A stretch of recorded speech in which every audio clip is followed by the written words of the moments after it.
but this was one of the best nights he'd had in a long time.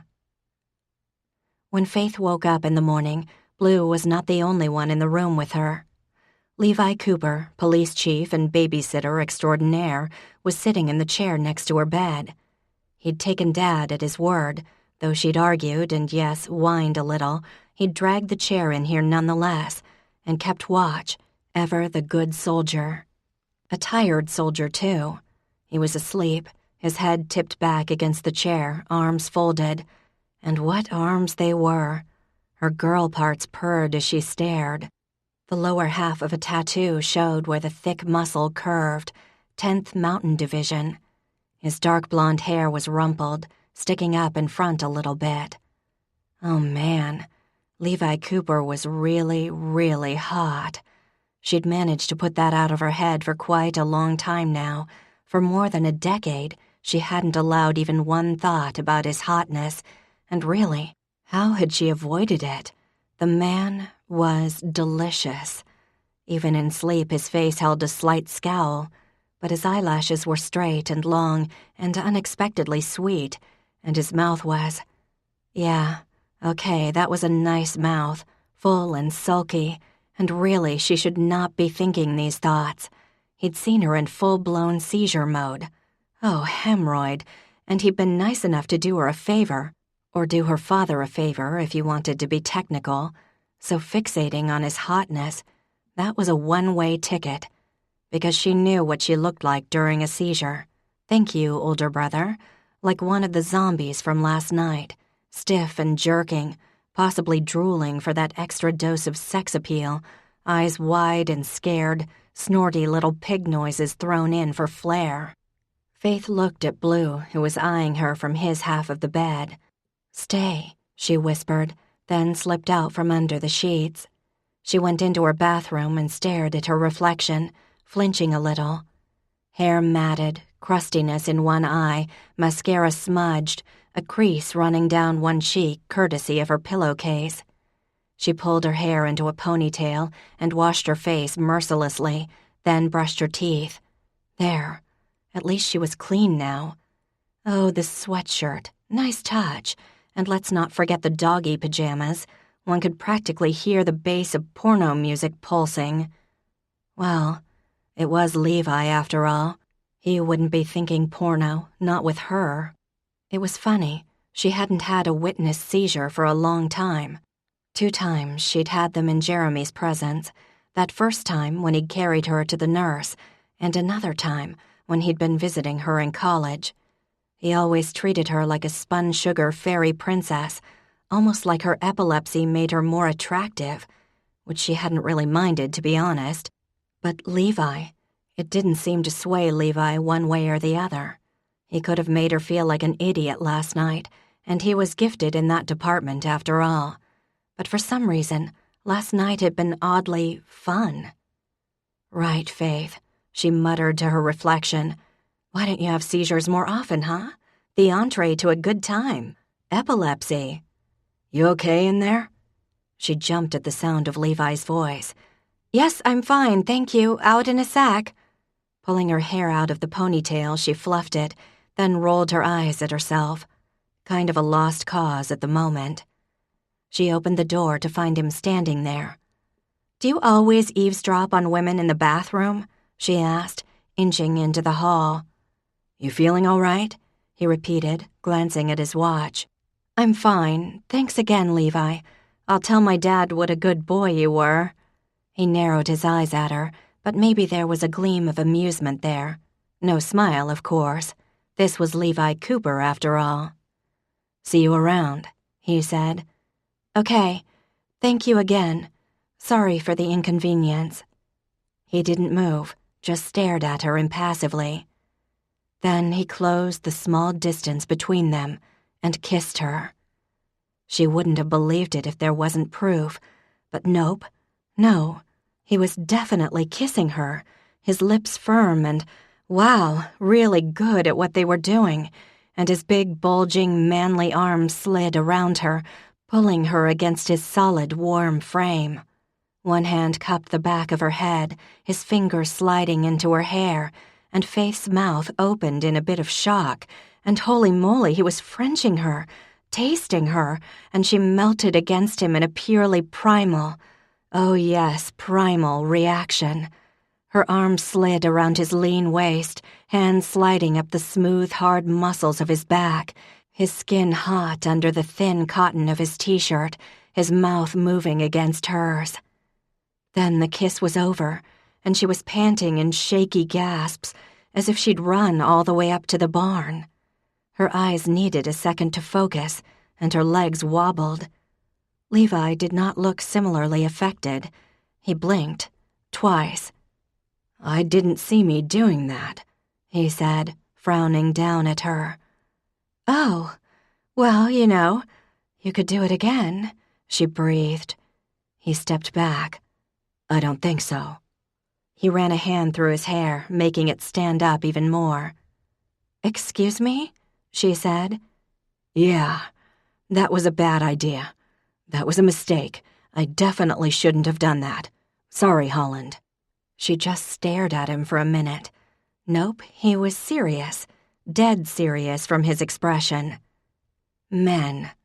Just men.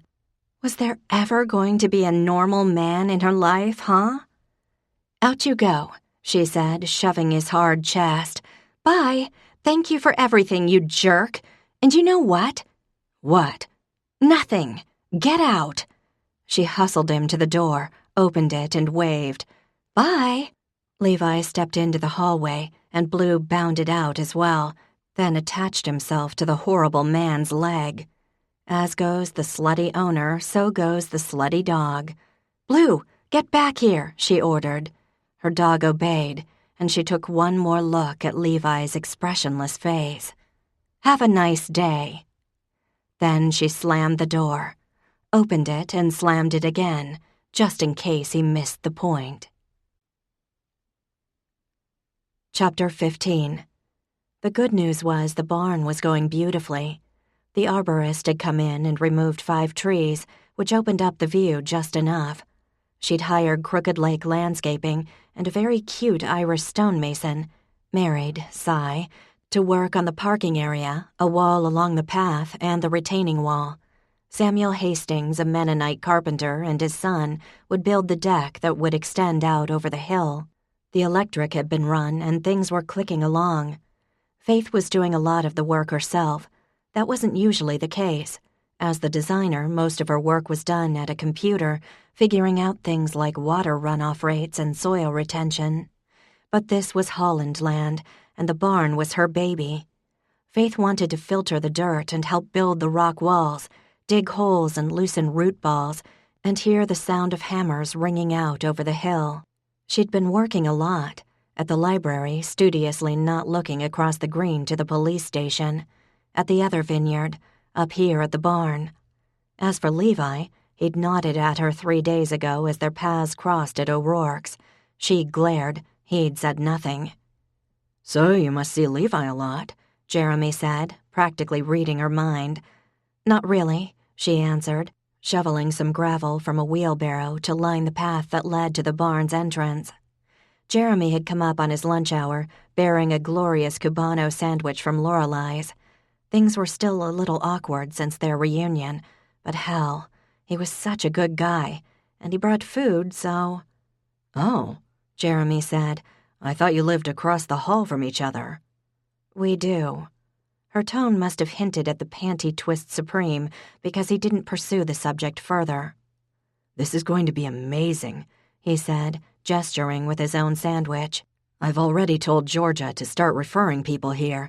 We get a lot of requests for weddings, but, a tent is nothing compared to this." "Thanks, buddy." She'd been about to say babe. Old habits.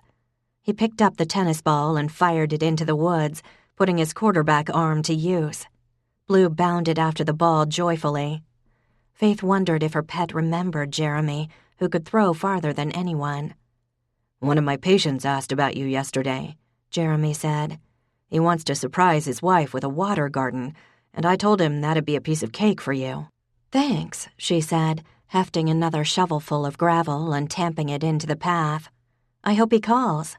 "Have you thought about staying here permanently?" Jeremy asked. "I imagine you'd have clients by the dozen." He offered her some potato chips, and she took a few. "I want to stay," she admitted.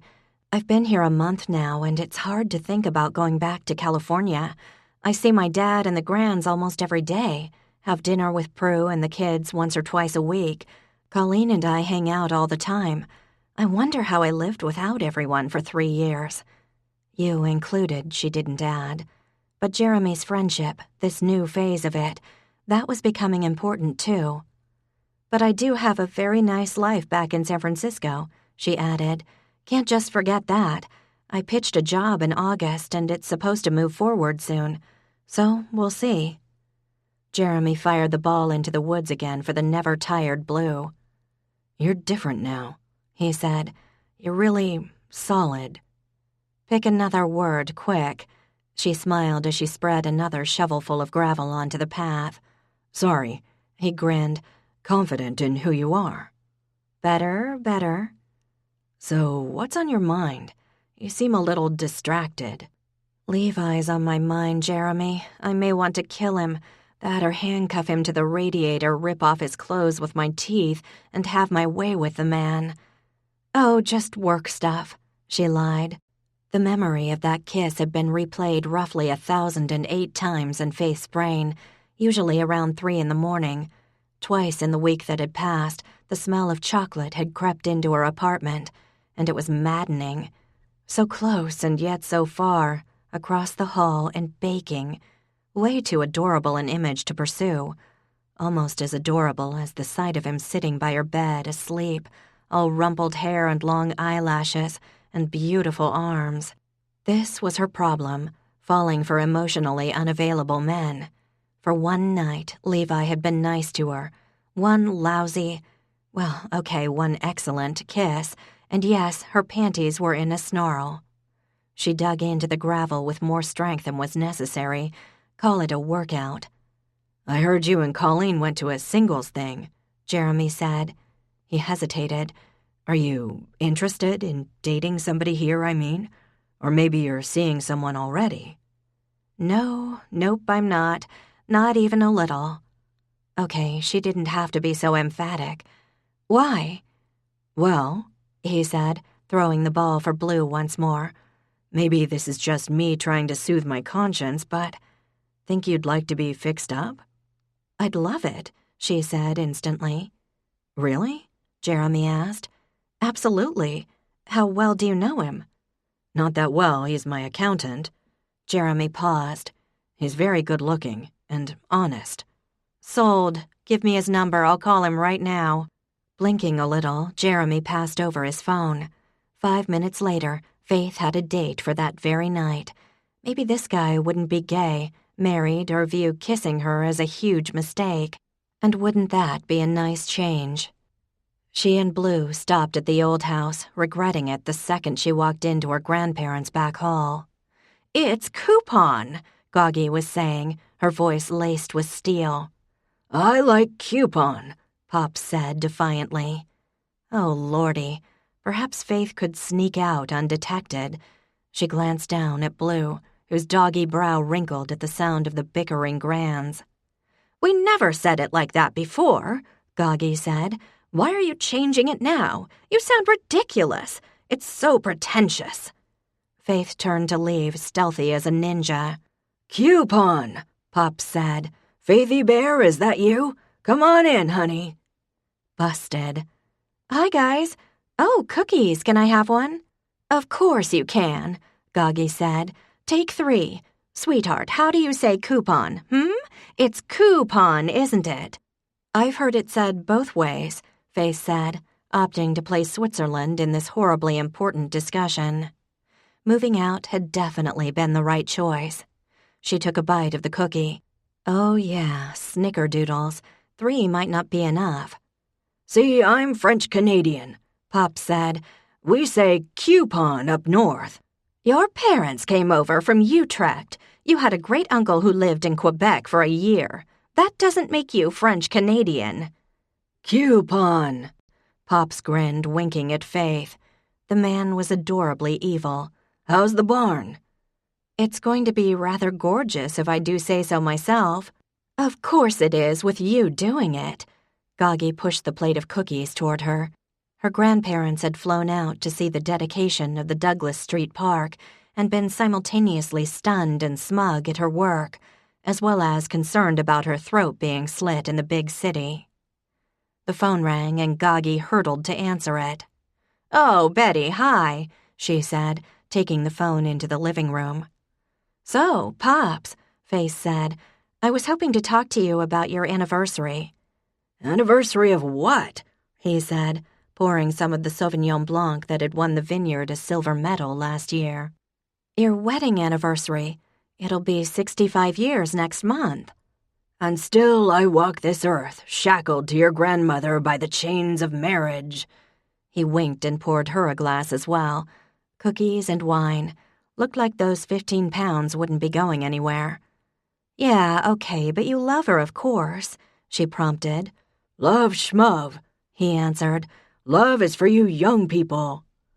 "How can you be married for 65 years and not love your wife?" She smiled, hoping to encourage him. "I don't know," Pop said, giving a cookie to her dog, who swallowed it instantly. "I'm cursed?" "You're a horrible old man, that's what you are," she said, fixing his collar. "Admit it, Pops, you love Goggy." "I love this wine, that's what I love. Do you like it?" She took a sip. Lemon, honeysuckle, a smidgen of burnt marshmallow. "That's my girl." "Anyway, I thought your anniversary would be a great way to dedicate the barn. A Holland family event, and such a milestone. I know Goggy would love it." "You want to throw us an anniversary party?" "Absolutely. The leaves will still be beautiful. We could invite all your friends and colleagues, and it'd be a great way to have everyone see the new venue. The barn at Blue Heron, the nice old Holland clan. What do you think?" "I think I should get a Purple Heart and a week's vacation alone. That's what I think." Remembering the story of Goggy's tragic first love, Faith sighed. "Pops, I think it would mean a lot to Goggy. A long marriage is something to be proud of." "Or terrified of," he said. "And Goggy deserves a special night. Don't you think so?" "Oh, I don't know. We don't generally like that sort of fuss." "What sort of fuss?" Goggy asked, coming back into the room. "It's about time," Pops grumbled. "I'm starving. It's 10 after 5 already." "I was telling Pops," Faith said firmly, "that I thought it'd be nice to throw you to an anniversary party." "What does he think?" Goggy said after a beat, as if her husband wasn't seated a foot away. "Who needs a party?" Pops snorted. "Too much money." "I'd love it," Goggy said instantly. "What a nice idea, sweetheart. Aren't you wonderful to think of it?" She gave Pops a dirty look, then smiled at Faith. "Want to stay for supper? You look too thin." Oh, grandmothers. "No, Goggy, but thanks. I have to go, actually. I have a date." This caused some coos of delight from Goggy, who felt she was owed more great-grandchildren and fast, as well as some grumbles of warning from Pops about the evil natures of men. Faith kissed them both, then headed for home. She was meeting Ryan Hill at O'Rourke's, which would allow Colleen to check out the guy, as well as allow Faith to get the nachos grande. 2 birds, 1 stone, a possible husband. But first, Faith thought, as she came into the village, a macchiato from Lorelei's. She tied Blue to the lamppost and went into the bakery, where she was immediately presented with the solid back of Manningsport's chief of police, who was just placing his order. "Medium coffee, please, Lorelei. Cream, no sugar." "You got it, Chief," Lorelei said with her customary smile. "You sure you want cream?" Faith asked, a trifle loudly. Chief Asspayne turned and gave her a 4 on the boredom scale. "What's your name again?" Didn't stop her knees from giving a traitorous wobble. "Because you might think you want cream, but then you taste the coffee and you decide you don't really like it after all. Cream might be a bad idea, or a big mistake." "It won't be," he said, giving her an odd look. "Wow, you're so decisive today, Levi. But are you sure? Because if you end up not liking the coffee, its feelings might be hurt." "What are you babbling about?" he said. Indecision, poor impulse control, waffling. The 4 grew to a 6. I can't believe I still have to talk to you. Lorelei handed him his coffee. There you go, Chief. Oh, hi, Faith. I didn't see you there. How are you? What would you like today? Screw the coffee. Granted, she might go into sugar shock, but some fortification was called for. I'll have a chocolate croissant and a small hot chocolate, please. You bet. How about a slab of chocolate cake with that? Levi suggested. Maybe a candy bar on the side. Aren't there criminals who need to be brought to justice somewhere, Levi?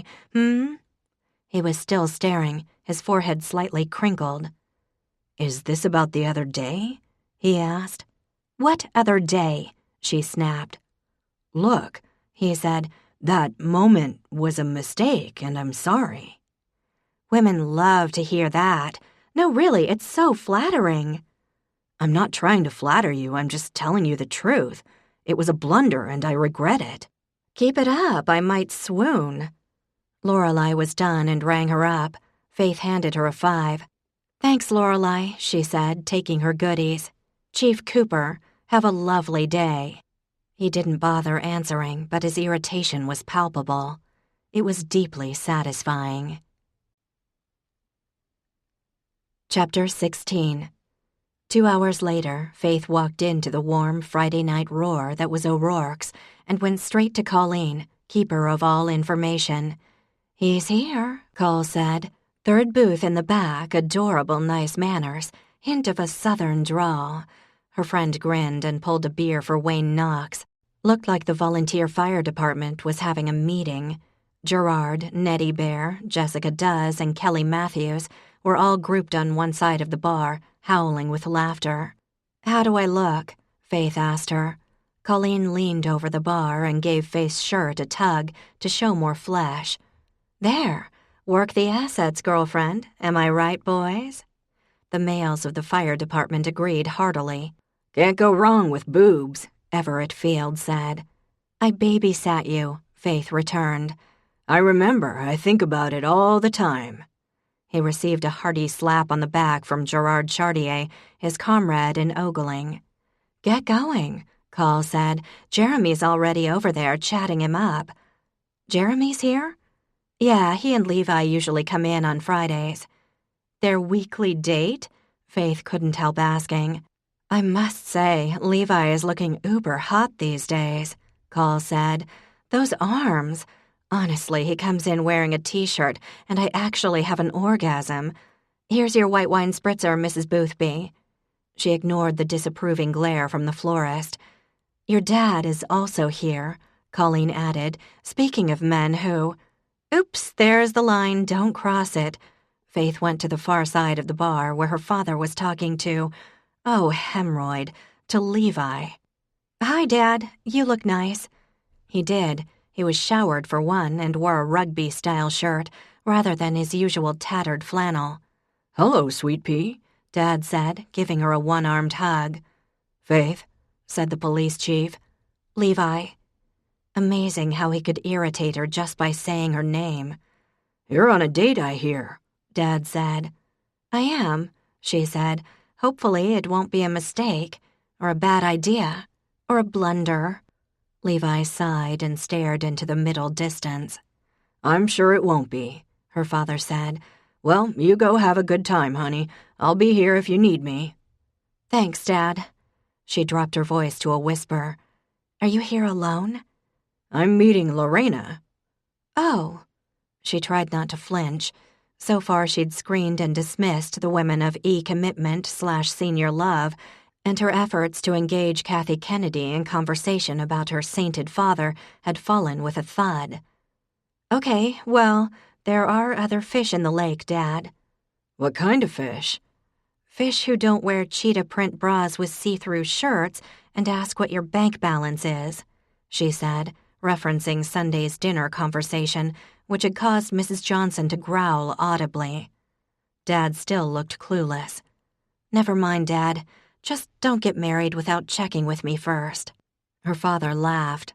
Listen to her, Levi. Half the time I have no idea what she's talking about. I know the feeling, Levi said. Ooh. Well, my date awaits.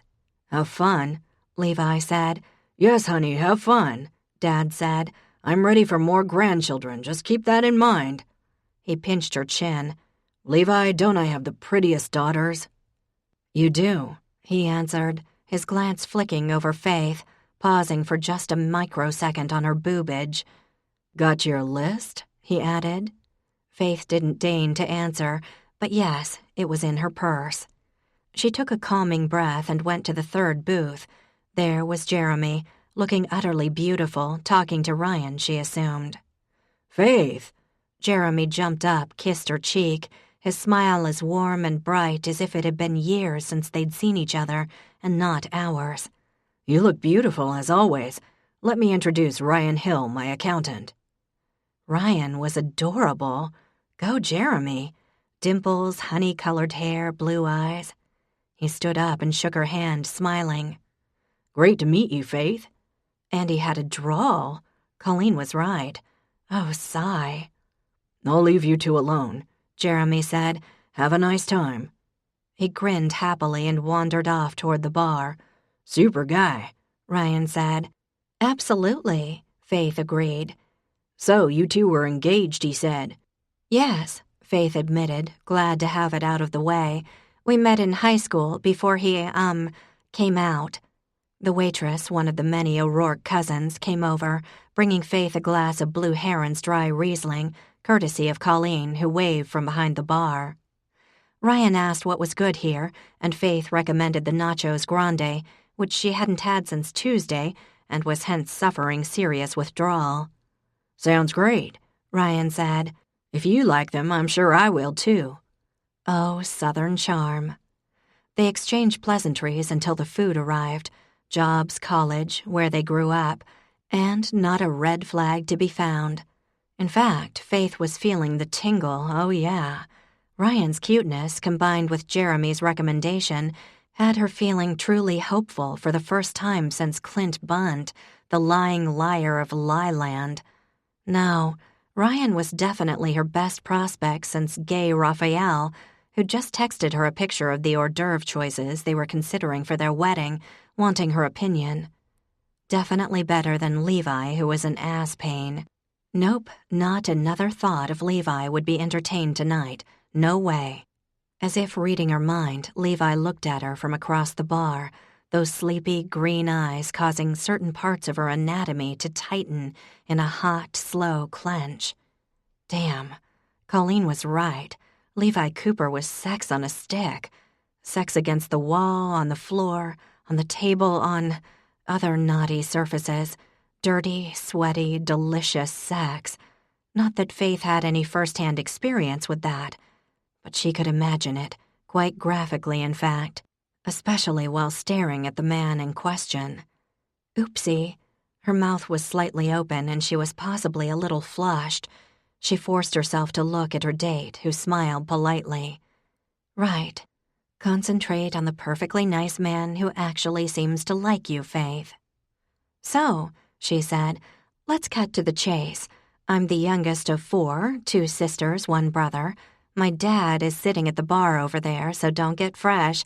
I love my job, my grandparents, Ben and Jerry, and my dog, who is, I should tell you up front, the greatest canine the world has ever known. Can't wait to meet him, Ryan said.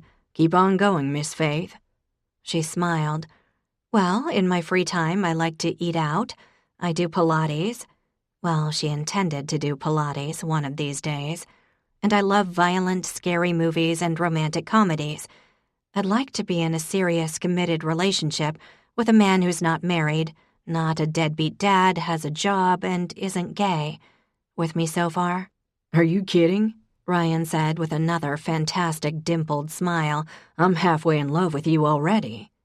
Get out of town, you big liar, Faith said. Yay, Jeremy. She grinned, just happening to catch a glimpse of Levi. He was watching. That's right. Suck it up, Chief, she thought, finishing her wine. Your turn, Ryan. Not so fast there. Jeremy tells me you have a list, Ryan said. He tore off a hunk of nachos and held it up to her mouth. Huh. feeding her already. Was that icky or adorable? Adorable, Faith, adorable. Still a bit awkward since the sour cream was a little drippy, but still a good sign, she hoped. I do have a list, Faith said, wiping her mouth. It's sort of Machiavellian. Sounds fun. Ryan gave her a steamy look. Really? Mm-hmm. Give it to me, baby. Oh, yeah, okay, I can do that. She paused. Now? Sure. Okay. She opened her purse and took out the well-worn list. This is just the big stuff, to make sure I shouldn't run screaming from the bar. Another dimpled smile. Please don't, Miss Faith.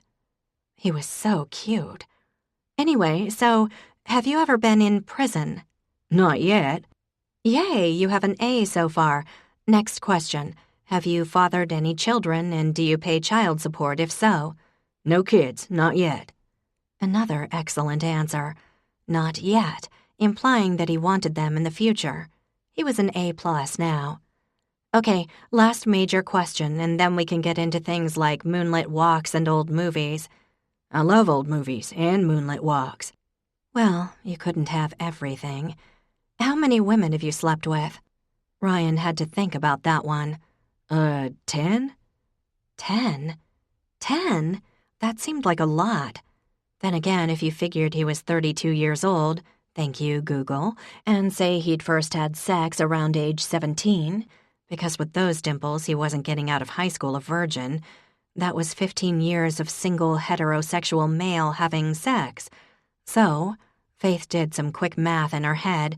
That was 0.667 women per year, which sounded very weird, but maybe wasn't that many, even if it sounded like a lot of people. I had a pretty serious girlfriend right out of college, he said in his adorable drawl. Figured we'd get married, but she left me, broke my heart. He gave her a puppy dog look. Since then, I just haven't been able to find the right person. Okay, that was tolerable. Sort of. But still. 10? No diseases, by the way, he added. Granted, she'd need medical confirmation. Should she ask for his doctor's name now or wait? Maybe waiting would be good. She glanced over at Levi, who was no longer looking at her. Fine. Let him ignore her. Thanks for answering my questions, Ryan. You're very tolerant.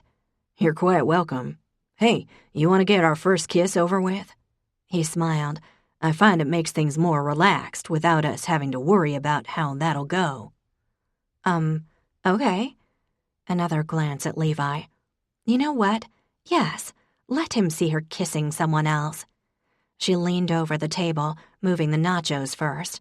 Wouldn't do to have guacamole on the boobage, and gave Ryan a quick kiss on the lips, then quickly sat back down. Was there a tingle? Too fast to tell. A quick glance at Levi, who was lifting his beer glass. Damn it, his arm made her tingle. That was very nice, Ryan said. A little sting from the jalapenos, but I kinda liked it. Sweet with a little bite. That's me, Faith said. His expression became rather wolfish. Really? Well, I don't actually know, but it's sort of me, maybe. Flustered, she took a bite of nachos. Hannah O'Rourke, or possibly Monica, brought her another glass of wine, bless her. So, I have a list of my own, Ryan said. You do? That's great. Kindred spirits. Made her feel less freakish. You ready? Sure. She sat back and smiled. Fire away. She took a bite of the nachos. Ryan grinned. Do you like being spanked? She sucked a bit of jalapeno into her lung and wheezed. Excuse me? She coughed and coughed and coughed, then took a sip of her wine. I can't really say. I've never been spanked. So you're a spanking virgin? He licked his lips. I think that book everyone was reading last year, that may have given the wrong impression. About women wanting to have violence perpetrated against them. So that's off the table. How about handcuffs? Again, not a lot of experience, and not seeking any. Crap. Was there a way to keep this date from going down the toilet faster than her black wraparound sweater? Her brain groped around for a solution and came up empty. Do you like being submissive? Would you have a problem calling me master? No, and yes. That's really not my thing, Ryan. Maybe we can shift course here, huh? Hey, the puppy dog look returned. I answered your questions. It's only fair. Faith took a slow breath. It'd be so nice to just walk away now. She could. However, she really didn't feel like seeing the look on Levi's face if she did. Fine, go for it. Great. Ryan clapped like a little kid. Would you like it if I locked you in my boudoir for 12 hours and only left you a glass of water? Do men have boudoirs? Because that's a very girly term to me. And no, I'd get very hungry. I see. I suppose I could slide some slices of bologna under the door. Bologna? I'd need more than that. Maybe some American cheese? No, Faith said. I would require a gourmet pizza with shrimp, mustard, and pesto from the Red Salamander, a bottle of Chardonnay, and at least 1 pint of Ben & Jerry's peanut brittle. I see. Also, I wouldn't let you lock me anywhere. I'd kick you in the nuts if you tried that, buddy. Oh, awesome, Ryan beamed. For the love of all that was holy, what if I came in dressed as Zorro with absolutely nothing on under my cape? You look nothing like Antonio Banderas. I would have to reject you. I imagine I'd laugh. Jeremy was going to have to pay for this. Oh, yes, indeedy. And speaking of the town's beloved doctor, where was he? Hannah, can we have the... Oh, hell. Levi was looking at her, a slight smirk on his face. And even if Ryan was a pervert with a terrible imagination, at least he was into her. Never mind, she told the girl. She turned her gaze back to Ryan of the debauched dimples. Next question. Great. Okay, say you were my cleaning woman and you were on your hands and knees in my kitchen and I came in. What would you say? I'd say, why is this floor so filthy? Can't you learn to lean over the table? And I would say, take off the uniform, cinder slut, and put your skills to other uses. Faith folded her hands. I would say, no, sir, I will not. I require that you hie unto the market and buy me the Clorox cleanup I asked you to get last week. Ryan looked a little confused. Then I'd say, do as I say, serving wench. No, that won't work, Faith said. See, I'm the cleaning lady, not the serving wench. Now I lost my character's motivation. Scene. You're not doing this right, Faith, he said, a sulky note in his voice. And you are a fairly unimaginative perv, she returned. The maid is the best you can come up with? Yawn. Ryan's phone buzzed. I have to answer this, he grumbled. By all means, she said. Someone plunked into the seat next to her. Hey, Prue, Faith said. How's it going? Great, got a quick question for you. Am I interrupting? Not one bit. Ryan was muttering into the phone, his hand cupped around it so she wouldn't hear. Okay, well, here's the thing. Carl's sexting me. Wow. Check this out. What color panties are you wearing? Do I tell the truth? Because I think it's the ones with the squirrels riding their little sleds. Or should I make something up? Do what you think is best, Faith said. More wine would be called for very soon. Tell him you got on a red thong and you want him to take it off with his teeth, Ryan offered, pausing in his phone conversation. Or even better, tell him you're not wearing any panties at all, and that you'd like to play serving wench and master when you get home. Prudence stared at him. This is your date? She asked Faith. Sorry to say, yes, he is. I have to go, Ryan said. My mama has a wax ball in her ear. Faith, what do you say? Want to hook up? The ear will only take a minute, and it's easier with 2 people, since she needs to be restrained. I'll take a pass, Faith said. Good luck. Ryan threw a few bills down on the table and left, grumbling about the lies of erotic fiction. Prue was texting. Being sexy is exhausting, she said. "I'm wearing a thong," she narrated. "Come and get it, big boy." "You know what I miss, Faith? My periods. At least then I'd have a few days off. And when a woman yearns for her periods, that's a sign that the end of days is coming." Her phone chirped and she paused to read. "Ah, shit, look at this." She shoved her phone across the table so Faith could read. "Am deeply disturbed. Be more careful with the send button for the love of God. Will accept gifts to undo the psychological damage just inflicted. XOX, your son, Ned." "I think I might divorce Carl if this keeps up," Prue said. "Okay, gotta go screw my husband. Sorry your date was an ass. Talk tomorrow." Her sister kissed her on the cheek and left. Faith slid out of the booth. Jeremy was gone, apparently, but Levi was still at the bar, and Dad as well as Jack now, too. And speaking of Dad, he seemed to be having a good time, and with a woman. Oh, with two. How thrilling.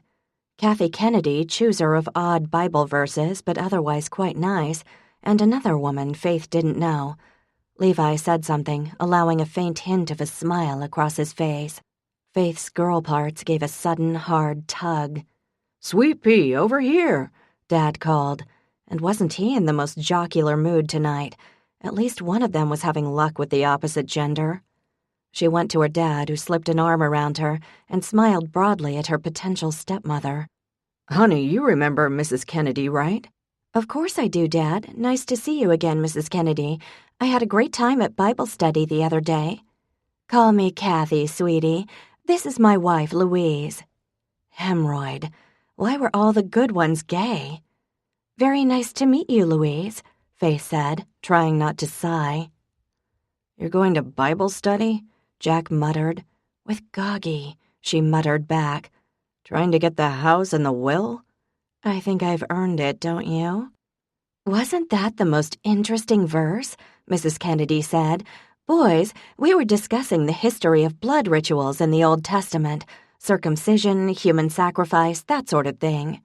"Makes me a believer," Jack said. "This verse was about circumcision with a flint stone," Faith added, giving her big brother a look. "You wonder why some traditions die out. I mean, flint was good enough back then. Why fix it if it ain't broke?" "So, how was the crop this year, John?" Mrs. Kennedy asked, and Dad started on his favorite subject. "How was your date, sis?" Jack asked. "Wonderful," she answered, as Levi was in hearing range. "Very charming guy." But Levi wasn't looking at her. Instead, he stood up and opened his arms as his sister approached. Sarah Cooper dropped her backpack and went right to her brother, hugging him tight. "Thank God I'm home," Sarah said. "I thought my brain would explode." "From an entire week at college?" Levi said. "Listen, G.I. Joe, you have no idea how hard it is." She rested her head on his shoulder, and Levi kissed her hair, and the gesture was so unexpectedly sweet and natural that Faith found herself softening. Levi might be a pain in the ass, but his sister loved him. Jack, on the other hand, had only done things like film her seizures and hide in her closet with a knife when she was 9. "I can't imagine you giving me a hug in public," she told him. "Me neither," Jack said. "You're so irritating." "No, I'm not," she said, grinning. "I'm your favorite sister." "Only because you used to live 3,000 miles away," he said. "These days, it's a toss-up." "Well, even if you wanted to hug me, I'd never let you, because you smell funny and don't know how to eat in public and— oof!" Jack had grabbed her in a bear hug, lifting her off her feet. "God, you're heavy," he grunted. "Lay off those Girl Scout cookies." "Shut up and put me down," she said, smacking him on the head. Dad was watching with a smile in his eyes. "You're so much like your mom," he said. The words, intended as a compliment, made Faith's smile slip. "Thanks," Jack answered. "I get that a lot." Then he noticed Colleen smiling at him, and his grin disappeared. "Don't be scared, Jack," Colleen said. "I only bite on request." "Well, I'm heading home," Dad said. "Jack, you ready?" Her father tousled Faith's hair. "Night, sweetie." "Oh, hi there, Sarah. How are you?" "Hi, Mr. Holland," she said. "I'm fine. How are you?" I'm going too, Faith said, her heart sinking a little. Another crappy date. Oh well, at least she hadn't wasted too much time running a background check. She'd go home, cuddle with Blue, call Jeremy and give him the report, then discuss how he'd make this up to her. Have a good night, everyone. Hey, Faith, Sarah said. Do you have a second? I was wondering if I could talk to you about San Francisco. Faith glanced at Levi, who was on the phone, then back at Sarah. Sure, honey. Your nephew, Ned? Her cheeks blossomed with color. He was telling me you'd been out there a few years. Do you like it? A crush, how sweet. I love it out there, it's gorgeous. Levi shoved his phone back in his pocket. Sarah, I have to go on a call. You want to come? What is it this time? Sarah asked. Another chicken under the porch? It's actually a possum in the Hedbergs' basement. Their dog went crazy, which scared the cat out the window, so now they're afraid a coyote will eat the cat. Isn't there animal control in this town? Sarah asked. Yes, but the guy's old and it's past 10. I'll pass. Meet you at home. She turned back to Faith. So, did you like living away? I just can't imagine living anywhere but here. I mean, I remember how you were, left at the altar. Maybe you went because you... Oh, geesh, sorry if I'm bringing up bad memories or whatever. Sarah grimaced. No, that's fine. Common knowledge. Alas. Faith, can I talk to you for a minute? Levi said. He didn't wait for an answer, just took her by the arm and towed her away. The simple touch made her entire arm buzz with heat. Levi's green flannel shirt made his eyes look darker, and crikey, he had big, manly hands. So, alpha. Colleen said big hands meant, these lustful thoughts will send you straight to hell, her conscience chided in the sharp voice of Mrs. Lindqvist. So, listen, Levi said. Yes, sir, Chief Cooper. Sarah's got some serious homesickness going on, trying to drop out of college and move back here. I'd really like her to get an education, so if you two are talking about living away, I'd appreciate it if you encouraged that. I don't want her to end up here because she never gave anything else a chance. He ran a big hand through his hair, and Faith's inner slut gave a moan. She remembered that hair, the soft, silky... I'm serious, said Mrs. Lindqvist. Knock it off. He shoved his hands in his pockets, the fabric of his shirt straining against those thick, masculine arms. Faith cleared her throat. No, I get it. Everyone should live away from home, at least for a while. His eyes came back to hers. Exactly.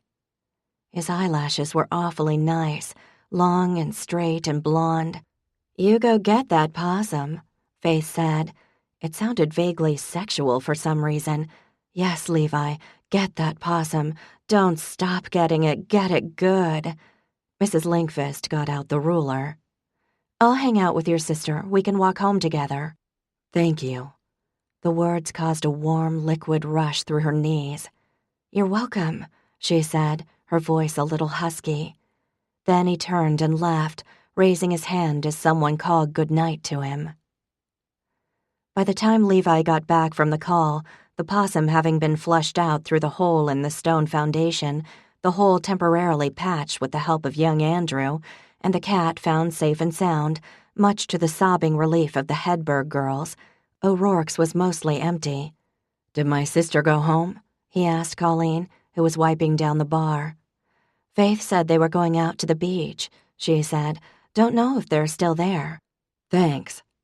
Levi went out the back door, past the parking lot where he'd pulled Faith from the window. That seemed like a long time ago. He wouldn't mind seeing her in that black bra again, that was for sure. Or out of it. Shit. He shouldn't be having those thoughts again. Faith was... well, she wasn't his type. Too much, that was all. Too delicious. No. Too edible. No. Too complicated. He should not have kissed her that morning. That had been really, really stupid. Hadn't planned it, that's for sure. But one kiss and he'd felt an almost violent rush of lust slam into him, heavy and thick and immediate. Her mouth was so soft. All of her was so soft, like a bed you could sink into, and the smell of her as inviting as cake warm from the oven. And when she'd made that little sound, he'd nearly lost it. Pulled back because if he'd kissed her another second, he'd have done her against the wall. And that kind of thing, that got a little out of control. Faith was, first and foremost, Jeremy's ex. Whatever the circumstances, Jeremy was her first love, and Levi didn't like the thought of being runner-up to his best friend. And secondly, there was that overwhelming sense of being lost in the moment, being oblivious. He didn't like that. He'd felt that 12 years ago when he'd kissed her, a kiss that had erased common sense and loyalty and whatever else that mattered. And thirdly, she wasn't even here permanently. John Holland had told him he was hoping Faith would stay in Manningsport. But the truth was she had a whole life back in California. Once before he'd fallen in love with a woman who'd left him. He shouldn't charge head-on into doing it again. Not that he was in love with Faith Holland. The town beach was actually a little park, grass and some flowering trees, a few benches, a boat launch, a dock and a tiny sand beach at the edge of the lake. Stars dotted the sky, but no moon was out, and it took Levi's eyes a moment to adjust to the darkness after the pinkish glow of the streetlights. There were Sarah and Faith, sitting on a bench, their shoulders touching, looking out over the dark water.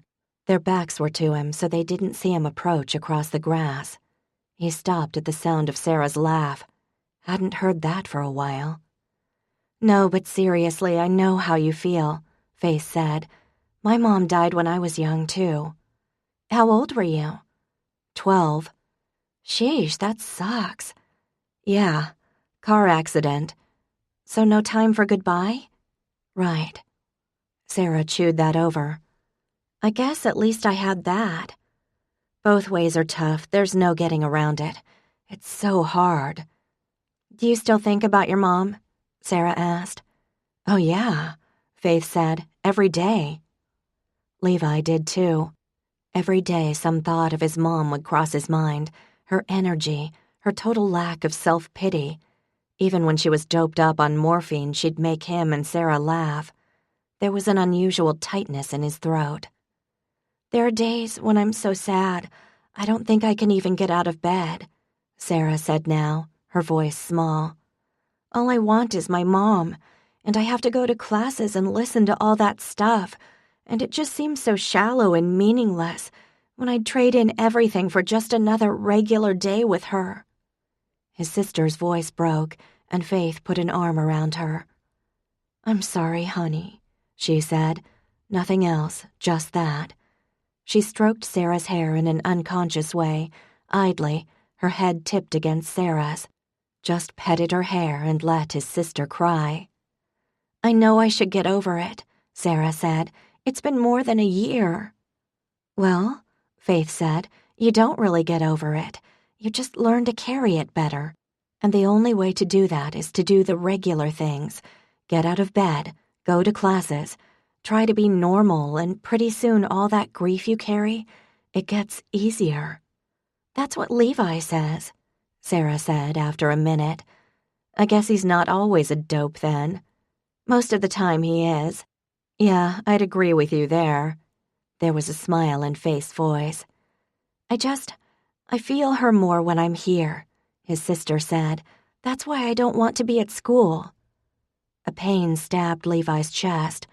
Why didn't his sister tell him that? Why did she whine about hard classes and her lack of friends if that wasn't the real issue? He thought he might know the answer, because he didn't let her. "Do you ever talk to her?" Sarah asked. "Oh, sure," Faith answered. She was lying, Levi thought. "Does she ever answer? Like, do you ever think her spirit's with you or something?" Faith was quiet for a few seconds. "Yeah, I do." Another lie, telling Sarah what she wanted to hear. "How about you?" "Definitely. Levi just looks at me funny when I say that, but I feel her around sometimes." "Well, he's a guy. They're pretty thick." There was another smile in Faith's voice, and Levi felt the corner of his mouth tug. "Total cement," Sarah said. Lead. Exactly. Sarah straightened up and blew her nose. Were you homesick when you first left? Oh, yeah. I missed this place so much it actually hurt. I had a stomachache for weeks. I know. But Sarah, if you stayed here and passed up on the chance to live away and be your own person, rather than Levi's little sister, wouldn't you always wonder what you missed? Good girl, Faith. I guess. I mean, theoretically, I do want to go to college and stuff. Live away, at least for a while. But it's hard. I know, honey. Faith was quiet for a minute. You know the saying, everything worthwhile in life is hard. Yeah, Levi quotes it on a daily basis. Sarah stretched her arms over her head. I should get home. She turned and seeing him there gave a little shriek. Geez, Levi, you shouldn't just stand there like a serial killer. Say something next time. I just got here, so settle down, he said. You two ready to call it a night? Faith stood up and brushed off her skirt. Chief, how was the possum? Feisty, he said. Her white shirt glowed in the darkness. Walk you home, girls? So what's your favorite thing to do in San Fran? Sarah asked, trotting backward so she could see Faith as they walked up Lake Street, and Faith talked about the weather, the flowers, the food, the views. She made it sound like the best place on earth. Maybe I'll go there for a semester, Sarah said. My school has swap programs with a bunch of colleges. Well, hell. It's a great city, Faith said. Definitely look into it. If I'm still there, we could get together. They walked past the now quiet green, the shops dark. Look up there, Faith said, and sure enough, a light was on in her apartment, silhouetting her dog as he stood with his paws on the windowsill. Hi, Blue. Be there in a minute, she called. Levi held the door, and Faith's hair brushed his chin as she went in, enveloping him in that smell. He followed her up the stairs. Great legs. Thanks for hanging out, Sarah said as Levi unlocked their door. Oh, honey, it was really nice, Faith answered. Sorry if I was a total drag. You weren't, are you kidding? She smiled and opened her own door, and her dog bounded out, dancing with joy. Hi, Poochie, Sarah said, bending to pet him. The dog licked her chin and whined. Aw, what a sweetie you are. She scratched his ears, then straightened. Good night. With that, she went inside. Levi didn't follow. He waited till the door closed instead, just looked at Faith, who'd reached inside her door and gotten Blue's leash. She bent over and clipped it on, giving him a glimpse of the mighty rack, then straightened up. Yes, Levi, she said, sighing. Then damn if he wasn't kissing her again. But there he was, his mouth on hers, a surprised little squeak coming from her throat. His hands cupped her face, and part of his brain barked out something about how stupid he was. The rest of him, however, was all for it. Her lips were soft and pliant, and yeah, she was kissing him back. Then she gave him a hard shove, and he stepped back, feeling blurry and slow. So what is this, Levi? You're just going to blindside me with a kiss every once in a while?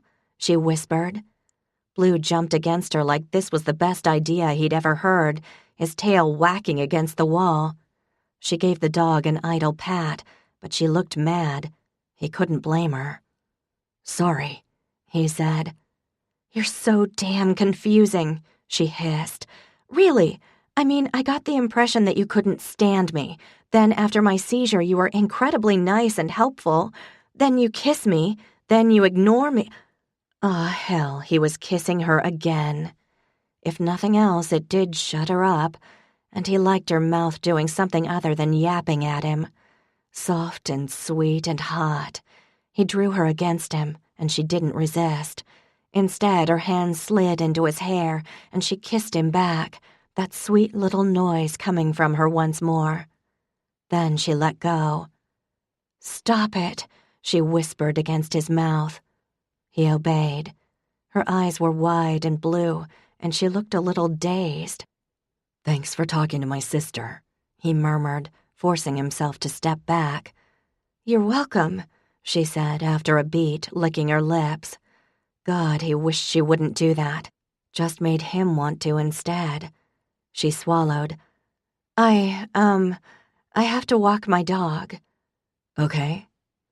She walked down the hall, stopping to glance back at him, and because he didn't know what to say, he just looked at her, that soft, pretty package, her silly, strappy shoes and now messed-up hair, and happy dog. Then she went down the stairs, and he leaned against the wall, wondering exactly what the hell he was doing. Chapter 17. "Are you sure you don't want an entire case?" Faith asked. "Wine makes such a great present. The holidays are coming up, and your friends will know you were thinking of them while you were on your trip." She smiled and leaned on the counter of Blue Heron's beautiful tasting bar. "I can't resist a pretty girl," said the man. "Sure, why not? Make it 3 cases. Best Riesling I've tasted." "I'm going to tell my dad you said that," Faith said. "You'll make his entire week. And how about the cab you liked? The one you said had blackberry undertones and a hint of tobacco? You have a great palate, by the way." "All right, great idea. I'll save that just for me, though." "I like a man who treats himself right," Faith said with a wink, handing the order to Mario, who'd run the cases out to the guy's car. Years of practice had shown Faith that flirting worked wonders when at the tasting bar. Honor used to lecture her about it, but no one had had a better record than Faith until Ned had come of age. At the moment, he was with a gaggle of 50-something women, clad in sturdy sneakers and matching eye-bleeding pink sweatshirts that proclaimed them as Phi Beta bitches. She took the guy's tasting glass to the sink. "I just sold 4 cases to one man," she murmured as she passed her nephew. "Suck it up, Sonny." "Ladies," Ned said. "my aunt here doesn't think I can sell as much wine as she can. Help me prove her wrong. I'm throwing myself on your mercy." "Whore," she whispered, patting his shoulder. "I learned from the best," he returned. It was fun to be back in the tasting room, especially with Ned. This was Honor's domain. She worked out of a big office in the back, running the sales, media, and distribution, and running them well. But whenever Honor was around, Faith felt slightly out of place. This morning, though, Honor had called, saying that Chipper Reeves had sprained his ankle, and could Faith please pour for the afternoon. And even though it meant pausing in her work on the barn, she didn't want to say no. Honor so rarely asked her for help. "Thank you, beautiful ladies," Ned called as the bitches left. 8 cases, by the way, he added to Faith. He took a cloth and started wiping down the counters, taking advantage of the break in traffic. "Yeah, but my per capita ratio is still much higher. Guess you're not quite as cute as you think, Nettie, dear." "I don't see how that's possible," he said. "I have a mirror, after all." "And speaking of cute," she began. "Nice transition, Auntie." "Thanks. Speaking of cute, you and Sarah Cooper, is there cause for concern? Do I need to lecture you on safe sex? Or just point out that her big brother is a decorated war veteran who can hit a moving target from 5,000 yards? "Are you serious?" "No, it's just a line from a movie, but you don't want him mad at you, do you?" "Levi's skill with a gun was definitely a consideration at first," Ned said sagely, stroking his chin, "but Sarah's cute little ass soon rendered me incapable of rational thought." "You did not just say that. I'll have to kill you now. It pains me." "And she's pregnant with triplets. Congratulate me." Faith stared at him. "Okay, fine," Ned said. "The truth is we text a little sometimes and play words with friends." "That does sound more like you," Faith admitted. "Are you part of the reason she wants to come home so much?" "Oh, I don't think so. She's crushing on me, and who can blame her?" He ducked as Faith swatted him. "I do like her, don't get me wrong, but she's a little young yet." "See? Just when I think I should drown you in a bucket, you come up with something really sensible." Faith paused. "Just don't let the crush get too out of hand, okay? They can really hurt." "Does this great wisdom come from the shards of your own broken heart, Auntie, or—" "You know what? Get the bucket." She turned as a couple came into the tasting room. "Hi there, welcome to Blue Heron. Faith, can I see you a minute?" Honor stood in the hall that led to the offices. "I got this," Ned said. "What can I pour for you guys this afternoon?" Faith followed her sister past the conference room and offices that were kept and seldom used by Dad, Jack, and Prue. Honor sat behind her beautiful, frighteningly organized desk, a gorgeous piece of walnut and oak made by the same carpenters Faith had hired to do the deck for the barn. "How are things?" her sister asked briskly. "Great. How are things with you?" "Just fine. Have you found Dad a suitable woman yet?" Faith snorted. "That sounds, well, never mind. Not quite. I'm working on it. I'm casually introducing him to a gardener today, and I have a date set up with someone from E-Commitment next week." "Good. We don't want someone like Lorena taking Dad for everything he has." Faith felt the odd impulse to stand up for the woman. "You know, Honor, maybe it's one of those opposites attract situations. He seems to really like her." She just asked him for a loan of 10 grand, Faith, for a boob job in Mexico. "Mexico?" "She knows a guy." Honor raised her eyebrows. "Well, maybe Dad can decide for himself. It's his money." Honor sighed. "Do you know how much it takes to run this place, Faith? Let me put it this way. 2 bad weather years in a row, and we'd be in the red." Faith chewed her lip. "Right. So you'll try a little harder?" Honor suggested, tapping a key on her sleek Mac. Faith wasn't sure what else she could try, short of eBay. Yeah, I'll try harder." "I won't see you till the party," Honor said, typing in a staccato burst. "I have to be in the city for a couple days." There was but one city if a person was from the Empire State, or Jersey for that matter, or Connecticut. "That's nice," Faith said. "I mean, nice that you're getting away for a couple days." Honor made a non-committal noise. "Do you like it, those business trips?" Faith asked. Her sister stopped typing and looked up. "Yeah, I do," she said. "It's nice to, well..." She shook her head, and Faith felt the sharp knife of regret she so often felt around her sister. "Nice to what?" she asked. Her sister shrugged. "Be your own person?" Honor looked up, surprised. "Exactly." Faith smiled. "Not just a Holland of the Holland family, where everyone already knows everything about you." "Yes." Honor stared at her for a second, then smiled, and Faith felt such a rush of love she almost hugged her sister. Instead, she just smiled back, feeling her throat tighten a little. "Can you keep a secret?" Honor asked. "Wow. Sure." Honor hesitated. I've been seeing someone. It's getting serious." "What?" Faith barked, then covered her mouth with both hands at her sister's grimace. "Honor," she whispered.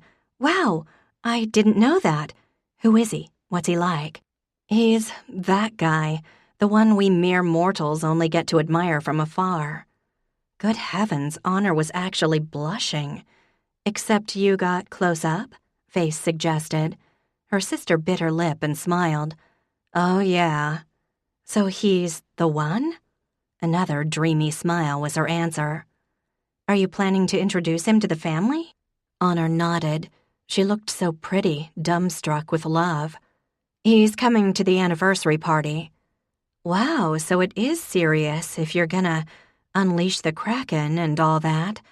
Sure, she loved her family, but en masse they could be a little terrifying. "Yeah." Faith grinned. "This is great, Honor. I'm so happy for you." "Just don't say anything yet, okay? To Dad or Jack or anyone. You're the only one I'm telling for now." Faith paused. Honor confiding in her. "I won't say a word." "Thanks, Faithy." It had been a long time since Honor had called her that. Her sister seemed to snap out of her fog. "I need to get back to work. I'll see you when I get home. If you need any help with the party, let me know." She paused. "I went up to the barn the other day, and it's really beautiful, Faith." And now a compliment? Whoever this guy was, Faith would have to thank him. "Thanks," she said, her voice a little husky. "Well, have a good trip. Call me if you want, just to chat." "If I have a second, I will." Honor smiled and began typing again. Faith left the office and went back down the hall to the tasting room, which was now empty. She saw Ned through the window putting a case of wine into the couple's car. Good, a quiet moment. That was, by far, the most intimate and friendly conversation she'd had with Honor in 19 years. Maybe now that Honor had more in her life than the vineyard and Dad's care and feeding, they'd be close. Maybe, just maybe, Honor would finally forgive her for Mom. Honor never could talk about the accident. Dad had held Faith at the hospital, rocking her, telling her she wasn't to blame, she couldn't help having a seizure. Jack had been horribly gentle and kind, saying at least Faith hadn't died too, and Prue, who'd been in her 20s at the time, did her best to fill the maternal role for Faith. Everyone seemed to recognize the terrible cost of being alone in the car with her dead mother. Faith had had nightmares for a year, had even wet the bed a time or two, hadn't talked much for months. She didn't have to do homework for the rest of the school year. Everyone was kind, except Honor, whose eyes held a message that Faith could read all too well. You killed our mother. And the thing was, it was true, though Honor didn't know to what extent. But Honor was a good daughter, a martyr, sure, but completely solid with their dad. Faith may have been Daddy's little girl, but Honor had been Mom's favorite, always more mature, more adult than the rest of them, despite being third out of 4. She and Mom had had a special bond, and after Mom died, it seemed like Honor couldn't bear to be in the same room with Faith. But maybe this was a turning point.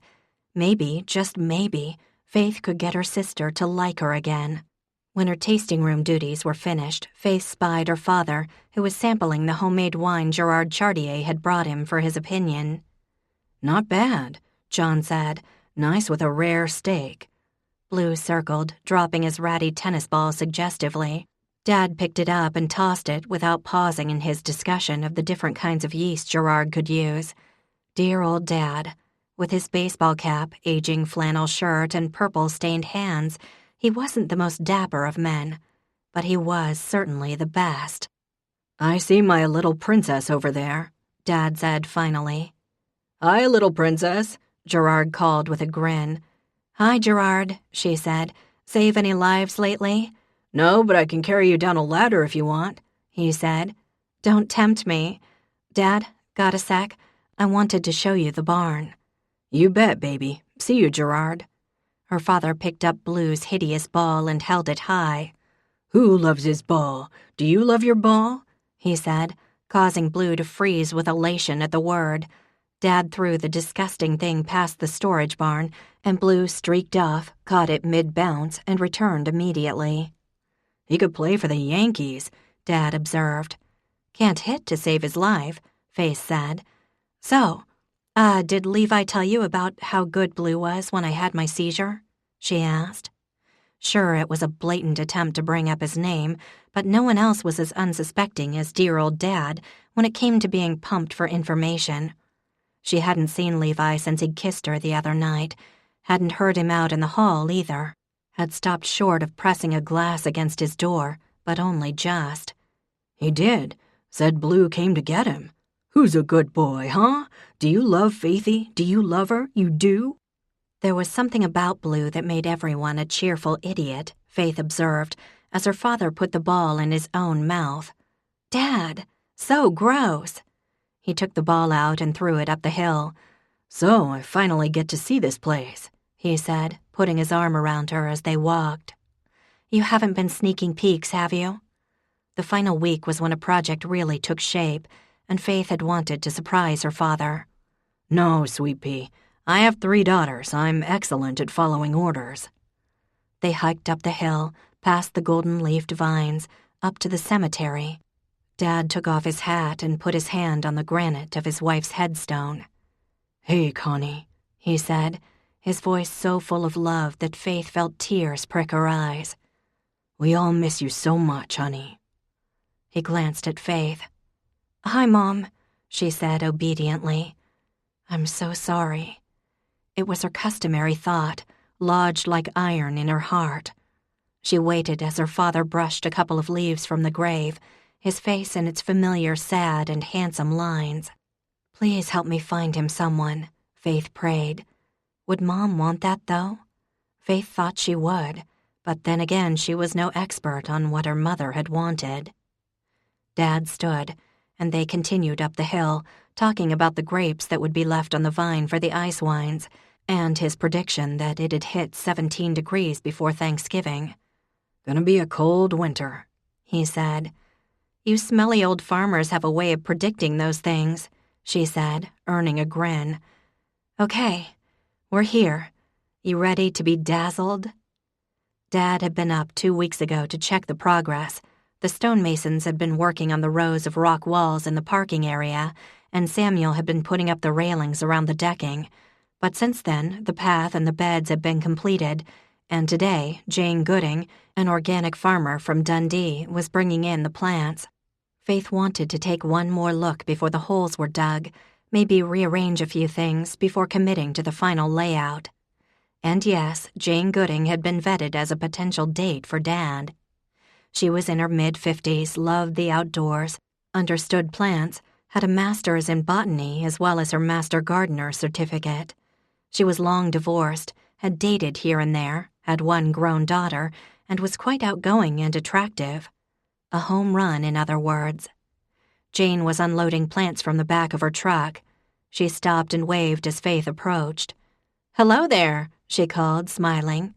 Attractive wrinkles creased her face, and she shoved a bit of curly blonde hair behind her ear, leaving a streak of dirt. Totally Dad's type. Bet she didn't own an animal print thong. "Hi, Jane," Faith said. Dad was staring open-mouthed at the barn. "Sweetheart, this is amazing. It happened so fast." "I aim to please," she said, her father's pride warming her. "Jane, this is my father, John Holland. Dad, Jane Gooding, who owns Dundee Organic Gardens." "Pleased to meet you," Dad said, shaking her hand. "You have a nice operation over there. I've driven past but never stopped in." "Well, we can't have that," Jane said. "Drop in next time you're around. I'll give you the tour." She smiled at him, then turned to Faith. "It's all here. You ready?" "You bet. Dad, do you have time to help us out?" "Sure, Sweet Pea. I just can't get over this. Nice work, honey."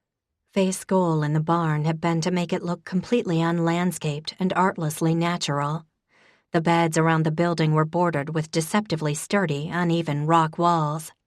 A rusty old wagon wheel, a relic from the barn, leaned against the base of a 200-year-old maple tree, and 6 old milking containers lined the rock foundation.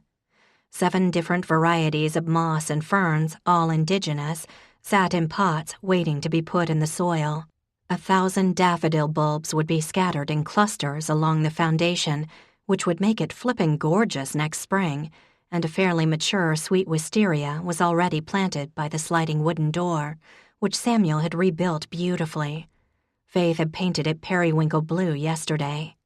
Her little playhouse of old was glorious. She'd saved the barn from becoming just a pile of rocks, created this beautiful place where so many happy memories would be made. Still, a lump came into her throat at the memories of sitting on the moss, pretending to pour tea in acorn caps, trying to tame a chipmunk, leaving a ring of daisies as a gift for the fairies. Such happy times. Well, Dad and Jane seemed to be getting on like a house on fire, Faith noted. Gardening, so much better than a singles event. She got to work. Faith always felt like she was a midwife when she planted something, coaxing the plant out of its container, loosening the roots, gently placing it into the carefully dug hole, then filling in the gaps with soil.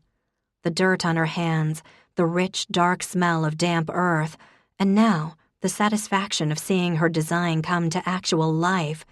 There was nothing like it. The sun beat on her hair, and sweat dampened her t-shirt despite the cool air, the sound of shovels and birdsong making the afternoon utterly perfect. 3 hours later they were done. "That went fast," Dad said. "Right," Faith said, rolling her eyes at Jane, who smiled.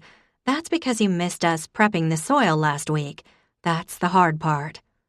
"It's so pretty, honey. Your grandparents will be amazed." "Wait till you see it at night, Dad. The lighting is the best part, maybe." "Well, I should go," Jane said. "So nice meeting you, John. I'll see you at the party, I imagine." You sure will. Nice to meet you too, he said, blushing a little, but he shook her hand and waved when she started up her truck. So she's coming? He asked Faith. Sure. You always invite the people who worked on a project, Daddy. It's classy. Oh, so we're classy now? Yes, which means I get to pick out your clothes for Saturday. The party had the potential to be fantastic, Faith thought, as she tidied up a few things. Goggy and Pops would soften toward each other, remembering old feelings perhaps. Dad would have an almost date with a very nice woman. Honor would whisper conspiratorially about her new love. Maybe she could get Jack to dance with Colleen, though the odds were low on that. But since she'd clearly backed a winner with Jane, maybe her next project would be her brother. And maybe Levi would dance with her. Her knees wobbled at the image, the memory of his hard muscles, his heat pressed against her. Probably not, but it sure was a nice thought. She snapped out of her fog and put the shovel in the shed. Whatever the case, the anniversary party would be a special night, a magical night. On Saturday evening, Faith was resisting, barely, the urge to strangle her grandfather. "What the hell is this?" he asked, dangling the suspicious food in front of his face. "Just shut up and eat it," commanded her grandmother. "It's party food. Don't be such a pain in the ass." Make that strangle both grandparents. "You're the pain in the ass," Pops retorted. "You've been a pain in my ass for 65 years. "No fighting, kids," Ned said. "This is your party. Don't make us sign you into the home just yet. Pops, it's a shrimp. It's wrapped in prosciutto, that's all." "What the hell's prosciutto?" Pops asked.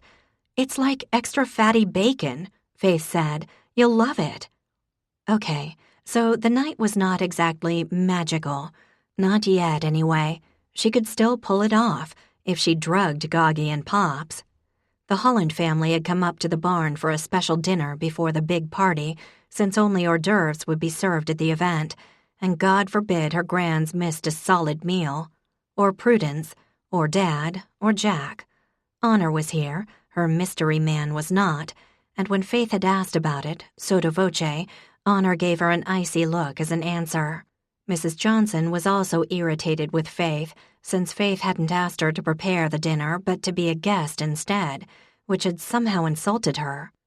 "You look really handsome tonight, Pops," she said, smoothing some of the more fascinating eyebrow hairs away from his eyes. "Thanks, sweetheart. Maybe I'll get a dance with my special girl. What do you think?" "If I'm the special girl in question, the answer is yes. But don't forget," she added, whispering, "you and Goggy have a dance first." Pop grimaced. "You do," she said firmly, "and you have your speech, right?" "Oh, yeah," he said. "That's right here." He tapped his jacket pocket.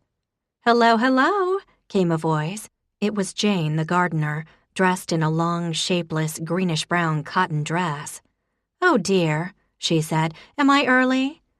"Party starts at 7, Prue said, her voice even louder than usual. "No, it's fine," Faith said. "Come and join us." "I'll come back later," Jane said. "This is so embarrassing." "Not at all. We'd love to have you." She introduced Jane to the family, earning suspicious looks from Goggy, who didn't see anything wrong with her son staying a widower for a few more decades, as well as from Abby, who was sulking because she'd been made to change into something less whorish, according to Prue. Carl was also missing, though Faith had wised up and not asked why. "Very nice to see you again," Dad said with an adorably shy smile. "You too, John," Jane said, tilting her head to smile back. Jane and John. So cute.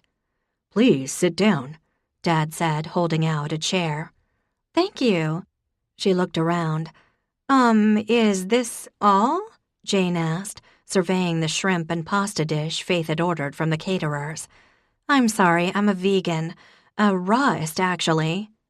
Life without cheeseburgers? So sad. "Right, I'll find you something." The caterers should have a veggie platter somewhere. "And what is a rawist, my dear?" Pop said, turning on the charm, the better to irritate Goggy. "I only eat raw food," Jane answered. "Why?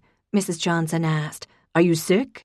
"Oh, no, it's by choice, for health reasons," Jane said, as Faith intercepted the vegetable tray from one of the servers. "Thanks, Faith, this'll be perfect."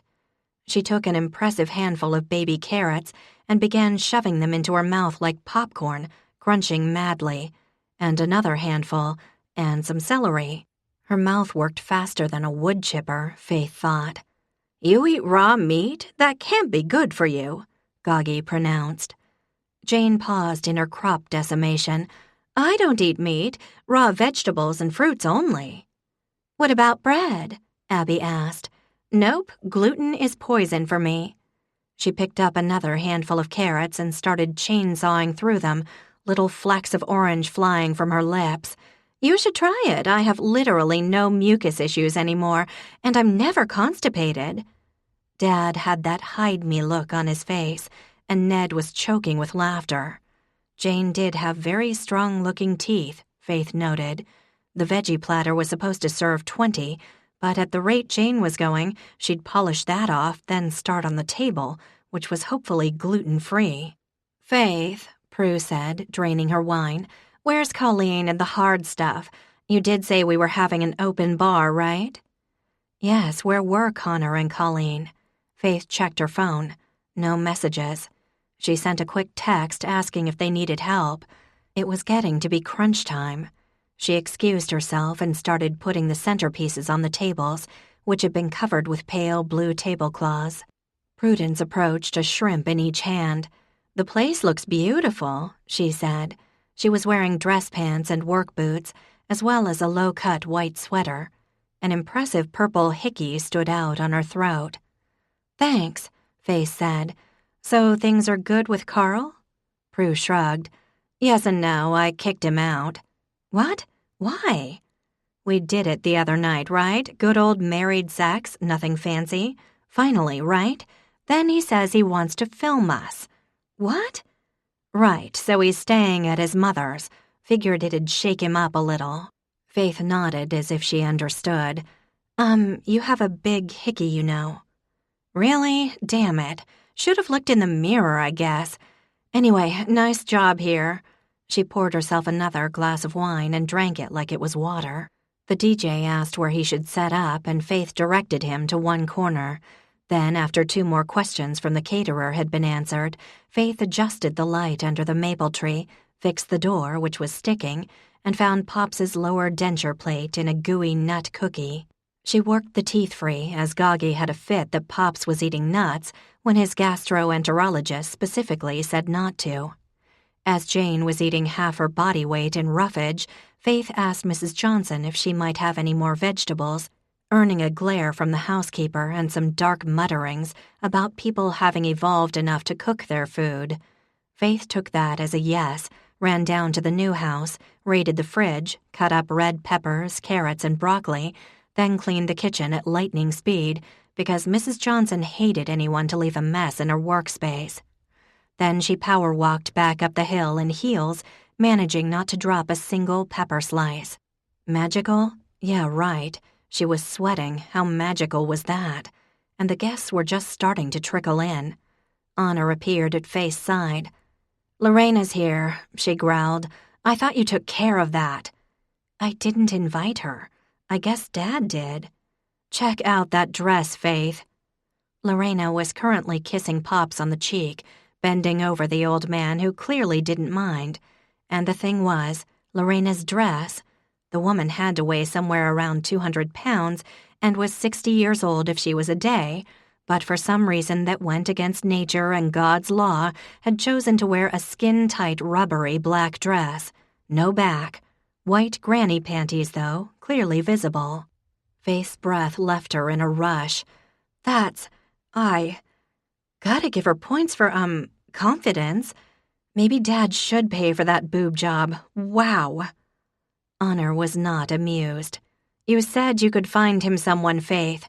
That other woman, the gardener, is talking about how often she poops, and here's Lorena dressed like Lady Gaga. Can't you do better?" Before Faith could answer, Honor walked away. With a sigh, Faith went over to say hello to Lorena. "Hello, sweetie. Lorena boomed. "And just who do we have here?" She was glaring at Jane, who sat next to Dad. Jane paused in her chewing. "I'm a friend," she said, looking Lorena up and down. "A friend? A friend of who?" Lorena asked, her expression lowering. "A friend of whom, isn't that what you mean?" Jane smiled tightly and took another celery stick. "Catfight," Ned murmured as he walked past Faith, phone in his hand. Next time Faith felt the urge to throw a party, she'd ask Prue to duct tape her into a chair. And things hadn't even started. Chapter 18. Levi pulled on his suit jacket, the one usually saved for weddings or funerals. The whole town had been invited to old Mr. and Mrs. Holland's anniversary party, the police chief included. He hadn't seen Faith much since the night he'd kissed her.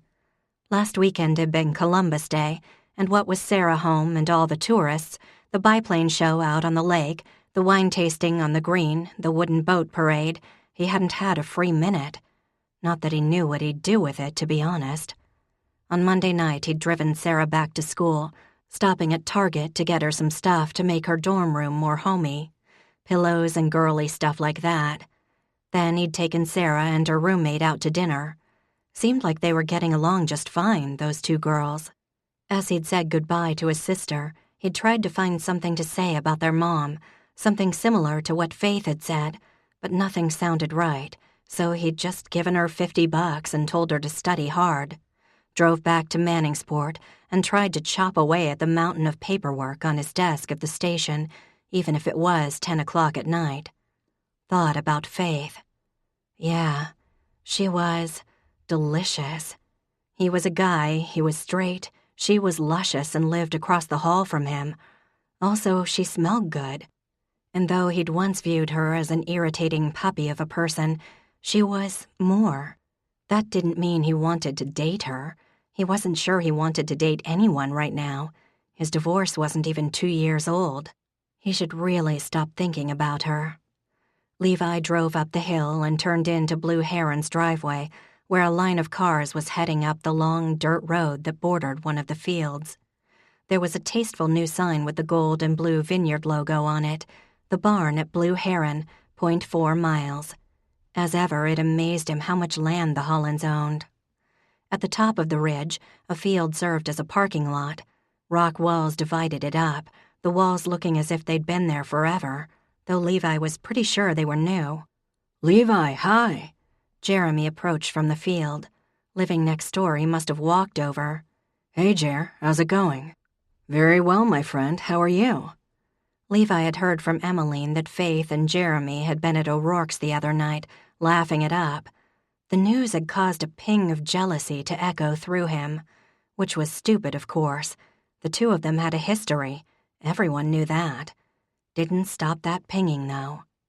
People were streaming toward a path flanked by 2 maple trees, which were lit from the bottom by small spotlights, casting the yellow leaves in a warm, golden light. The path was wide, a stone wall running along one side, little copper lamps lighting the way. A wood thrush called, and further away an owl hooted. Somewhere in the distance was the sound of rushing water. Suddenly, Levi recognized where they were. He'd been here before. 12 years ago, he and Faith had eaten lunch about 100 yards from here, over by the waterfall. "Have you ever been out here?" Jeremy asked, like a freaking psychic or something. "There's a nice place to swim." Ah, so Jeremy had been here too. Well, sure. He was the one who dated Faith. "I don't know, maybe," he said. Then they rounded a slight curve in the path, and both men stopped. "Wow," Jeremy breathed. The structure in front of them was both modern and old, the old stone barn, topped with a clear paneled roof, glowing from the soft lights inside. All around, trees had been lit from below, white birch and silver maple, beech and hickory. There were flower beds, but it wasn't fussy or precise. It was kind of magical, like something out of a fairy tale. "Levi, Jeremy, so glad you could come." John Holland greeted them at the big barn door, which was lit with copper lanterns. 2 women flanked him, one in what appeared to be a brown paper bag, the other in. Ouch, best not to look. Right, Lorena Creech, who'd been sniffing around Faith's father in recent weeks. Come on in, see what our Faith has done. Phyllis, how are you? The walk wasn't too bad, was it? This is unbelievable, Jeremy said as they went through the barn doors. Inside was quite possibly even prettier. Lamps made from blue heron wine bottles had been fastened to the stone with iron brackets. More wine bottles, the necks cut off, sat on the tables, filled with what looked like wildflowers. People milled about, pointing and exclaiming. The far wall of the barn was missing, and a 2-level deck cantilevered out over the hill. There were more tables out there, and people admired the view, which stretched out past the lighted trees, over the fields, and all the way to the lake. Levi, I clocked a speeder going past my house at 62 miles an hour, barked Mrs. Nebbins, who owned her own radar gun and phoned him about 3 times a week. When are you going to set up a speed trap on my road? I was out there yesterday, Levi said. Well, you need to give more tickets, or maybe put out some spikes. That'd slow people down, let me tell you. Phyllis, you just get more beautiful if that's possible, Jeremy murmured, kissing her cheek. Oh, Jeremy, you liar, she said. Have you seen Faith? Is it hard? Is she still in love with you? She probably is, poor thing. Listen, my knee is out of whack and those exercises you gave me didn't work, so I stopped doing them. Really? How long did you do them? 2 days. That's just insulting, he said. Come on, complain away, I've got all night, but I want to see that deck.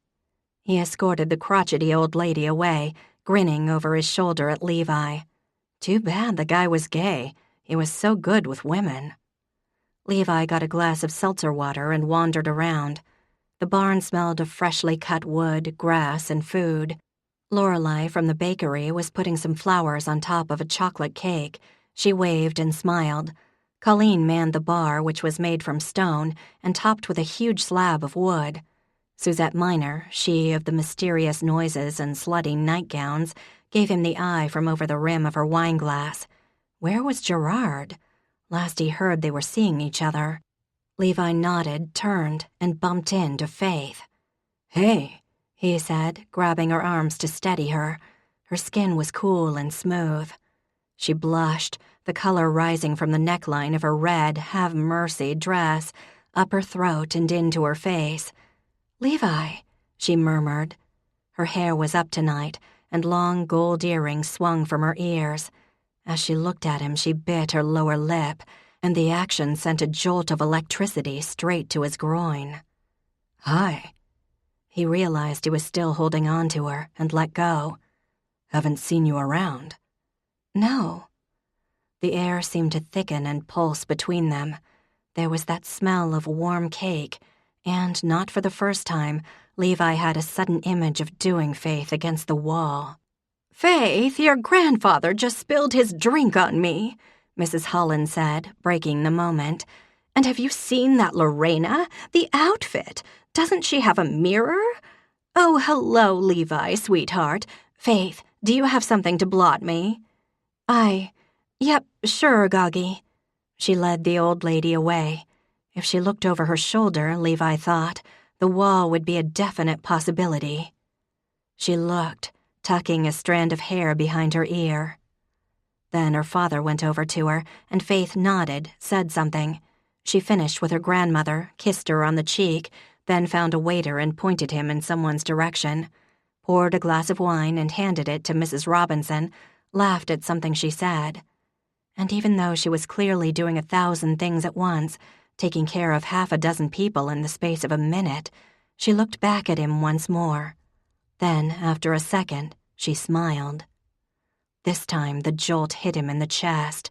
Faith Holland smiling at him, not too far away from the spot he'd kissed her for the first time all those years ago. She's such a natural at this, isn't she? Jeremy said approvingly, having made his way back from the deck. And this design, gorgeous. She's already had 7 bookings for weddings here next summer, Honor told me. Hey, Levi. Hi, Jeremy. Abby Vanderbeek bopped over, as well as Helena Meering.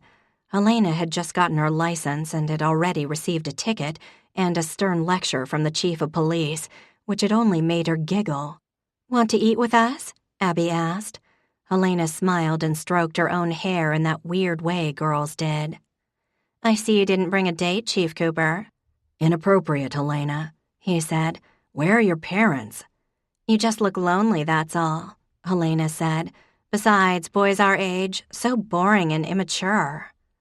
"I'll be your date, ladies," Jeremy said. "Aren't you gay?" Helena asked. Abby took Jeremy's arm. "Gays make the best dates, Helena. Everyone knows that." Faith, he noticed, ended up sitting with Jeremy and her niece, as well as a couple other members of the Holland family. Levi chose a seat at a table with the very nice Hedberg family.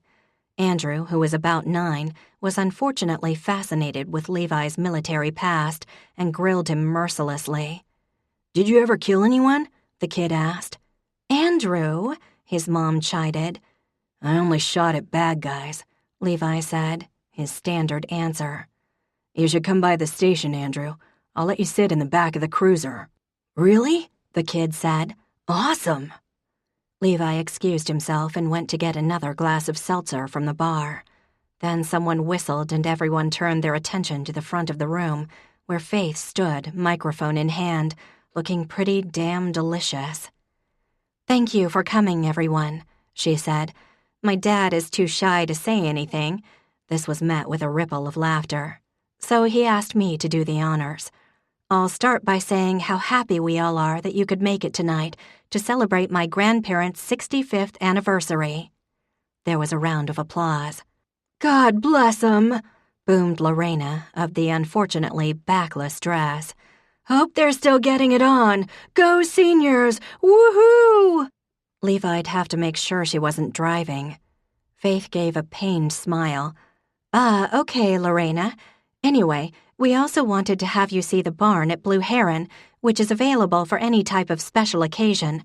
This was the milking barn back in the 1800s, and it burned down in 1912 when my great-grandmother sent my great-grandfather here to sleep after they had a fight. I guess Great-Grandpa knocked over a candle, and that was that. He barely made it out, the story goes, and you can bet he never made my great-grandmother mad again. There was a warm laugh from the audience. Levi glanced at Jeremy, who was sitting a few tables away. He was smiling, his eyes glued to Faith, looking like a man in love. "I'm really grateful my dad gave me the chance to make this space into something new, and there's no better way to christen it than with my grandparents' milestone. So thanks, everyone. And without further ado, my grandfather would like to say a few words to his beautiful bride." The guests gave an awe, then clapped as old Mr. Holland went over to Faith. "Thank you, sweetheart," he said, chuckling. "I guess not many people can say they've been married 65 years, but I have been." He paused, looking out at the guests with a smile. "Where did I go wrong?" There was a round of laughter. "People say to me, 'John, I don't know how you do it.' And I tell them, just look at my wife. She's got the face of a saint. A St. Bernard, that is." Levi glanced over at Mrs. Holland, whose expression was thunderous, and actually, yes, did resemble the jowly dog. Faith darted out and whispered something to her grandfather, but he just shook his head and took a few steps away from her. "Faithy here wants me to dance with my wife," he said, "but how can I? She's got 2 left feet, and I've got a ball and chain."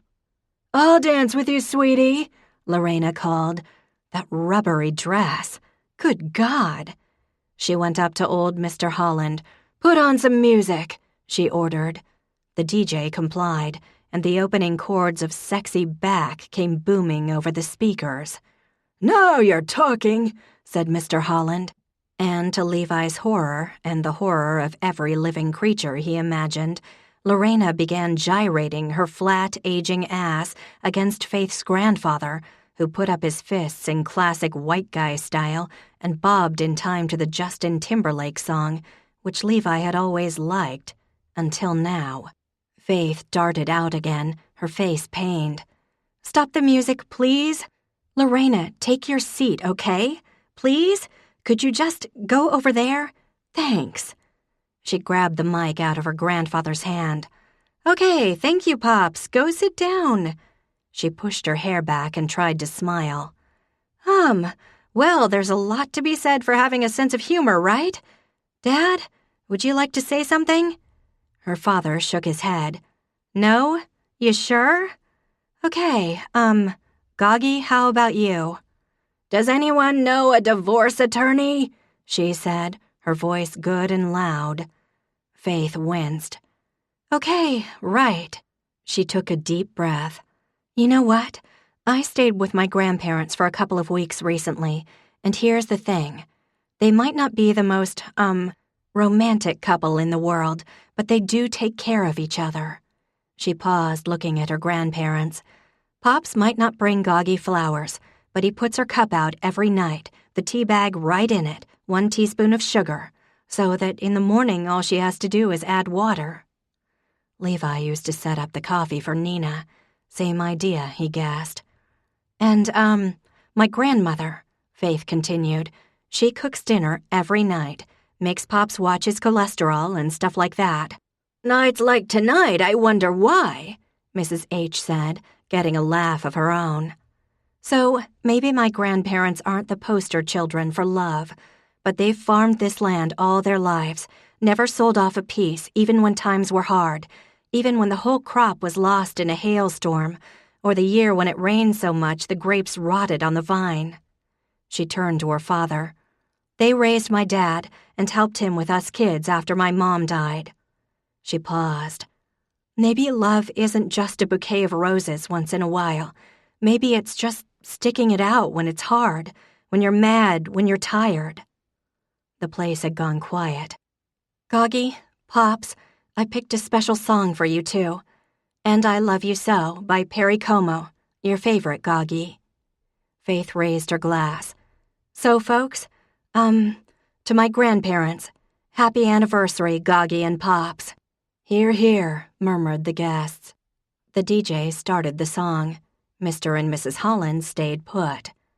This is when you dance, Pops, Goggy. They didn't move. Suddenly, Lorena Creech lurched to her feet, knocking her chair over. You're what? She screeched, pointing to the woman in the paper bag dress.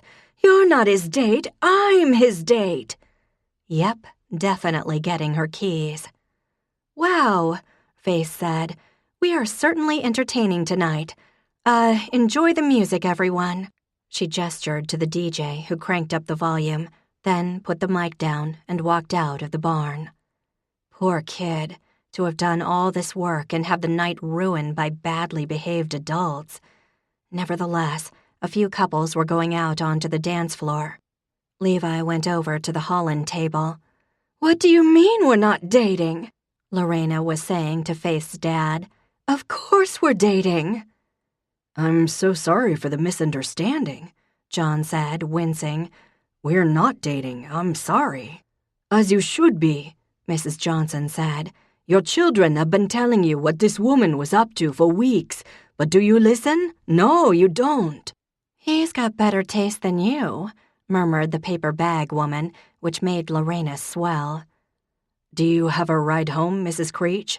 Levi asked, trying not to look directly at her. I don't want you driving. I'll call a cab, Mr. Uptight, and don't worry, I never drink and drive. I never drink at all, said the other woman, her voice prim. No, I bet you don't, Lorena said. Too busy talking about your mucus production. That's it, I'm leaving. John Holland, you've broken my heart. So sorry, John said, wiping the sweat from his forehead. Also, Jane, I'm not dating anyone. Sorry. Well, for heaven's sake, the bag lady said, tossing her napkin on the table. Why was I invited then? I'm leaving too. What a waste of time.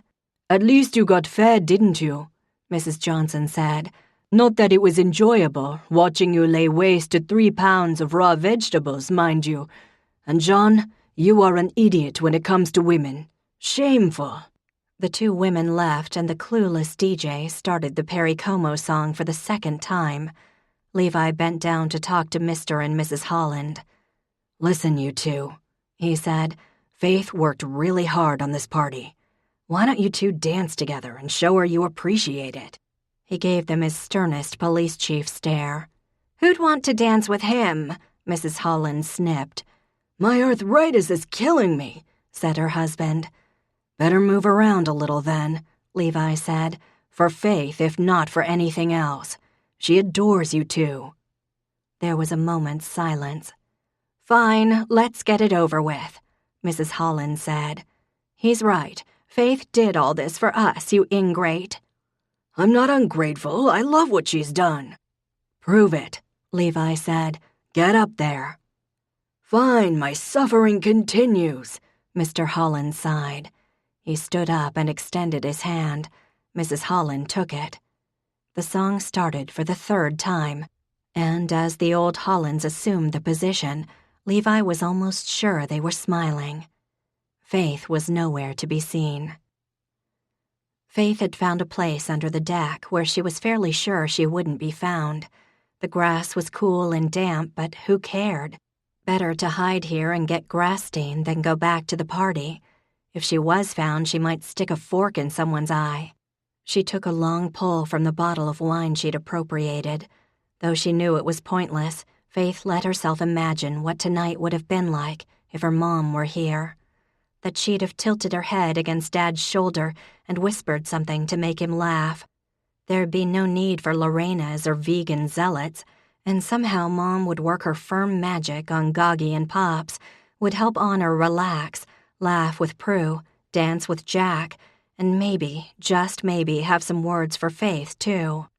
The grief slipped around her like a heavy cape, enveloping her. She didn't deserve to miss her mother, but dear God, she did. "Hey." Faith jumped. "Hi, Levi," she said, surreptitiously wiping her eyes. Her achy heart sped up. "Drinking alone?" he asked. "Yep, tonight I think it's more than justified." Levi sat down next to her. "So, this has been..." His voice trailed off. "Terrifying," she suggested, taking another pull. "Because really, what other word works here?" "Memorable." There might have been a smile in his voice, but it was too dark to tell. "Memorable. Your word is better." "Were you crying just now?" he asked, his voice quiet. For some reason, his question made her throat tighten again. "A little."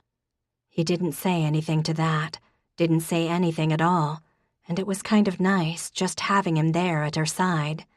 She felt chilly all of a sudden, wondered what he'd do if she leaned her bare shoulder against his. "They're dancing, you know," he said after a minute. She shot him a look. "Really?" "Yep." "Oh, good." She looked back at her hands. The waterproof mascara was not tear-proof. From up above came the shrill and adorable voice of young Michael Jackson. Footsteps thudded more or less in time to the music, indicating that people were dancing. "This place is beautiful, Faith," Levi said, and all of a sudden Faith's toes curled in her shoes, because he'd come to find her. "Thank you," she whispered, turning her head to look at him in the faint light. Damn, Levi Cooper in a suit. She couldn't say she'd ever seen him in one before, aside from his dress uniform. His hands were clasped loosely in front of him, and he was looking at her. "Are you having a nice time?" she asked. "I am now." The words caused a tightening low in her belly. "You look very handsome, Levi." He did. Those sleepy eyes definitely held a slight smile now. At least that's what it seemed like. He leaned so that his shoulder bumped hers, and the small gesture made her entire body feel warm. "And you look very pretty, Faith," he murmured. "Thanks." He looked at her a long moment, then reached over and touched the silky hairs at the back of her neck, studiously, a slight frown coming to his face, as if he'd never touched that spot on a woman before. Faith swallowed as her entire side broke out in goosebumps, her muscles turning liquid. He stared at the spot he was touching, his lashes catching a bit of the light from outside. The boredom scale didn't exist now. His mouth was so close. She could just lean in and kiss him, feel that perfect pressure, that thrilling moment when the kiss would deepen and she'd feel his tongue slide against hers. Yes, if she worked up the nerve, Faith could kiss Levi Cooper, the boy she'd known most of her life, the boy who'd never liked her. But she didn't move, hypnotized by that gentle touch on her neck. He could do that all night, and she'd sit here and not want anything more. Except she did. "Come on," Levi said. He stood up and took her hand, pulling her to her feet, and led her out from under the deck to the barn's entrance. "Take a look at that." He stood behind her, not touching her, but close enough for her to feel his warmth. Her grandparents were dancing. Michael Jackson had finished, and the Rolling Stones were singing Beast of Burden. Dad was dancing with Honor, Colleen with old Mr. Iskin, Prue with Ned, Abby with Helena, both girls laughing. And Goggy and Pops were dancing too, dancing and smiling as they talked. Faith felt a smile come to her own face. She'd done it. It looked wonderful, magical even. "You want to get out of here?" Levi asked, and his breath was soft against her neck. The party would last maybe another hour. The caterers would take care of cleanup. Everyone had already been paid. She'd be up here tomorrow anyway. Her job was done, in other words. And Levi Cooper was asking her to go somewhere with him, and there was a promising look in his eyes. She suddenly, desperately wanted to do something about that. "Okay," she whispered. Chapter 19. The whole seduction thing, easier said than done. They'd been home for 18 minutes, and the only one seeing any action thus far was Blue, who detached himself to Levi's leg the second they came through the door. Luckily, she'd asked Eleanor Raines from downstairs to walk the beastie. Ellie fell over herself to worship him on a number of occasions, so Blue was all set for the night. Good thing the dog was here, because conversation wasn't exactly flying. Levi was sitting on her couch, having successfully ended the humping session, well, Blue's humping session, and was now scratching the dog's ears as her pet stared at him worshipfully, tennis ball in mouth. Faith herself was leaning against the counter, drinking a glass of ice water. Maybe she'd been wrong about Levi's intentions. Was it possible, she wondered, that Levi had no idea she wanted him to, do her? If he did, how come he was just sitting there? How exactly did people proceed? Should she just announce it? God, she was nervous. Heart zipping away, hands shaking slightly, stomach in knots. Where was that warm, melting sensation from before, What to do, what to do?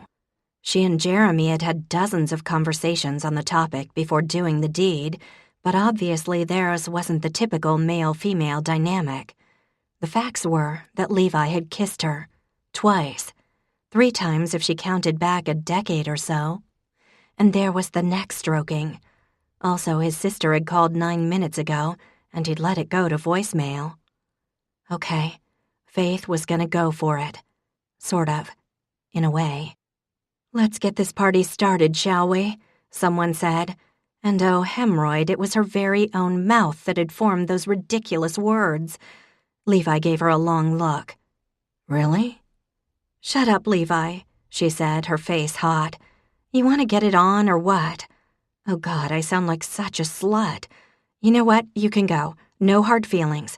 America's Next Top Model is having a marathon anyway." Blue barked, wagging happily. It was his favorite show.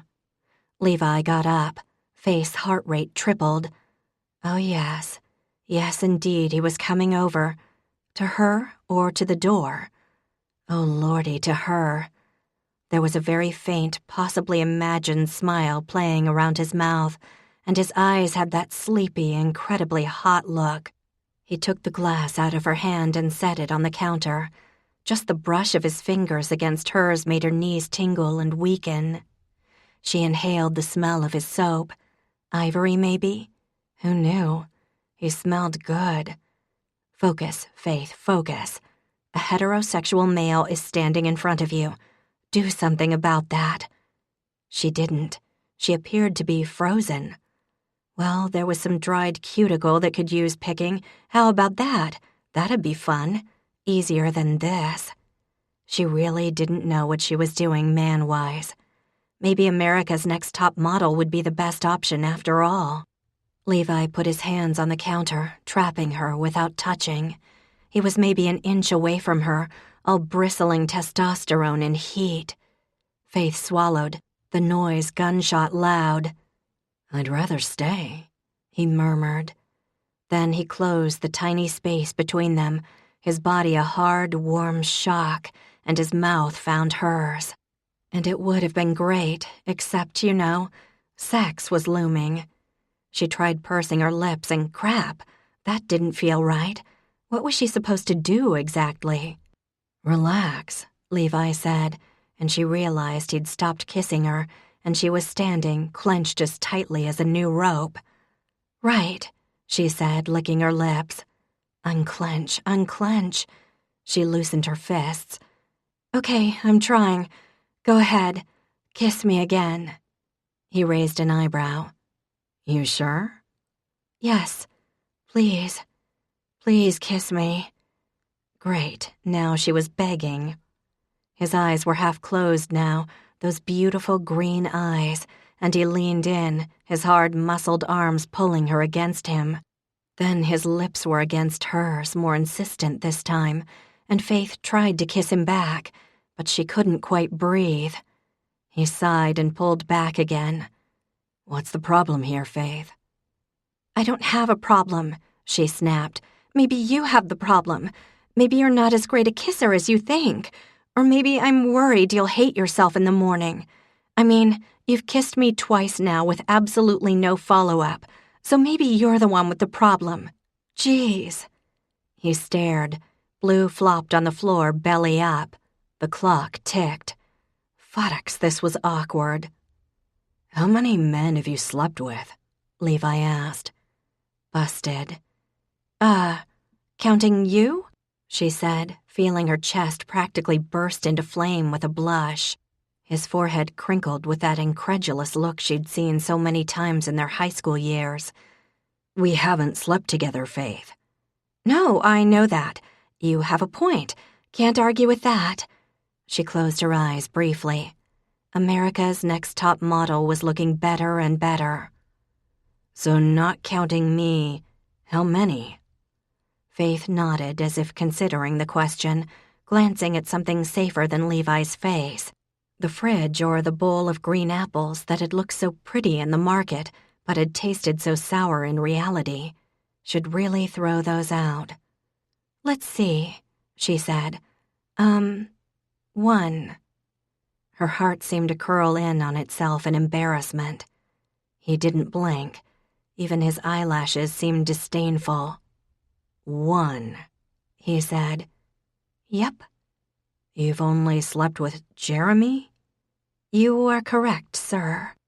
Her face was hot enough to fry an egg. Not that she had anything to be embarrassed about. Chastity was a good thing. Being fastidious about one's choices in life, an excellent quality. This night was not going as planned.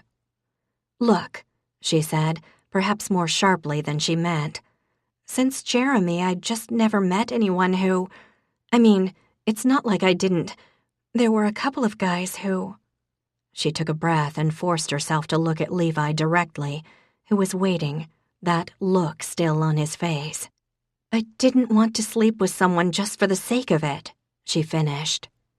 Words that would make a man run, especially someone like Levi, who seemed like the type to absolutely sleep with someone just for the sake of it. The truth of the matter was, Faith had wanted to be in love first. For 8 of the past 11 years, she'd only ever imagined sleeping with one man after all.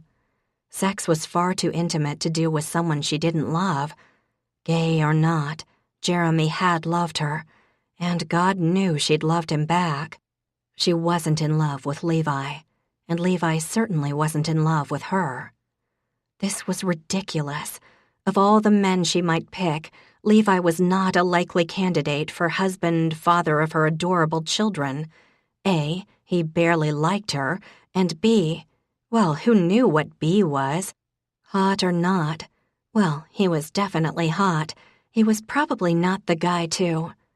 He reached up and cupped her cheek with one hand and studied her, his expression unreadable, eyebrows drawn, the slight omnipresent frown on his face. Faith swallowed, her throat dry. "Do you want to sleep with me, Faith?" The question took her by surprise. His voice was low and gentle, and Faith felt a tug low in her belly. "If you don't mind," she whispered. He smiled the slightest bit, then ran his thumb over her lower lip, and she drew in a shaky breath. Then he pulled out the clip that held her hair up, causing it to tumble down in a sweep. Slowly, almost carefully, Levi bent his head and kissed her neck, his arms going around her, and oh mercy, his mouth was warm and gentle, and a rush of molten gold seemed to flow through her limbs, heavy and electric. Her bones seemed to soften, and her head tipped back, her breath suddenly ragged. Her hands didn't know what to do. Levi took one in his and kissed her palm, then flattened her hand against his chest so she could feel the slow, hard thud of his heartbeat. And this time, when his mouth touched hers again, this time it was right. His hands moved through her hair, then down her back, pulling her against him. And oh, he was solid as granite, utterly dangerous, and absolutely safe. Her mouth opened in a sigh, and he took advantage, tasting her, and the hot golden feeling was stronger now, pulsing hard. Her hand slid against his ribs, feeling the play of muscles against skin, and his kiss became deeper, more insistent, hotter. Faith's knees loosened dangerously, a little moan escaping her throat. Then Levi pulled back, and it took Faith a minute to open her eyes. Her breathing was ragged, so was his. His eyes, bedroom eyes, that was the term. "You sure you want to sleep with me?" she said, her voice breathy. He smoothed some hair away from her face. "I'm sure." She bit her lip. "Okay, then. Take me to bed." "I was thinking against the wall." "Good God," she blurted. The golden heat surged, hot, hard, and heavy. "Okay, fine, whatever you think. You're the expert here." His smile was slow, and it made the throbbing hotter, stronger. Then he bent and picked her up, so that her legs wrapped around him of their own accord, and Levi Cooper did what he said he was going to do. They did end up in bed, and bed was good, Levi thought. The wall had gone well until Faith's dog kept dropping his ratty old tennis ball at their feet, and she started to laugh. Besides, given that Faith had never been with a straight guy, he wanted to give her the whole experience, as it were. She was worth exploring, her body lush and soft, all pink and cream, and she made the most gratifying little noises, and had done a fair bit of exploring herself, her hands sliding over him, her mouth soft and sweet. And when they were done, and her eyes were wide, and her cheeks flushed, and her skin damp with sweat, he rolled on his back and pulled her against him. A fierce sense of something swelled in his chest. Even she was quiet. "So, was this, pretty typical?" she asked eventually. "No." "Pretty much," he answered, his fingers playing in her hair. "Now why'd you say that, dumbass?" his brain scolded. Because he didn't want too much too soon. That was all. He was being careful, and careful was smart. The dog decided it was bedtime too and jumped up, draping himself over their feet. "Do you mind him?" Faith asked. "He's fine." She propped herself up on her elbow and looked at him. "Do you need to go?" He blinked. "Kicking me out?" "No, I didn't know if you wanted to spend the night. If you do, I have to take off my mascara and hide my, undergarment. I've seen your undergarment. I've also seen combat armor that looks more comfortable. Is this your pillow talk? Is this yours? Don't crinkle your forehead at me, Levi. I'm new to the game here. He felt a smile threaten. You're pretty good for a rookie. Shush. Here came the blush. He turned and pressed a kiss on her shoulder. Her blush deepened. You're pretty and soft and you smell like cake. How's that? He asked. She smiled a little. Cake? Yes, edible. That flustered her. She pressed her lips together and looked away, still a little spooked around him. So, are you staying? Do you want me to? Her gaze flickered to his and away again. Okay, if you want to. He could have claimed 10 things, 9 of them true, that would have gotten him home. He was on call, he had paperwork, emails to answer, a grant to finish. He could take a cruise through Manningsport just to let the good citizens know he was out there. He probably should have used any one of those, because there was sex, and then there was spending the night, and this was way too early to spend the night. Sure, he said. You really want to stay? Yes, now be quiet and go to sleep. She looked at him another second, unconvinced, and he felt a pang of remorse. He picked up a strand of her hair and gave it a gentle tug, then pulled her head back down to his shoulder. Levi? Women, always with the talking. Yeah? Thanks for doing me. He laughed. You're welcome. Did you have fun? What do you think? You made a lot of noise. That's generally a good sign. She raised her head to look at him, her coppery hair falling half over her face. Well, well, well, look at that. Levi Cooper smiling. And sure enough, it seemed he was. Then she kissed him, hesitantly, sweetly, then less hesitantly, and nobody went to sleep for a long while, except the dog. Chapter 20. Levi Cooper had washboard abs. Not that Faith was ogling or anything. Okay, she was totally ogling. So was Blue, for that matter, still hoping Levi would throw the ball 10 or 500 times. But Levi was asleep, so ogling was allowed. Plus, how could a woman drag her eyes off that perfect, beautiful body?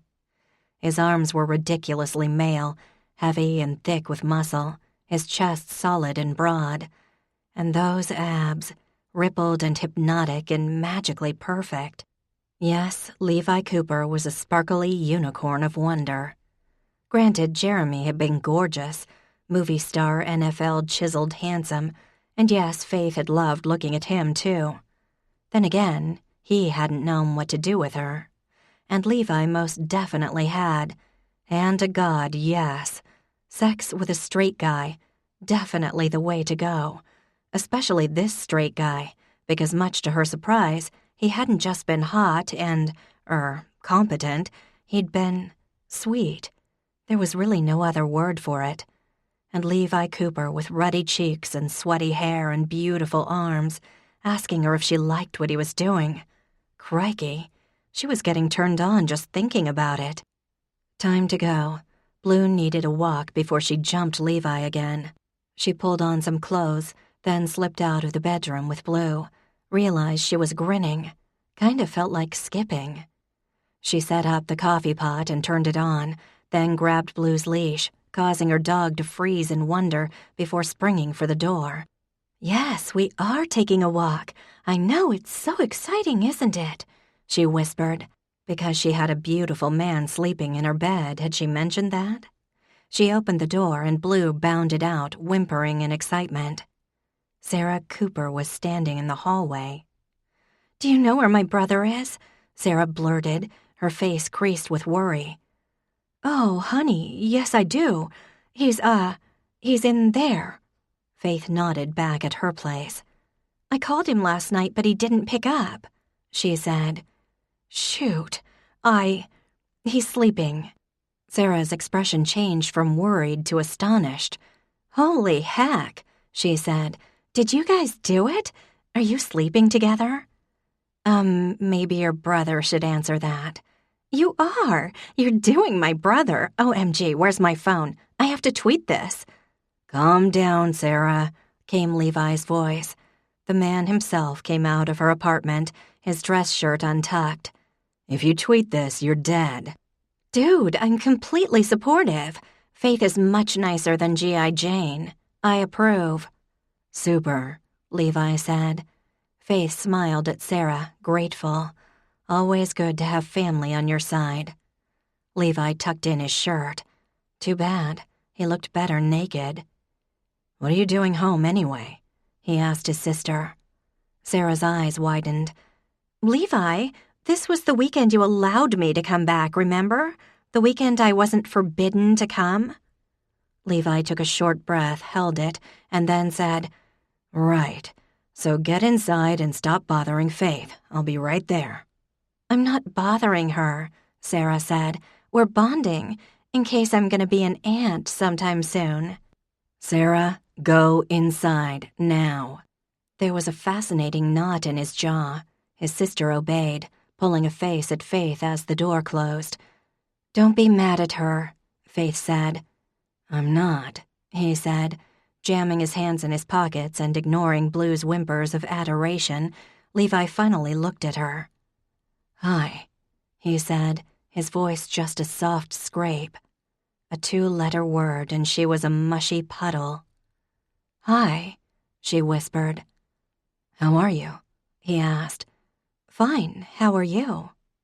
His eyes dropped to her mouth. "Also fine, but I have to go." He looked as somber got. "Okay." "I'll see you." "Yes, as we live not too far from each other." She bit down on a smile. "Right." Only then did he seem to realize she was joking, which he acknowledged with a raised eyebrow. Then he grabbed her, eliciting a squeak, and gave her a hard, fierce kiss, and before she could even respond, let her go. "See you around, neighbor." With that, he was gone. "You hot bitch," Colleen breathed the next evening, her eyes full of admiration. "You slept with Levi Cooper? Get out of town, tell me everything. How many times did you—" "Okay, whoa, easy, girl." Faith sat back in her seat at O'Rourke's, which had just opened. She hadn't seen Levi since the night, though she'd smelled chocolate again at 3 this morning. Today, though, his car wasn't at the station or in back of the opera house, so she assumed he'd driven his sister back to school. Not that she was stalking, though yes, she had just followed Sarah Cooper on Twitter. "I want every detail," Colleen said. "You owe it to me. My friend got it on. I'm so happy." "Yay, but could you just lower your voice a teensy bit? That'd be great." "No one's here, Pat." "Your brother might come in any second." "He doesn't count. Right, Connor?" "That's right." Connor appeared from the kitchen. "Hi, Faith. Glad you're getting some." "Thanks, Con. And thank you, Colleen, for not telling me your brother was lurking." "What colored dress should I pick out for the wedding?"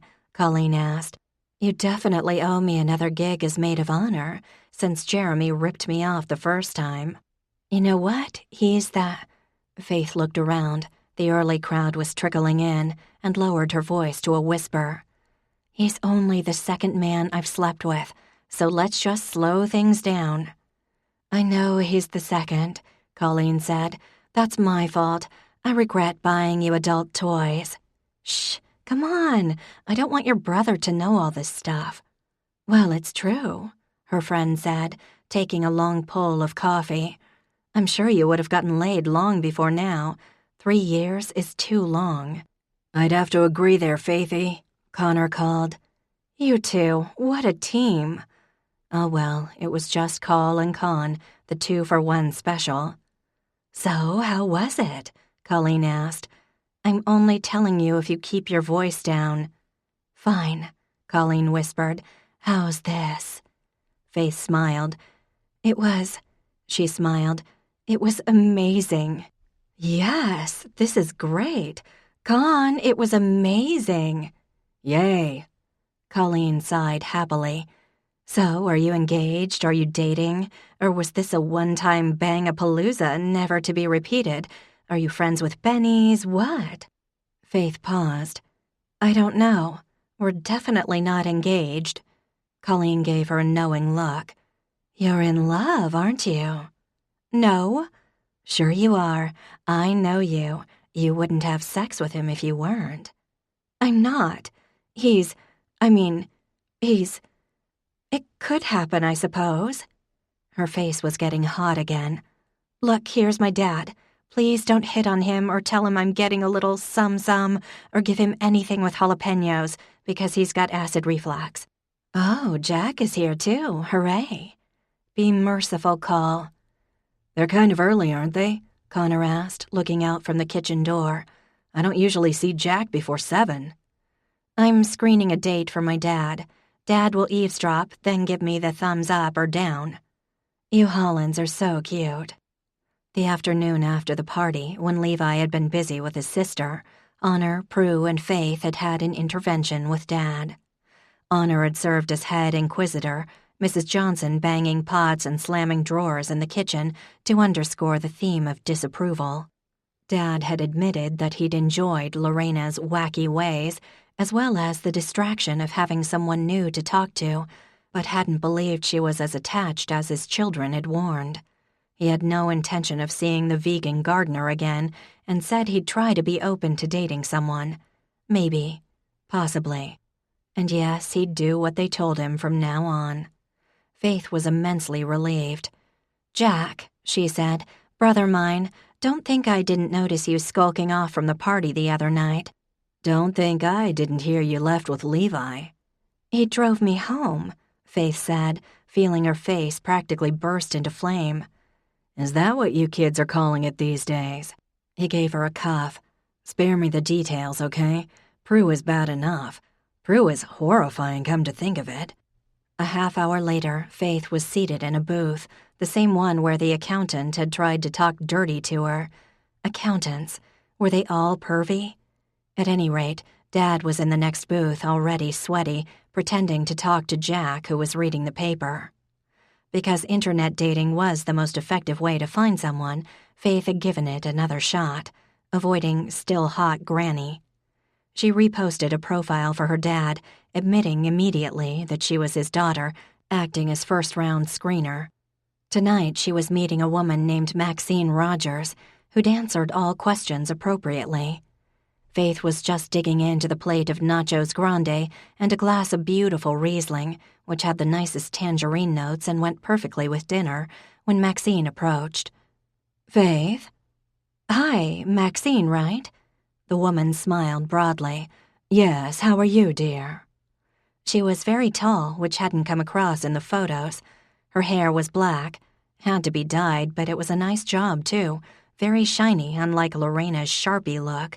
And her makeup was expertly applied, especially her red lipstick, which was bold and rather dashing.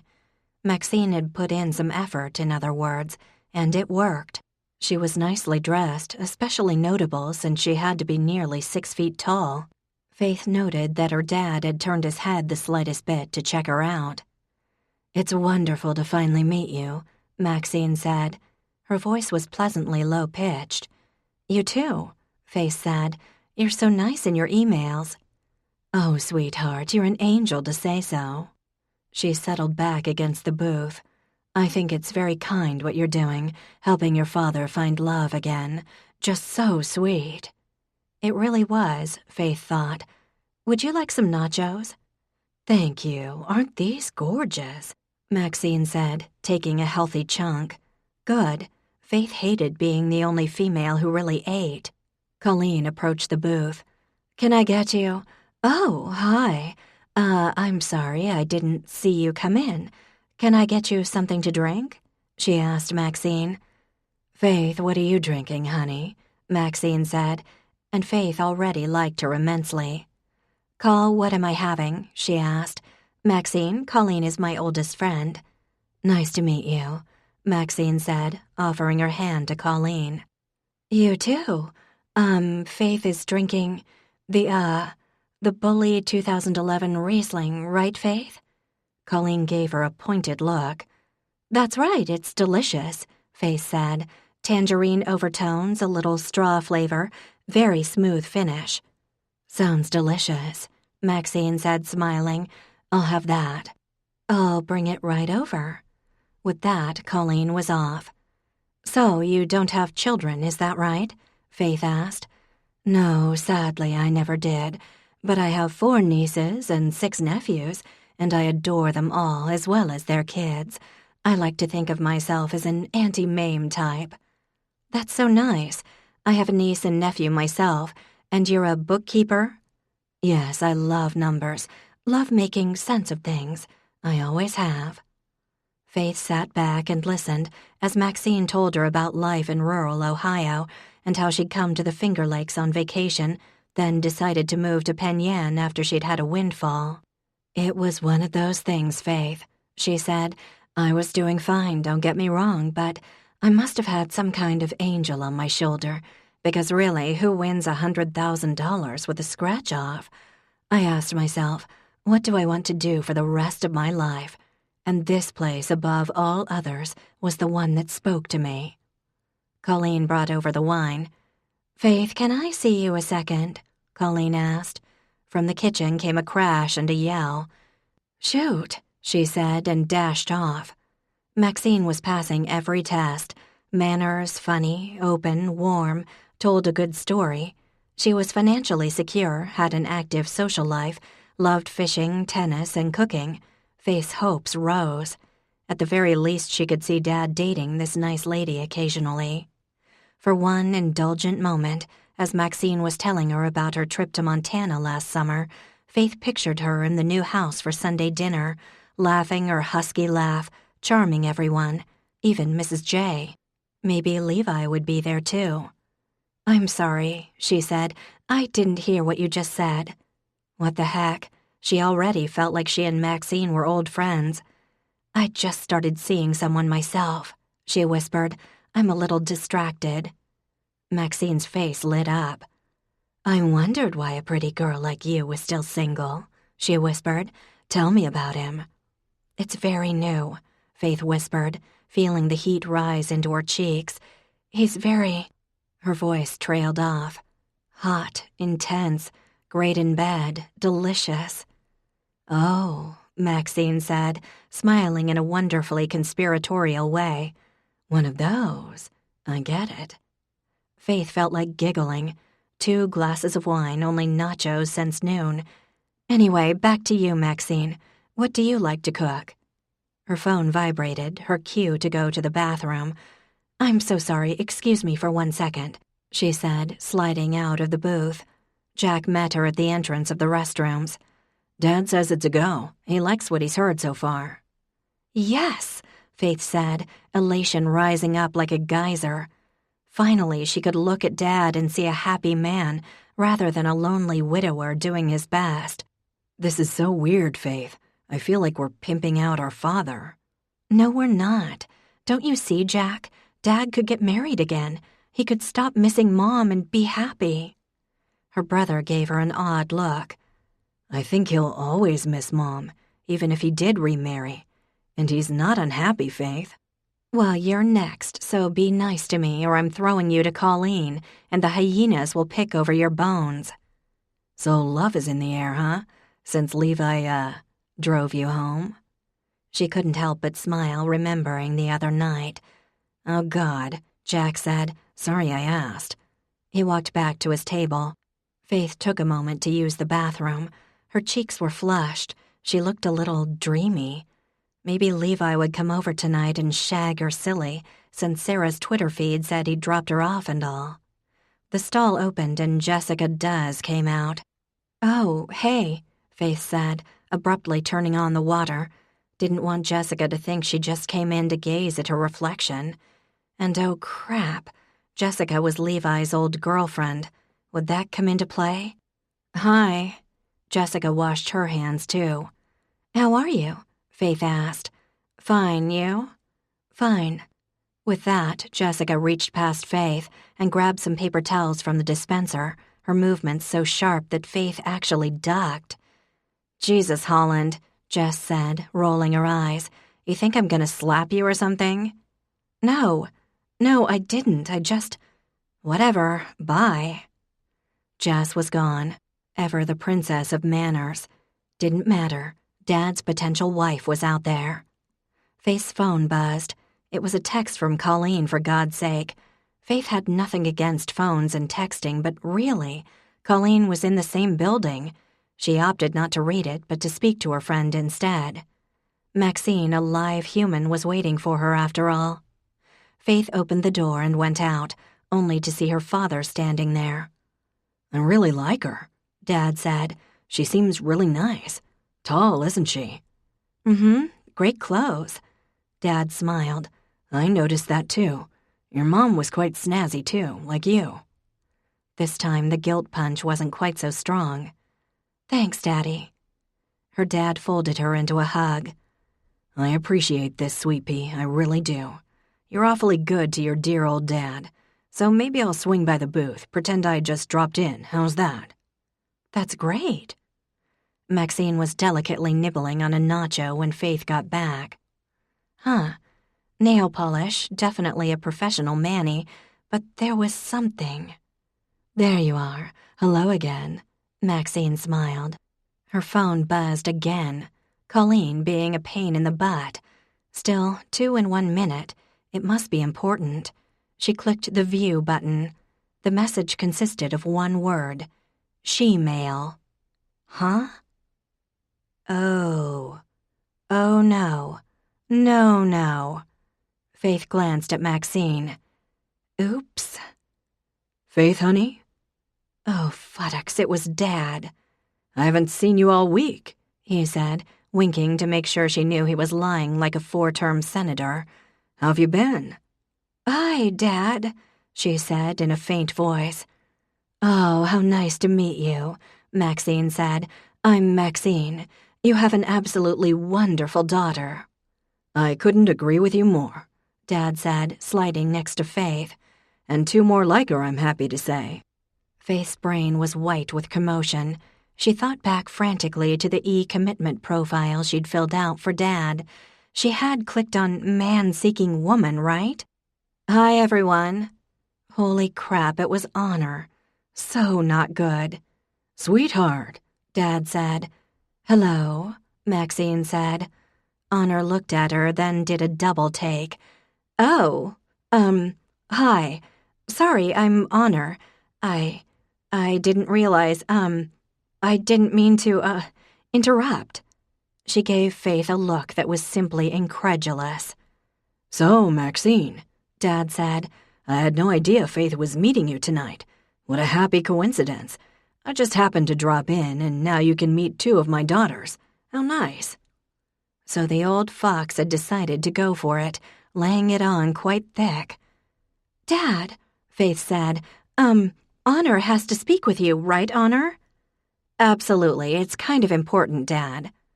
"Sweetie, we live in the same house," he said. "We can talk later. Sit down, don't be rude." "Very nice to meet you, Honor," Maxine beamed. "Nice smile." Faith sighed. "You know, John, I think it's lovely that your daughters are so involved in helping you find someone," she said. "Really, girls, your concern is so touching." "Yeah," Honor said. Thank you." "My son is here too, somewhere," Dad said. "Oh, there he is, at the bar. The big, good-looking one." "Takes after his father," Maxine said. "Jack, come over here," Dad called. "Maxine, I hope you don't mind. It's a small town, and O'Rourke's are a little hangout." "I love Manningsport," Maxine said. "I've been here before, actually. Prettiest town in New York, I think." It is," Dad said, nodding approvingly. He looked at Faith and gave her a little wink, as clueless as she'd been. Jack approached. "Hey, Dad," he said. "Hi, I'm the son." He stuck out his hand to Maxine, who shook it. Jack's eyes widened. "That's some grip," he said, glancing in horror at Faith. "I have one more daughter who's not here," Dad said, beaming. but you've met 75% of my offspring. And since they're the most important things in my life, I guess it's good to get that covered." "A beautiful family," Maxine said, "but I'm afraid I have to go. Too bad I didn't know you'd be popping in, John. I have a dinner date with the lovely old gentleman who lives next door to me, and he barely gets out, so I'd feel terrible if I was late. But I hope we can see each other again." "I think that would be great," Dad said. "Yeah, no, that's great," Faith said. It was so nice to meet you." Jack and Honor murmured in agreement, their faces a bit pained. Maxine got out of the booth and grabbed Faith's hands. "Thank you, sweetheart." And yeah, husky wasn't quite the right word to describe that voice. "Take care," Faith said. She kissed Maxine's cheek, getting a bit of stubble. "John, wonderful meeting you. Have a lovely weekend." She tilted her head and waved, then off she went. Faith sat back down. "I really liked her," Dad said. "Good job, Faithy. She's lovely." "Dad?" Faith said. Maxine is not going to be your girlfriend." He paused. "Why?" Honor shook her head and sighed. "Well," Faith began, hoping to break this gently, "did you notice anything about Maxine? Anything at all?" Her father frowned. "She's tall." "That's it, Dad. Run with it," Jack said, taking a long pull of his beer. Very warm and well-spoken. Pretty." "Pretty is not really the word here," Jack said. "Wouldn't handsome do better?" "Sure, I guess so," Dad said. Honor sighed and turned to look at their father. "Dad, Maxine is a man." Dad blinked. "What?" "She's a man, Dad." "No, she's not." "Oh, but she is," Honor said, taking a nacho covered in cheese. "But she—" "No, Honor's right," Jack sighed. "It's a boy." His shoulders started shaking in a silent laugh. "Oh," Dad said. Oh, I see." Then he bit his lip and started laughing, too. Honor rolled her eyes. "Colleen, can I get a very strong martini?" she called. "Bone dry, 3 olives." She looked at Faith. "I'll give you this, Faith. She was better than Lorena." "So you kids don't want a stepfather, is that correct?" Dad said, wiping his eyes with a cocktail napkin. And though Faith laughed along with them, that familiar feeling of guilt twisted in her stomach. She still hadn't made things right. Chapter 21. "I think it's fantastic that you guys are together. Really, you're perfect for each other." Jeremy beamed at them like a proud parent. Faith made a non-committal noise, looked in her wine, and tried not to cringe. Levi, she imagined, was doing something similar, though of course he was too stoic and manly to cringe, but inside he'd be cringing too. They were at Jeremy's for dinner, a celebratory dinner, he'd said, because the 2 people he loved best in the world were stooping each other. He seemed to be the only one celebrating, however, and it was quite possible he was a little too happy, which was rather grating. Jeremy had figured it out during what had become their weekly lunch at Hugo's. Levi had come in for something or another, wearing a gun and looking incredibly smokin' alpha protector, and she'd fought the urge to wrap herself around him like a python. "Gotta go," he'd said, and Faith had muttered goodbye, and the second Levi was out of earshot, Jeremy's eyes had widened. "You 2 are doing it, aren't you?" he'd whispered gleefully. Yes, they were, but it was a little early to be thinking thoughts like perfect or even together. Levi was hard to figure out. On the one hand, he'd come to her apartment door 6 out of the 8 nights since they'd first slept together, and the sex was great. She honestly hadn't known sex like that really existed outside of Ryan Gosling movies. Skyscraping, mind-blowing, tunnel of light great. Before and during sex, and immediately afterward, it felt as if they had something going on. Something, She barely even dared to think the word. Special. Otherwise, not so much. She'd dropped by to see him the other day at the station. He'd asked, "What can I do for you, Faith?" with a completely straight face, like she wanted to discuss her parking tickets, which she really should pay. Sleeping with the police chief hadn't prevented him from ticketing her car in the 45 seconds she'd been double parked in front of Lorelei's. Then, last night during Nookie, he'd put a hand over her mouth, smiling. "You'll wake the neighbors," he'd said. "Don't stop," she'd whispered. Now that she thought of it, that had been their longest conversation. Levi had been working constantly. There'd been a small crime spree in East Manningsport. He'd gone up to Geneva to have dinner with Sarah, and hadn't asked her to come, which was fine, but still, she really liked Sarah, and if she and Levi were in something, it'd be nice to see his sister more, right? So tonight was their first date. Not that it had been either of their ideas. It was the brainchild of Jeremy. Jeremy, who was dressed in black jeans, a blue striped shirt, untucked, and yellow Riverman sweater with 4 buttons unopened at the neck. Good old Banana Republic. Levi, on the other hand, wore faded jeans with a tear in the knee, work boots and a flannel shirt, and despite her growing irritation with the man, it was getting hard not to rip open that shirt and take a bite. But so far, Levi had barely said 2 words to her. Make that 1. He'd said hey when he came in the door, half an hour after he was supposed to be there. "I should have thought of this years ago," Jeremy now said. "Faith and Levi. Levi and Faith." Again with the beaming. "Well, years ago, we were together, Jeremy," Faith said, a trifle testily. Levi said nothing. She resisted the urge to elbow him in the ribs.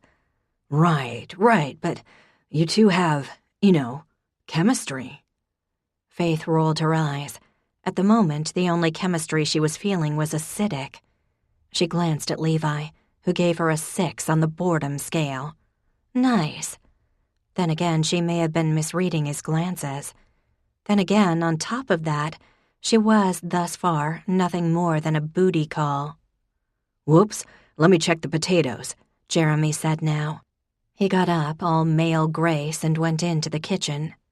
And still, Levi said nothing. "Am I just a booty call to you?" she whispered. "What? No," he answered tersely. Wow, 2 whole words. "You haven't taken me out yet," she countered. "I've been working." Ooh, 3 words now. "Sure." The boredom scale jumped to a 9. "Faith, 4 houses have been broken into in the past 10 days. I'm the police chief. I like my job. I have to do my job in order to keep it.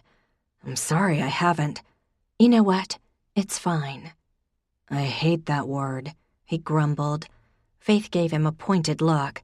"Oh, I'm so sorry, Levi. Please forgive me." "What bug is up your—" "Shut up, he's back." Levi sighed, that typical male women are such pains sigh. This time she did elbow him in the ribs. "Jesus," he muttered. "No, it's just Jeremy, but close," Faith shot back. "So, tell me everything," Jeremy said. "How did you guys get together?" "It's purely sexual," Faith said. Jeremy laughed. "You're so cute." "It's true. I'm adorable." "You are?" He smiled at her. "Isn't she, Levi?" "Yeah, adorable." At that moment his cell rang. "Chief Cooper," he answered, his face losing that bored affect as he listened. "Okay, yep, I'm on my way." He stood up. "Sorry guys, I have to go. An attempted break-in at the Hedberg's house. They think their dog scared off whoever was there." "Have fun," Faith said, taking another sip of her wine. He looked down at her. "I don't know how long I'll be." "Whatevs, honey bun." Levi looked at Faith another minute. "Bye," he said, then leaned in and kissed her, and just like that her heart softened. "Be careful," she said. "Will do." Then he left, and she and Jeremy were alone in the beautiful living room of the Lion House, a fire crackling in the huge stone fireplace, wine and cheese on the coffee table. She already missed Levi, even if he was just her life-size sex toy. "So," Jeremy said, "you and Levi, how's it going?" She tucked her feet under her and took another sip of the wine, an oaky Chardonnay with an overstated buttery texture, to be honest. "I don't really know," she said. "The air crackles between you two. It does, it crackles." Faith snorted. "Crackles with irritation, maybe." "Well, you like him, right?" Faith had to think about that one. "I like him sometimes, and once in a great while I think he likes me. I mean, I know he likes me in some ways." "He does, of course he does. You're wonderful." Faith put her wine down. "Can you stop with the compliments, Jeremy? It's driving me crazy." He sighed. "Okay, yeah, I'm a little." He paused. "I'd really like to see you happily settled with someone, and I love Levi like a brother, so I'm sorry if I'm a little overly invested here." "I'm sorry too," she said. "I didn't mean to snap at you." He smiled, that easy, generous, ready smile that won over patience in a heartbeat. "It's okay, I think I'm owed some snapping." He paused. "I still feel bad that I couldn't give you what you wanted, Faith." "It's okay," she said. "Water under the bridge." Being here in this beautiful house, where she'd been hundreds of times, the fire, the wine, the elegant furniture, and many family photos, she'd been so close to living this life, to having Jeremy, the heir to this vineyard, the town doctor, the guy who was everything she'd ever imagined having in a man. The man who loved her with all his heart, but had to picture Justin Timberlake to do the deed.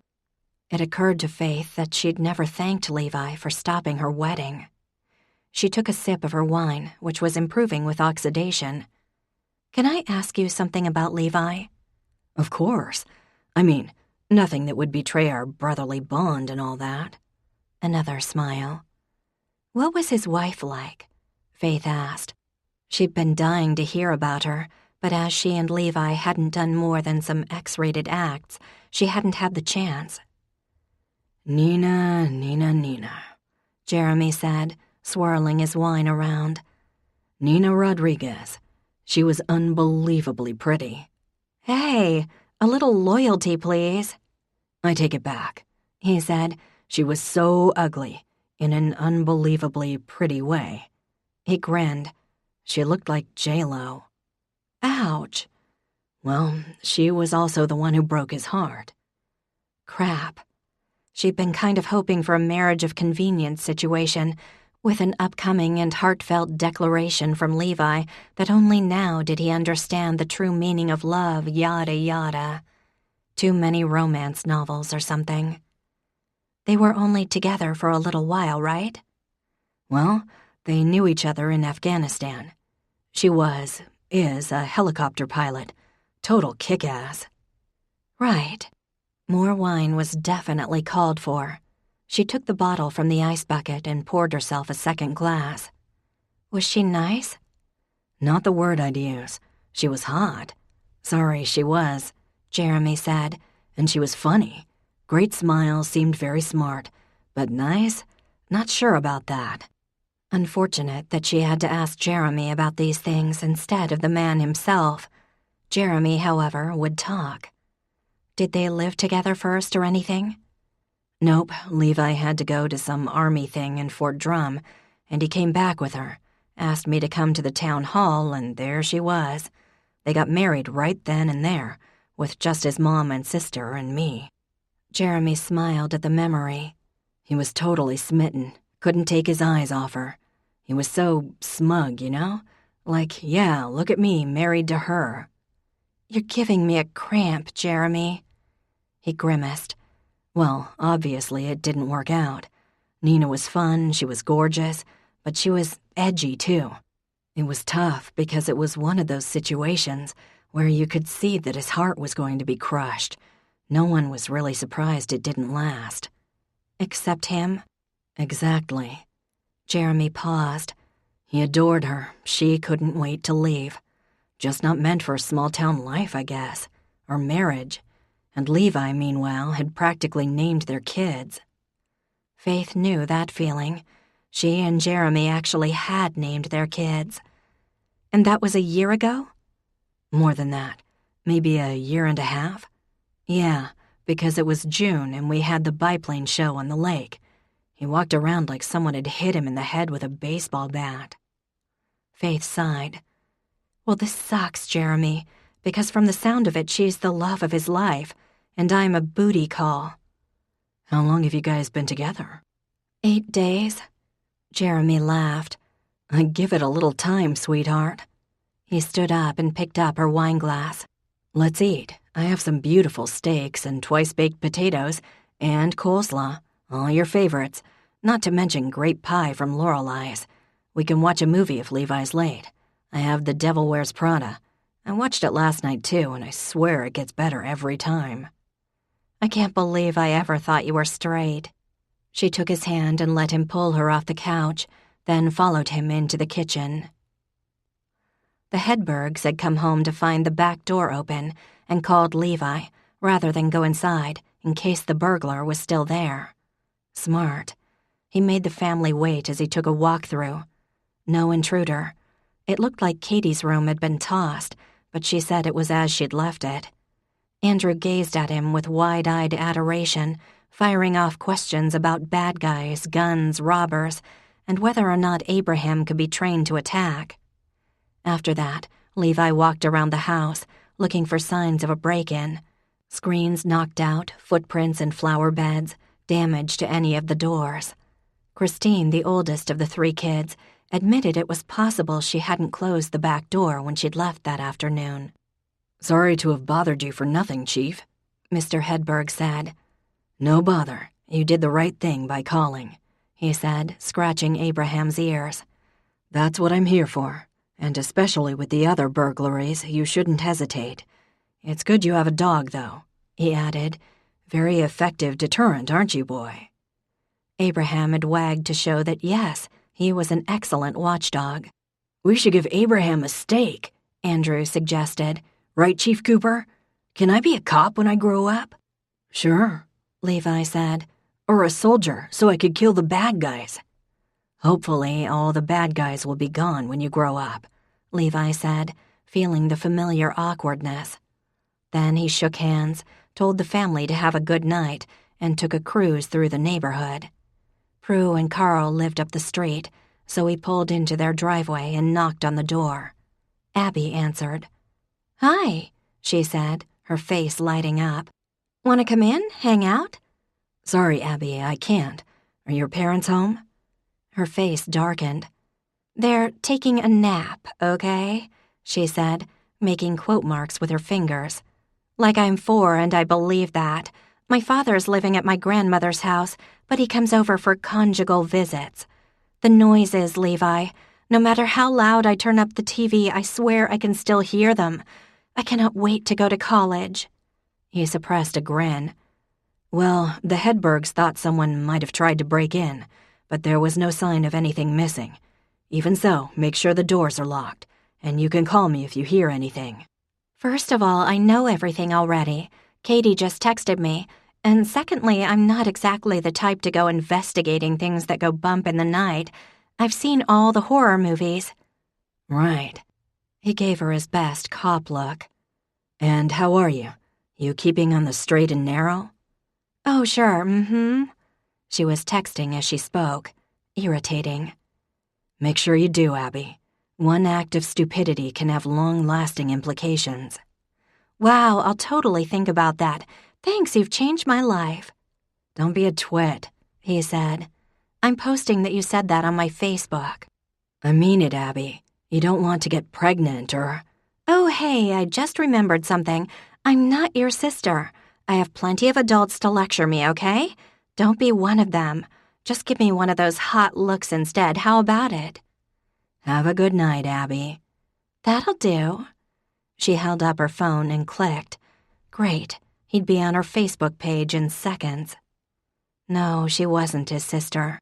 She might end up as his niece, however. Oh, shit. Where had that thought come from? He backed out of the Vanderbeek's driveway. Thing was, yeah, he wasn't the tomcat type. It'd be nice to get married, have a couple kids. But this time he had to pick wisely. Nina had said she loved him. Though looking back, she said it in the same tone that she used in saying she loved pizza. Said she was ready to settle down. Liked the idea of small-town life. She figured she'd get her master's in education, become a teacher. Yes to kids. That had lasted 3 months. He picked up his phone and called Sarah. Hey, what are you doing? Nothing, studying. How are you? There was an eagerness in her voice that bespoke loneliness. He could hear music in the background. I'm fine. You alone? Yeah, chem test tomorrow. My slutty roommate's with her boyfriend. I thought you liked her. She's a slut, Levi. So what's up? Just checking on you. There was a pause. Thanks, she said, her voice small. I need advice, he said, surprising himself. Really?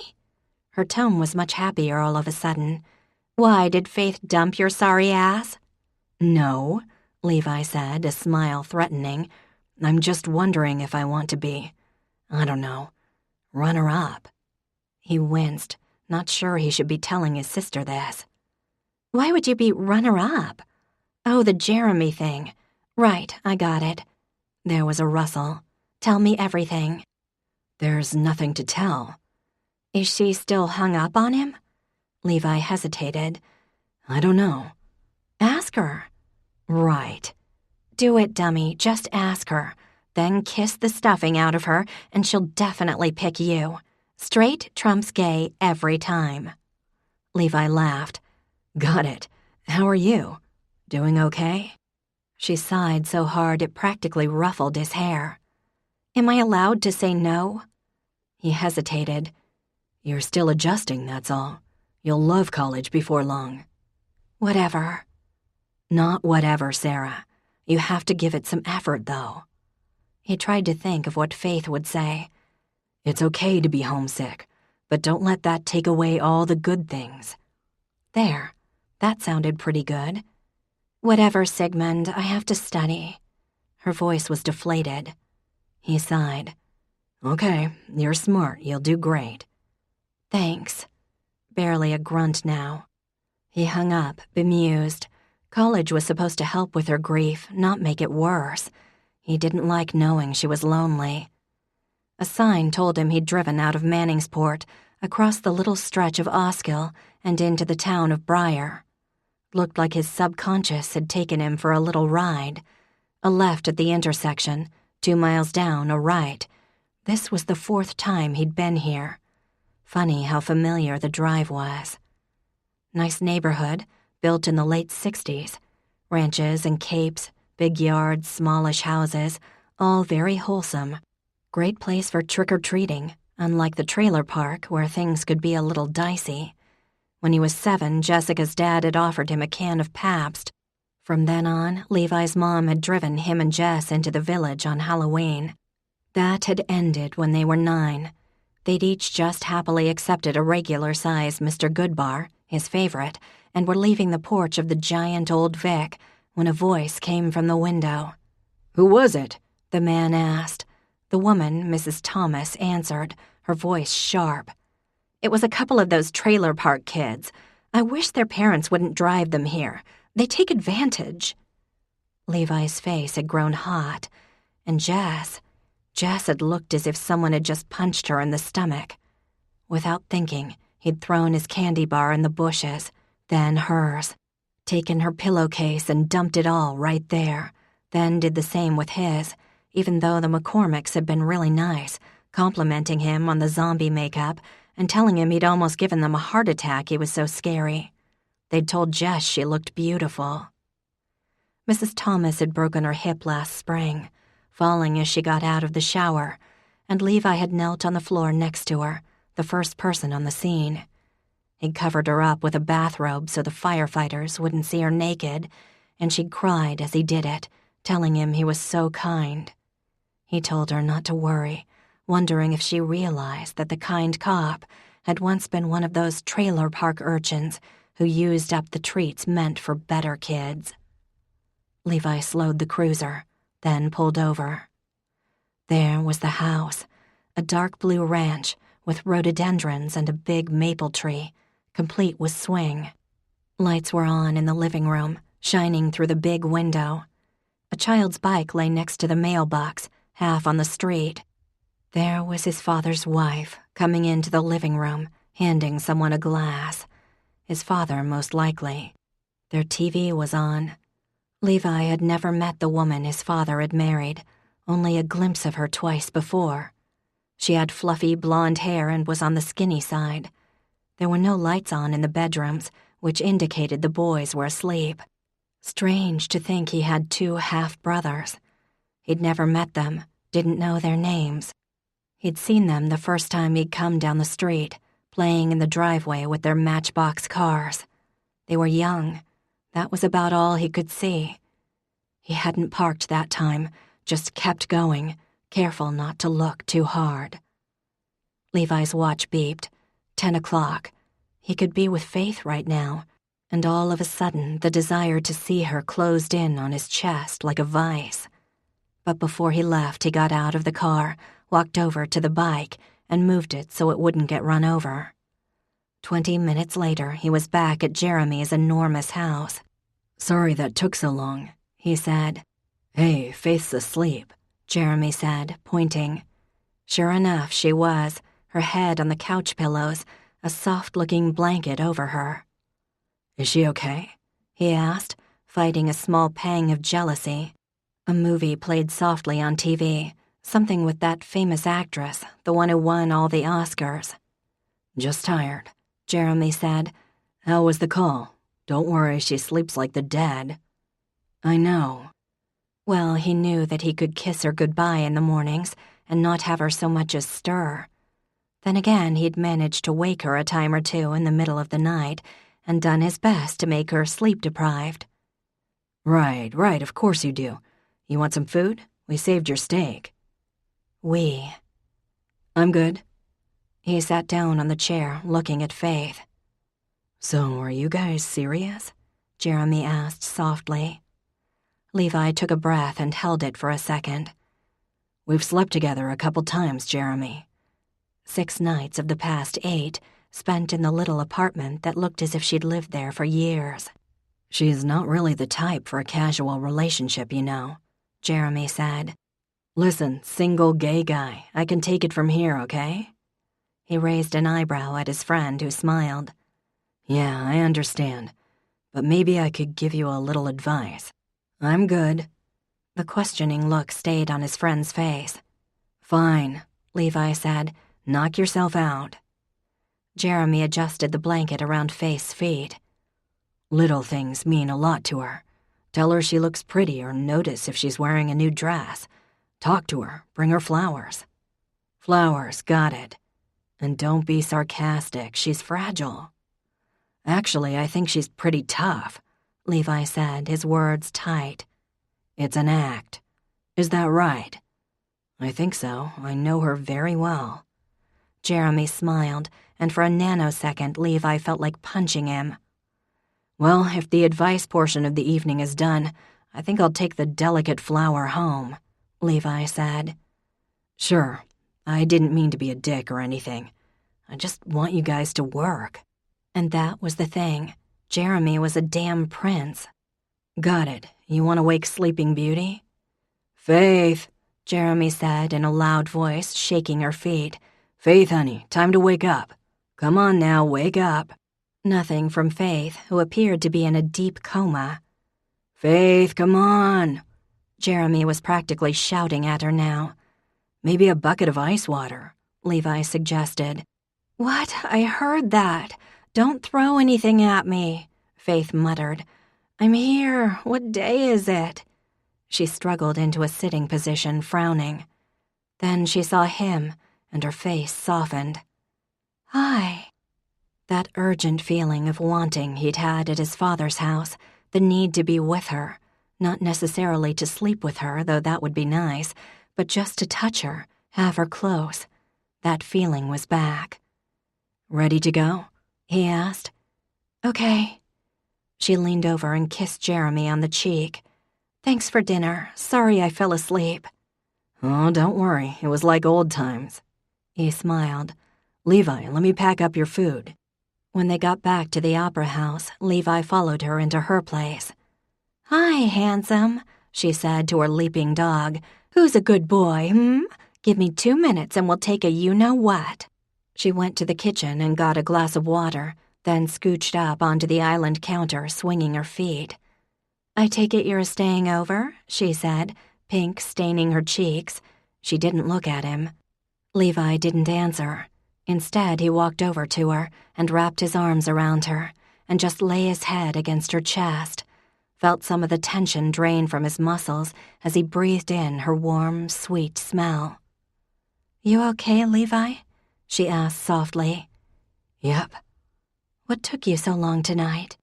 He imagined telling her about his father's other kids, the happy little family he wasn't part of. Maybe throw in some of the jealousy thing with Jeremy. Didn't really see the point. All that talk about problems and issues and whatnot. And to be honest, he wasn't sure he wanted her to know. Her or anyone. "It just took a while, that's all," he said. He could stay here all day, against Faith's gorgeous rack, listening to her breathe. Kinda perfect. Except for one thing. "Faith?" "Mm-hmm." "Your dog's trying to impregnate my leg." She laughed, the sound rich and warm. "You'll make beautiful puppies together." "Let's take him for a walk." "And come back here and fool around?" "Sounds like a plan." He looked into those dusk blue eyes. "You want to go out with me tomorrow? On a date?" Her smile was a sight to see. Chapter 22. The Manningsport Public Library was closed on Saturday afternoons, but Faith had the code. Levi probably did too, but he stood back and let her punch it in. There was something magical about being in a library when no one else was around, she thought, as they went through the darkened rooms to the children's section. That and Levi's strong, calloused hand holding hers as the rain pattered on the roof. Holding hands for the first time. Funny, the sweet shock of such a small gesture. "So it's all done then?" Levi said as she opened the back door to the courtyard. "All done. The dedication is Wednesday night." She paused. "Maybe you'll be there?" "I hope so," he said. His answer, while non-committal, made her cheeks prickle with a blush just the same. "Well, here it is. Take a look around." The courtyard had been a bit of a challenge since the space was so small. Previously, it had had a cement bench and an anemic flower bed of red geraniums, cemetery flowers, Faith always thought, as well as a germ-laden bird bath. Few people had ever used the space. Now, watching Levi take in her work, Faith felt a warm swell of pride. In each corner was a Japanese maple tree, chosen for their manageable size and gorgeous foliage. Next week, Julianne had said, the kindergarten reading group would be making wind chimes to hang in the branches, and Topper Mac had already made 4 birdhouses, miniatures of the library. In between each tree sat 4 mahogany and chestnut benches, made by Samuel Hastings. Faith had kept the carpenter busy this fall. Each bench had been donated by a founding family of Manningsport, the Hollands, of course, the Mannings, the Mearings, and the Van Heusens. The southern wall had no window, and since it got sun all day, had made the courtyard stifling. This was the wall where Faith had designed a sleek waterfall that ran in a smooth, fluid sheet, the sound soft and soothing.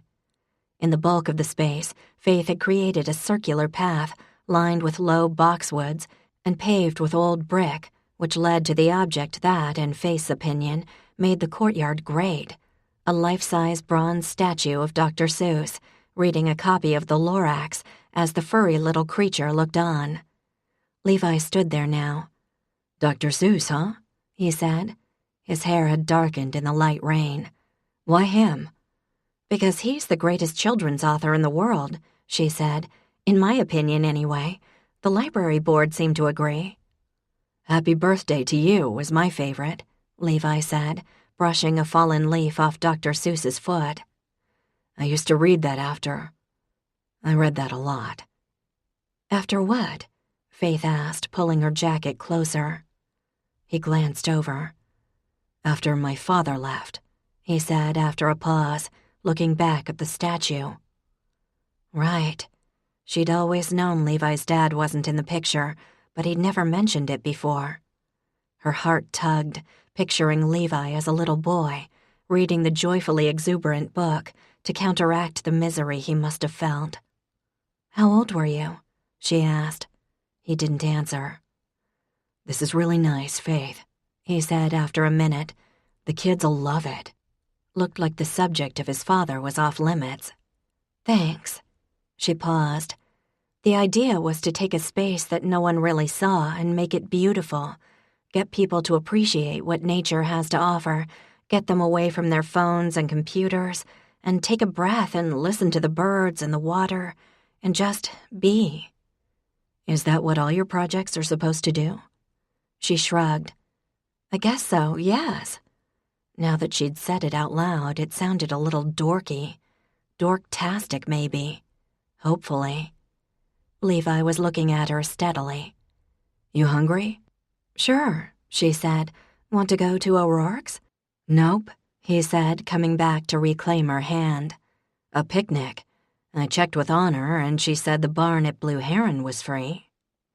20 minutes later, they were hiking up the hill. Levi held a good-sized brown bag with Lorelai's stamped on one side, as well as a blanket. The late October rain had petered off to a drizzle, and it was incredibly romantic, a Saturday afternoon picnic on a chilly autumn day. Despite the fact that she'd worked on the barn for 6 solid weeks, the sight of it was still a small shock. The plants had withered from the cold. It had been 30 degrees last night, but it was still beautiful. Leaves had gathered on the roof in one corner. She'd have to come up with a ladder and take care of that. Levi spread out the blanket on the floor of the barn, then got to work, grabbing kindling from the little alcove next to the fireplace. Once the fire was blazing, he sat down. "Hungry?" "Starving. Feed me, Chief." He smiled then just a little, and Faith's heart gave a sweetly painful tug. Levi Cooper didn't smile enough. She'd like to change that. The wind gusted around them, sending puffs of smoke from the fireplace once in a while. They sat on the blanket and ate Lorelai's beautiful sandwiches, roast beef and horseradish mayonnaise, with sharp cheddar cheese on a hard roll, egg salad with dill on a thick rye, a bag of potato chips, 2 bottles of iced tea, and for dessert, chocolate cookies, thick and dark and chewy. Faith closed her eyes as she chewed. "These are proof of a loving God," she murmured. "Lorelai should be canonized." "She didn't make them," Levi said. Faith opened her eyes. "Really? Oh, are these the source of that heavenly smell at 3 o'clock in the morning?" He nodded, looking, for the life of her, a little shy. "Good job, big man," she said. "I should tell Barb at the newspaper. Chief Cooper's baking secrets, or war hero secretly a midnight baker." "Don't you dare." There was that almost smile again. "Why? The townspeople would love it. Don't hide your light under a bushel, Chief Cooper."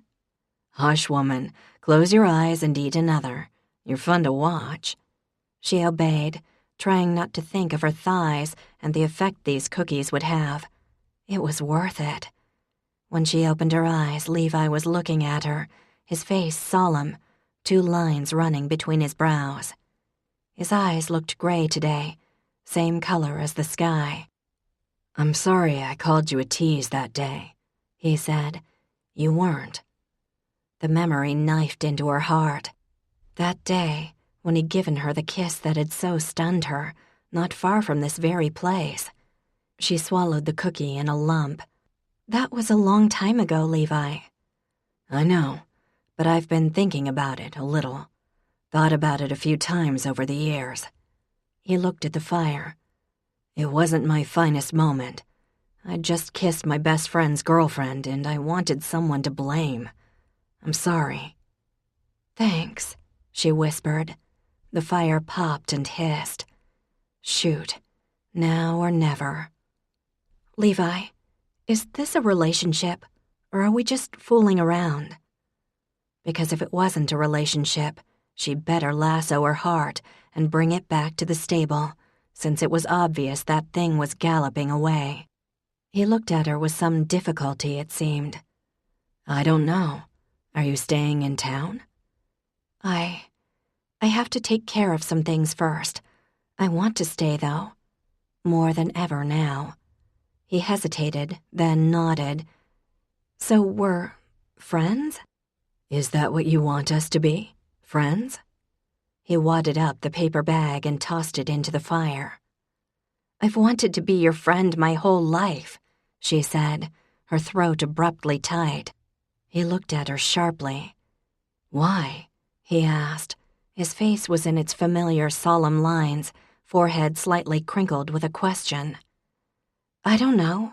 I don't know." And she didn't. He'd been one of the cool kids, of course, but there was something more to him, something different. "There was one time when I had a seizure, maybe 3rd grade? Yeah, because Mrs. G was our teacher." Levi nodded. "And what I remember when I came out of it was you, telling people to back off and stop staring." She looked at him and his face was gentle now. "Do you remember that?" "No." "Well, I do, obviously. But other than that, and especially when I was with Jeremy, you never seemed to like me." She looked down at the string edges of the blanket. Quite fascinating. Faith braided 3 of them together, then found her hand covered by Levi's. "I like you now, Faith." She looked up to see him smiling just a little. "That's good." "Feels like we're more than friends, though." There was the rush of golden heat, fast and heavy. She nodded. He pulled her against him, and the nice, clean smell of him, soap and smoke, made her chest ache. There was a little bit of dried leaf on his flannel shirt, and she brushed it off, her heart feeling fragile and new in her chest. Then she kissed him. His mouth was firm and smooth, and so good at what it was doing, and that golden heat filled her, making her warm and slow and lazy with its sweetness. And heck, there was a fire and a blanket and a beautiful man, and now rain pattered on the clear roof of the barn, and if there was a better place to make love, Faith didn't know what it was. A good while later, the patter had turned into a steady rush, blowing the last of the leaves onto the roof. Blue lay on his back in front of the fire, dreaming of being a ball boy at the U.S. Open, his paws twitching. Faith was against Levi's side, her head on his shoulder, warm and sleepy from the heat of the fire and her man's warmth. Yep, her man. That worked. "Can I ask you a question?" Levi's voice was just a rumble in his chest. "Sure." "What's it like to have a seizure? You don't have to answer if you don't want to," he added. "No, it's okay." She tucked a bit of hair behind her ear. The question was familiar. "At first I have what they call the aura. I get worried, like something really bad's about to happen. Doomsday bad. I can feel my body doing things. I know I pull at my shirt and I feel almost panicky, and then I just check out." "What's that like?" "I don't know. It's just empty." She ran her hand over his smooth skin, feeling the muscles underneath. "What's funny is how people act afterward. Or during, I guess, but I only see them afterward." "How do they act?" he asked.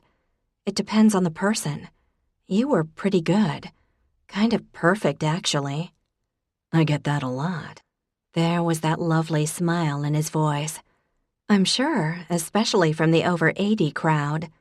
"Correct. How do other people act?" She thought a minute. "Well, when we were little, Jack would stay away from me, like I was about to burst into flames. Except, of course, for the time he filmed me for a Boy Scout badge or something. My mother almost killed him. Prue was pretty good. Honor, it's funny. Honor would cry. Honor cries? I know. She smiled. How about your parents? He asked. Well, Dad would look like I'd died and come back. He'd be totally spent and relieved. I think it was harder on him than on me. And my mom would be... Well... Faith stopped. The rain was harder now. Mom would be what? She'd be mad. It felt sacrilegious saying something negative about her dead mother. Levi rolled over to look at her. The frown lines and crinkled forehead were back. Your mother couldn't have been mad at you because you had a seizure, Faith, he said. No, I guess not. Mad that I had epilepsy. Mad at the universe, maybe. But it used to seem like she was mad at me. She gave a small shrug. But no, she probably wasn't. Can you imagine being mad at your kid because she had a seizure? The image of a little girl with sleepy green eyes came to her, so clear that she sucked in a breath, then cleared her throat. No. Anyway, let's change the subject. She paused. My turn for a question. How'd you do in Afghanistan? His eyes changed as if a door had closed. A second ago, they'd been gentle and kind. Now there was nothing in them. I did fine. So you don't talk about the war, then? He didn't say anything for a second. I just don't know how to answer when people ask that question. How many tours did you do? 4. All in Afghanistan? Yep. She paused. Were you ever scared? Sure. Is that where you met your wife? Yes. He didn't say anything else. Faith waited a little more. You can tell me about it, you know, she said. About what? Whatever you wanted. What you had to do over there. How you feel about it. Or your wife, your mom, your father. Whatever you want. He sat up and started dressing. There's really not much to tell. Looked like the intimacy portion of the afternoon had ended. Well, if the mood ever strikes you to go into a bit more detail, I'm just saying you can if you want to. I don't. His movements were sharp and hard. Yes, that's coming through loud and clear. Well, not everyone sits around feeling the feelings, Faith. Is that a jab at me? He stopped buttoning his shirt. No. Do you have bad dreams? She asked, unable to stop. Is that why you bake in the middle of the night? He didn't answer for a long minute, his smile gone. Yes, he said eventually. She waited for more. Nothing came. She waited some more. You could wake me up, too, she said. If you're sleeping over, that is. He looked at her solemnly. I don't have those dreams when I'm with you. The words went straight to her heart, a gift, even if he didn't seem to realize it. His phone rang. Dang it all, just when they were getting somewhere. He groped for the evil little device, and honestly, wasn't Everett ever on? Chief Cooper. Hey, sure, what's up? Yeah, okay, I'll be there in 10 minutes. Faith suppressed a sigh. She shouldn't complain, the guy was the police chief. I have to go, he said. Alice McPhails thinks there's a man in her woods. Right. Mrs. McPhails, her Girl Scout leader. Seemed like her Alzheimer's was worsening. Faith had gone over the week before to cut back her plants for winter. The sweet old lady had made her tea but had forgotten the tea bag, so Faith, not wanting to upset her, had just drunk the hot water. Want me to come with you? Levi glanced up at the clear ceiling. No, it's really pouring. I'll just tramp around in the woods and reassure her. I don't mind. It's fine, I'll see you at home. The word home had never sounded nicer. Tilting her chin up, he looked at her steadily. I had a really nice time with you today. Thanks. Me too. Walk you back to your dad's? No, that's okay. I'll get this all cleaned up, put out the fire and all that. He kissed her quickly, and again more slowly, then left her alone with the sound of the rain and the smell of wet leaves and wood smoke. When Levi left the station after filling out a report or 6, it was dark. The rain had blown off across the lake, leaving behind a clear, moonless sky. Lights were on in Faith's apartment, he noted as he crossed the green. He stopped, looking up. It was a skill he was getting pretty good at, this spying. First his father's house, now her funky little apartment. From where he was, he could see part of the red wall, a bit of the bookcase where she displayed all those family photos, and the rose quartz heart he'd given her. He should probably cop to that. There she was, the phone tucked under her ear as she walked, a carton of Ben & Jerry's in one hand. She had 6 of them in her freezer last time he checked, and not one green vegetable, a spoon in the other. She was laughing, and Levi felt a blade of lust knife through him. He loved when Faith laughed. She had such a girl-next-door face, but when she laughed, she looked and sounded like a sex kitten, and the husky sound of her voice seemed to have an electric effect on his groin. His phone rang, and he jumped, then answered it. Chief Cooper. Little Cooper here. Hey, hon, how you doing? I'm good. Got an A- on my chemistry test. Told you so. Good job.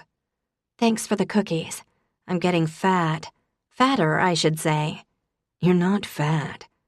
So what are you doing? There was that lonely note in her voice again. You at the station? Nope, I'm staring up at Faith's windows, watching her. Stalkerish of you. Well, I'm a police officer, he said. We're good at that. At being pathetic, you mean? Because that sounds totally pathetic. You about to burst into verse? What light through yonder window breaks and all that crap? Sounds like a plan. Sad. You're still coming up for dinner this week, right? No, when did I say I'd do that? Levi, his sister barked, you said you'd come for dinner, since you banned me from coming home before Thanksgiving, which is still weeks away. Well, I can't come this week. I have a budget meeting tomorrow. What about Tuesday? Tuesday I'm on call. Wednesday?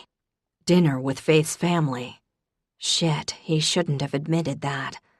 How cozy, Sarah said, her voice thick with tears. Thursday? On call again, honey. Come on, I didn't say this week. I said sometime before Thanksgiving and... You know what? Don't come up.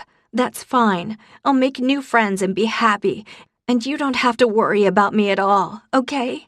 Bye. Sarah, don't be so. Great, she'd hung up. He called her back, but it went right to voicemail. Texted her. Please stop being an ass. He waited. She didn't write back. He waited another minute or 2. With a sigh, he texted again. How about Friday? Seconds later, his phone chimed. Friday's great. XOXOX. Tucking the phone into his pocket, he crossed the rest of the green, into the opera house, up the stairs, and straight to Faith's apartment. Knocked, causing Blue to bark wildly. A second later, Faith answered the door, still on the phone. Her hair was in a ponytail, and the Dalmatian PJs were topped with a skimpy little tank top that barely contained the mighty rack. She looked, in other words, like the start of a particularly good porno. Why, it's Manningsport's hottest cop, she said into the phone, stepping aside so he could come in. No, not in uniform, alas. Flannel. Has sort of a lumberjack appeal, though. No, I totally agree. Dresses like a straight guy. Well, then again, so did you. She laughed merrily. Hi, she whispered to him. It's Jeremy. Yeah. He's doing the one-word answer thing, she said into the phone. No, he's scowling. It works. She held the phone out to him. Jeremy wants to talk to you. Levi didn't want to talk. Not to Jeremy. Not to her. He took the phone, clicked it off, and tossed it onto the chair, then wrapped his arms around Faith, slid his hands down her generous ass, pushed her against the wall, and kissed her smooth, beautiful neck, then licked the same spot. Blue began trying to get in on the action, so without releasing her, Levi turned, grabbed a pillow from the couch and tossed it on the floor. Blue took the hint. Then Levi slid his hands up her front, feeling her nipples harden under his palms. "You like this shirt?" he muttered, his lips just below her ear. "Not really," she whispered, her voice shaky. "Good." He grabbed the neckline with 2 hands and ripped it open, and without further ado, she wrapped herself around him and gave as good as she got. Chapter 23. Levi hadn't expected to see Jeremy when he and Faith went for dinner at her father's house. He was already a little itchy with the whole family thing. He'd had dinner with the Hollands a time or two over the years, but he could never shake that feeling he'd had as a kid. The big house on the hill, off limits except when the doors were open to the great unwashed. The sight of Jeremy there, acting like a son-in-law, made it worse. "Hey," he said tightly, as Jeremy greeted him with a clap on the shoulder. "Good to see you, buddy," Jeremy said. "Glass of wine?" He didn't wait for an answer, just sauntered away. "Oops, Mrs. Johnson is flagging me down," Faith said, slipping off herself. The housekeeper gave him a death stare, then melted back into the kitchen. Under normal circumstances, Levi liked the Holland family quite a lot. But now that he was Faith's whatever, it was a lot more awkward. Jack gave him a pained glance, then returned his gaze to his beer. Ned and Abby were bickering over by a window seat. Jeremy returned and handed Levi a glass of wine, seeming as comfortable here as he was at his own place down the road. The fact that he'd left Faith at the altar seemed to have been forgiven. Levi mentally chastised himself. The elder Lyons lived in California, and the Hollands were as close to family as Jeremy had around here. "Hi, Levi," Honor said, emerging from the kitchen. Her voice was neither more nor less friendly than always. "Hi," he said. "How are you?" "Heard you're banging my sister," she said. I'll let her respond to that. My father's ready to kill you, beware." Honor went over to her dad and handed him a glass of wine. John glanced at Levi and gave him a steely nod. "Right. Well, to the kitchen it was then." "I fail to see how this is sexy," Prudence was saying. "I look like a plucked chicken." "Why you would do such a thing, I don't want to know," Mrs. Johnson said, opening the freezer and handing Prue a bag of peas. "You girls today are a terrible mystery." Prue put the bag on her crotch.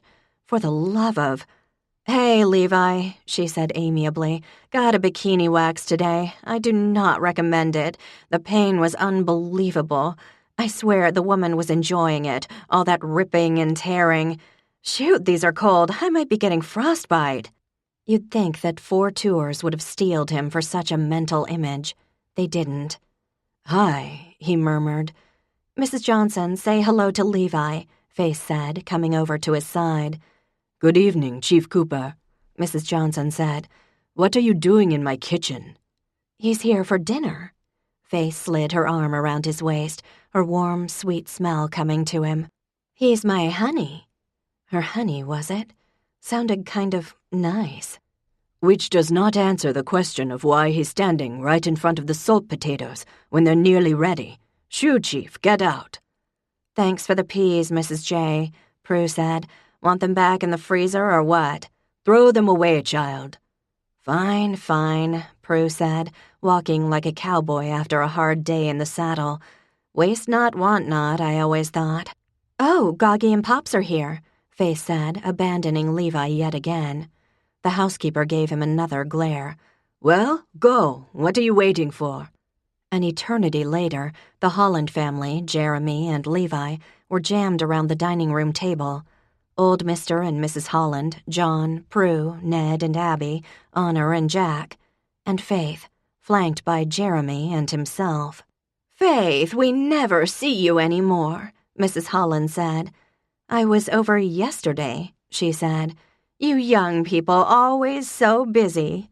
"So what? She should be busy. Before she knows it, she'll end up trapped for 65 years, Mr. Holland said.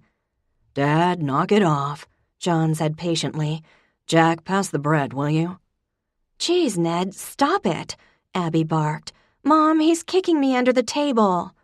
Ned, for crying out loud, you're a legal adult, Prue snapped. Don't make me get up to hit you. I'm totally chafed. College, college, college, Abby chanted, putting her fingers in her ears. He smiled at her, only to have her glare back at him. He'd just given her the sentence for her foray into underage drinking, 12 hours of community service. His head was starting to ache from the din of approximately 6 separate conversations in which everyone spoke at once and no one listened. He glanced at his watch, wondering how long they'd have to stay.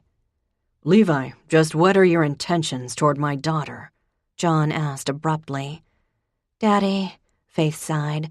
Come on, we talked about this. So? John stared expectantly.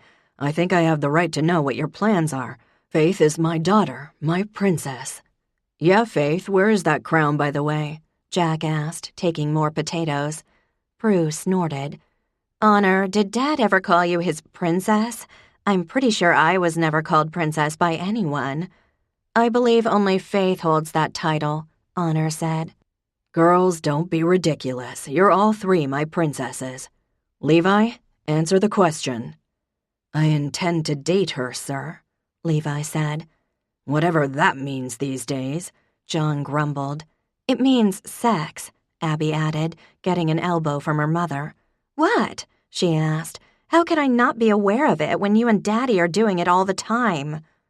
Well, Faith, said Mrs. Holland, I think you should date a long, long time.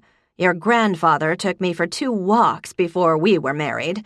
I wish I'd gotten to know him first, rather than count on my parents' judgment. So you guys are an arranged marriage? Abby asked, perking up. More or less, Mrs. Holland said. You think I would have married him if my parents weren't?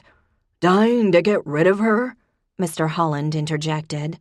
Pressuring me to marry him for his land.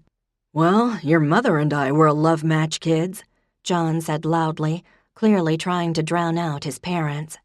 Love at first sight, as they say. Like Faith and Jeremy, Abby said. Levi felt his jaw locking. Jeremy smiled and said nothing. Abby, why are your panties in a twist? Faith asked. Levi's making me clean the tourist restrooms, that's why. I screw up one time, and I have to clean bathrooms. Guess you shouldn't go drinking with idiot boys then, huh? Ned said. At least I wasn't sleeping with anyone, Ned. I read your texts the other day. You and Sarah Cooper are so cute. Levi felt his hackles rise. We're only friends, Ned said, his voice panicky. Do not distract my sister, Ned, Levi ground out, and do not sleep with her. No, I wouldn't. Abby doesn't know what she's talking about. She's an idiot, right, Abs? Can everyone just settle down? Honor said calmly. Levi's our guest tonight. Let's save the reality of Holland family life for another time. Dad, Levi's dating Faith. He's her first boyfriend since the gay ruined her for other men. She's 30 years old, and you already have 1 spinster daughter, so get over it. She picked up her fork and took another bite of potatoes. She's right, John said after a minute. Sorry, Levi. She's my daughter, that's all. I want the best for her. Understood. His watch must be broken. So, John continued, who planted those chrysanthemums on your mother's grave? I did, Honor said. Beautiful color, honey. He sighed. Hard to believe it'll be 20 years in June. There was a moment of silence. How's the dating going, Dad? Jack asked. Since the transvestite, you mean? He answered, which went right over Levi's head. He supposed he should be grateful. Well, John continued, I think I've given it a good shot, but I'm probably happier alone. Oh, Dad, no, don't give up, Faith said. You said that the lady from Corning was really nice. Please give me another chance. Please don't let Lorena back in the house, Jack said. That woman makes my testicles retract. Preach it, Uncle Jay, Ned murmured. I'm fine on my own, John said. "Don't worry, Faithy." "Grandpa, you live with a daughter and a housekeeper. You're not exactly on your own," Abby said. "Exactly. I have Honor and Mrs. J and all you kids." His eyes grew distant. "Connie was the love of my life. You only get one of those, and you can't replace it just because you want to." They were finally able to leave a decade or so later, after Jeremy had kissed Faith robustly on each cheek and hugged her. Levi was seriously considering punching him. Faith, though, had been a little wan. The full moon turned the landscape blue and white, casting wide shadows of the house, the trees. "Thanks for asking me to come tonight," Levi said, holding the car door for her. "Oh, sure," she said. "You're welcome. Sorry if it was a lot." "It was nice," he lied. "Did you have fun?" "You bet." Seemed he wasn't the only liar in the car. She was quiet on the short drive home, quiet as they went into the opera house, quiet as she unlocked her door.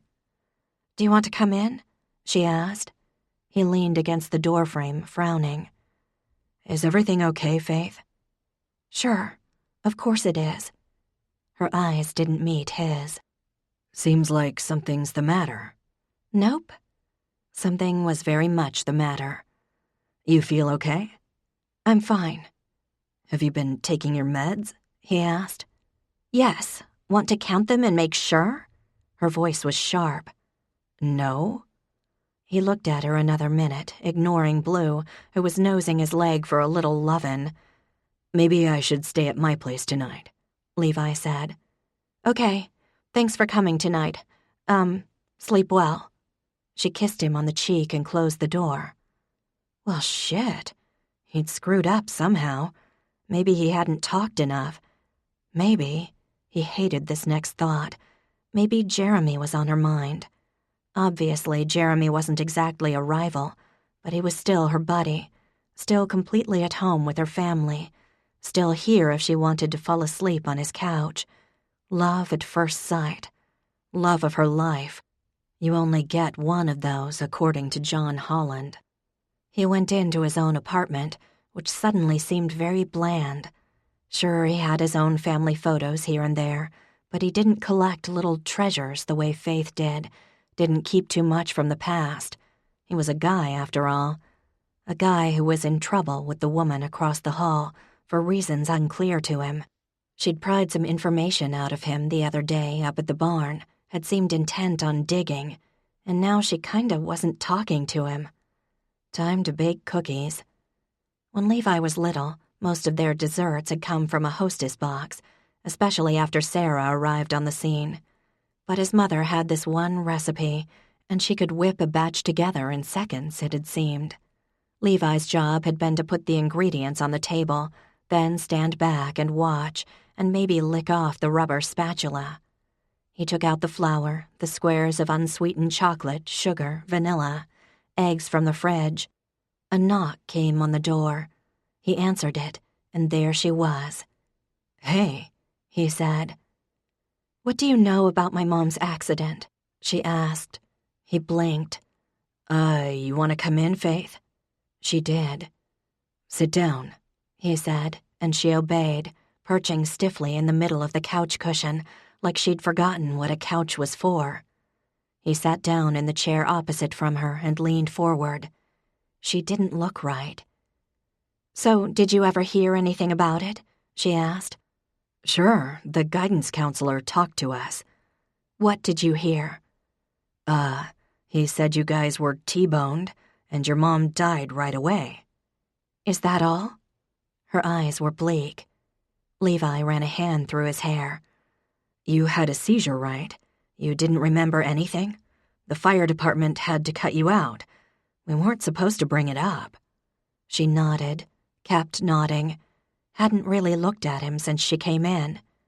"Faith, are you okay? You don't seem—" "I didn't have a seizure. I lied about that. I told my father I did because I didn't want to tell him the truth." The oven ticked as it preheated. "And what was that?" Levi asked. "I made her crash." Those 4 words seemed to be torn out of the deepest part of her. Her face didn't change, but her eyes were desolate. "How'd you do that?"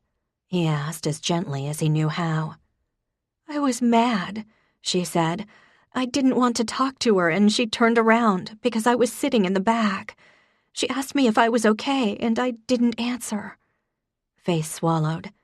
"She thought I was about to have a seizure because I space out before one, as you know. So I let her think that. And then we got hit."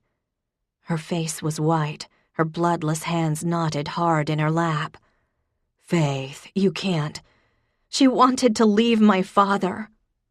"Oh, shit. She told you that?" "Yes." That wasn't how Levi remembered Constance Holland from the few times he'd seen her. She seemed to be the Disney Channel's version of a mom, pretty, happy, wisecracking, and capable. Or maybe he was confusing her with his mom. "That's why I didn't answer her." Faith's voice was hollow. "She kept talking about how it had been a mistake to get married so young, how she always wanted to do more but got stuck with us. I let her think I was about to have a seizure so she'd stop talking. And then we got hit." The look on her face was like an iron spike going through his heart. "Faith, you were a kid. You can't blame yourself." "I knew what I was doing. I wanted her to feel guilty." "That's not the same as wanting her to die." She flinched. "No, but I'm responsible all the same. When I came back here in September, I thought if I found Dad someone else, maybe I could make up for it. But I haven't.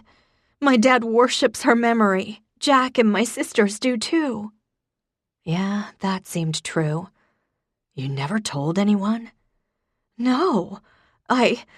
When my father came to the hospital, he was so broken, and I was afraid he'd stop loving me if he knew. So I lied." She dropped her gaze to the floor. "I just wanted you to know. I don't want you to tell me how it wasn't really my fault. I know what I did."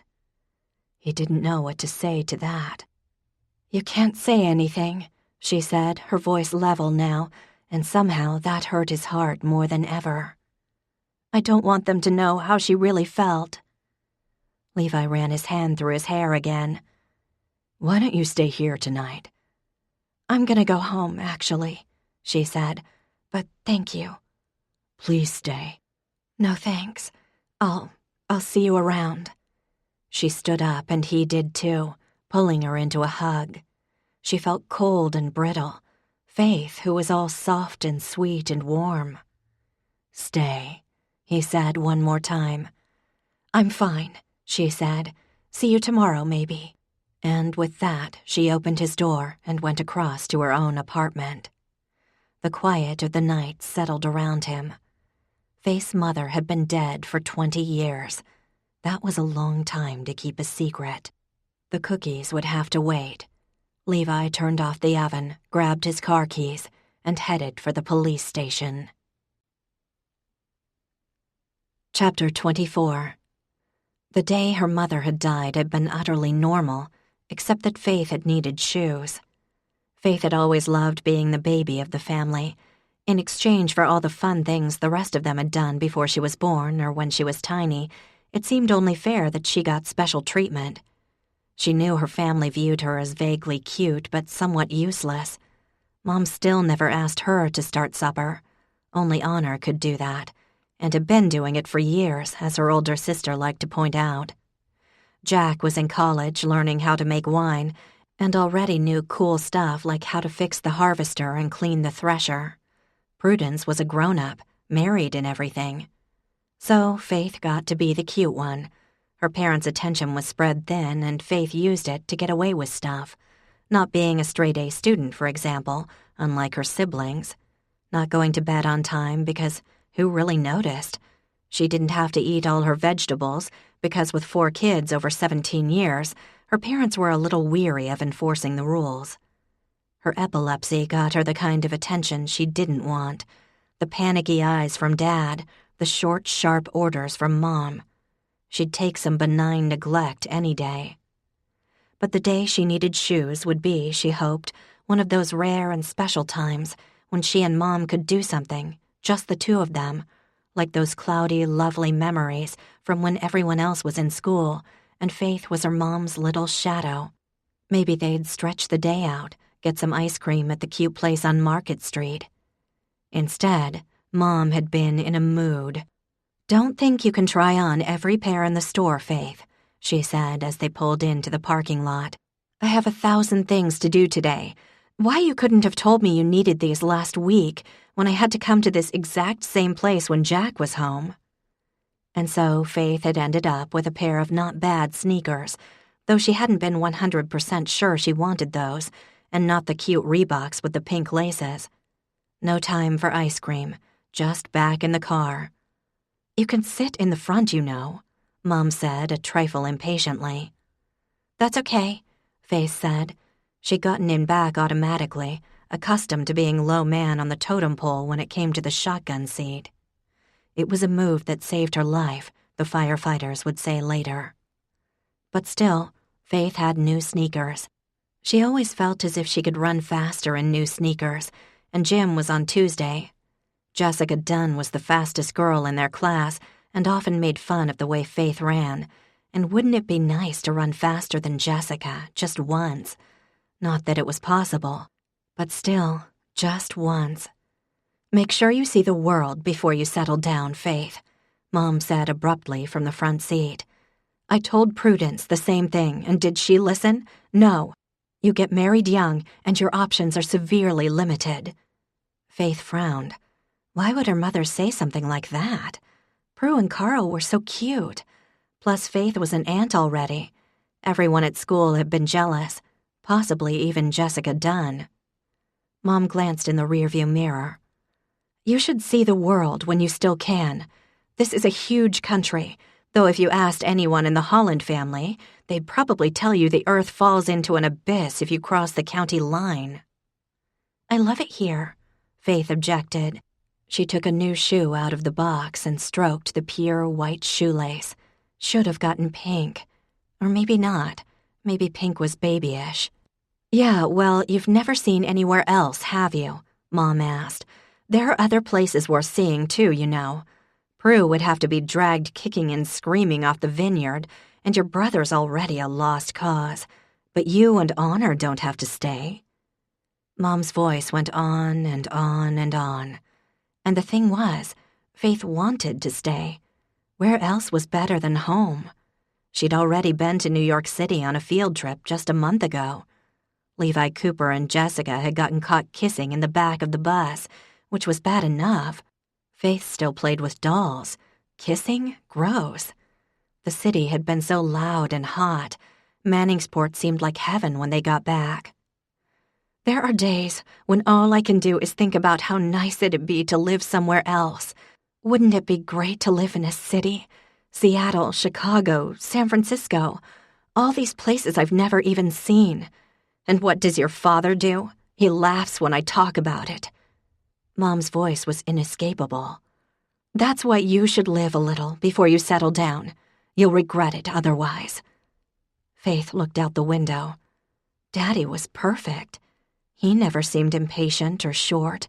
He always said Faith was his princess. And he loved Mom. He picked her flowers. Faith turned her eyes to the scenery outside, where black and white cows gazed placidly at their minivan. Leave here? Never. Mom glanced in the rearview mirror. "It could be just us three," she said. "You and me and Honor. Girl power." White, hot anger flashed like lightning. Oh, so now Mom was leaving? Fine. They'd be fine without her. And girl power? Is that what she called divorce? "Why are you so quiet?" her mother asked as if she didn't know. Faith didn't look away from the fields. No, she didn't think she would answer at all. Mom could suck it up. "Honey? Are you okay?" Yeah, that's right. Call me honey, Faith thought. You should after all that mean talk. From the corner of her eye, Faith saw Mom put a hand on the back of the passenger seat to turn around more fully. "Faith?" Nope, not gonna answer. And then there was a slam, so loud it was like an explosion, and they were spinning, and the ground wasn't where it was supposed to be, and the noise, the screeching and crashing, and they were tumbling so fast it felt like she was in a dryer, arms and legs flopping helplessly. The seatbelt hurt, grinding into her shoulder. Her new shoe hit her in the side of the face. And God, they were still rolling and bouncing. Someone stopped that horrible noise, the grinding and crunching. It was awful. And then they stopped, and the noise stopped too, except a hissing sound and someone's gasping little screams. She was dizzy on an angle. There was a tree in the car with her, a chunk of the bark gouged out. They'd been in an accident, that was it. She was the one making the noise. Faith wrestled her mouth closed and stopped those awful little scream gasps. Was she still in the back seat? Because the car didn't look like the car anymore, bent around her, torn upholstery, wires and broken glass everywhere. It was crushed around her, the place where her seatbelt fastened, hidden in twisted metal.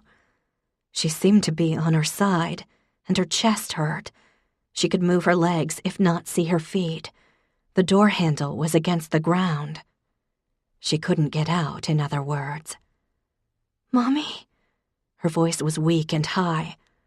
"Mommy?" There was no answer. "Mom, are you okay?" No answer.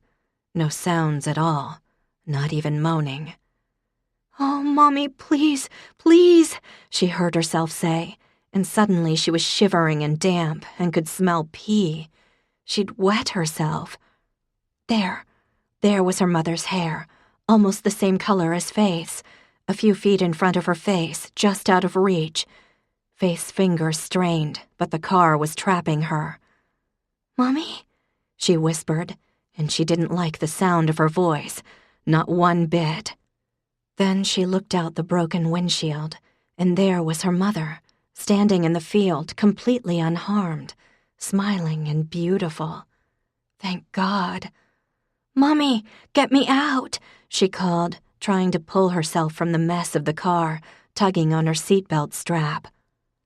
"Don't worry, sweetie," her mother said. "You're fine. I love you." Then she blew Faith a kiss. Why was she so happy when they'd just been in an accident? Faith looked back at the hair in the front seat. It was still there.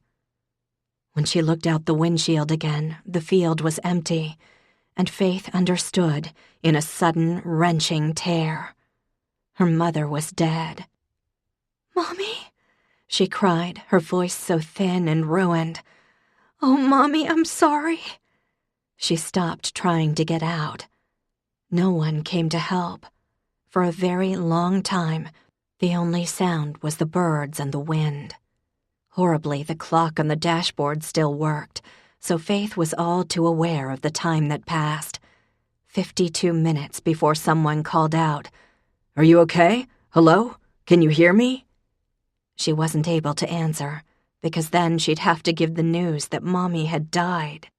63 minutes before she heard sirens in the distance. 68 minutes before Mr. Stokes from the candy store appeared in the windshield, strange in his firefighter clothes, and said, "Oh, God, no, oh, no," before he saw Faith looking at him. 74 minutes when they started cutting with the noisy tools, yelling reassuringly to her, their faces telling the true story. 115 minutes before they lifted Faith out. 2 hours with her mother's body. 2 hours spent shivering and sobbing, fading in and out of shock. 2 hours of whispering how sorry she was. When she saw her father's face at the hospital, when she saw how old he'd become since morning, when he'd held her bruised hand, she told him she'd had a seizure and didn't remember anything. Better for him to think that than to know his daughter was a murderer. 3 o'clock in the morning, the loneliest time, even with an 80-pound golden retriever taking up 2/3 of the bed. Since telling Levi, a strange, heavy fog seemed to be pressing on Faith's brain. For 20 years she'd tried to avoid indulging in memories of her mother, feeling almost like she didn't deserve them. But tonight, images of her mother, good and bad, flickered through her brain like a faulty movie. Mom in the kitchen, ferociously scrubbing the sink after dinner, mad at someone. At bath time, when Faith was really small, laughing as she draped the face cloth on Faith's head, chastising her over a teacher's comment about Faith being inattentive in class, clapping for her as she rode her bike around the giant tree in the front yard for the first time, sitting on the couch reading to Honor, even though Honor could read by herself, crying as she folded Jack's laundry before he left for college, holding baby Ned in the hospital after he was born, her eyes so shiny as she smiled at Prue, kissing Dad in the back hall, then laughing, telling him he needed a shower. Had Mom really been so unhappy? Had she really viewed her life as a mistake, filled with regret and bitterness? It never seemed that way. Suddenly, Blue leaped off the bed and raced out of the room. She heard his toenails clicking on the floor, then his bark. Feeling old and weary, Faith pushed the covers back and got out of bed. A quiet knock came at the door. It was Levi. "Got a second?" he asked, as if it wasn't the middle of the night. She looked at him a long minute, then held the door open. He had a file and a laptop, but her brain felt too heavy to ask why. "Have a seat," he said, turning on the light that hung over the table, making her squint. She sat. "Would you like coffee or anything?" she asked, her voice odd to her own ears. "No, thank you." How oddly formal they were being. He sat down too and put the folder on the table, then tapped it, looking at her solemnly. "This is your mother's accident report. It was in the storage place out on Route 54. Took me a little while to find it." She glanced at it. I don't want to look at that, Levi." "You might." He looked at her, then ran his hand through his hair, frowning. Blue put his head in her lap and wagged, and she petted his beautiful head, not looking at Levi. "When you said you were responsible, why did you think that? The guy who hit you, Kevin Hart, he ran the stop sign. So why was the accident your fault?" She looked at him oddly wary. His gaze was steady, that slight frown creasing his forehead. "Because," she said, "my mother would have seen him coming if she hadn't been looking at me, and she could have stopped or swerved." Mom would have swerved into the field, where the cows chewed so placidly.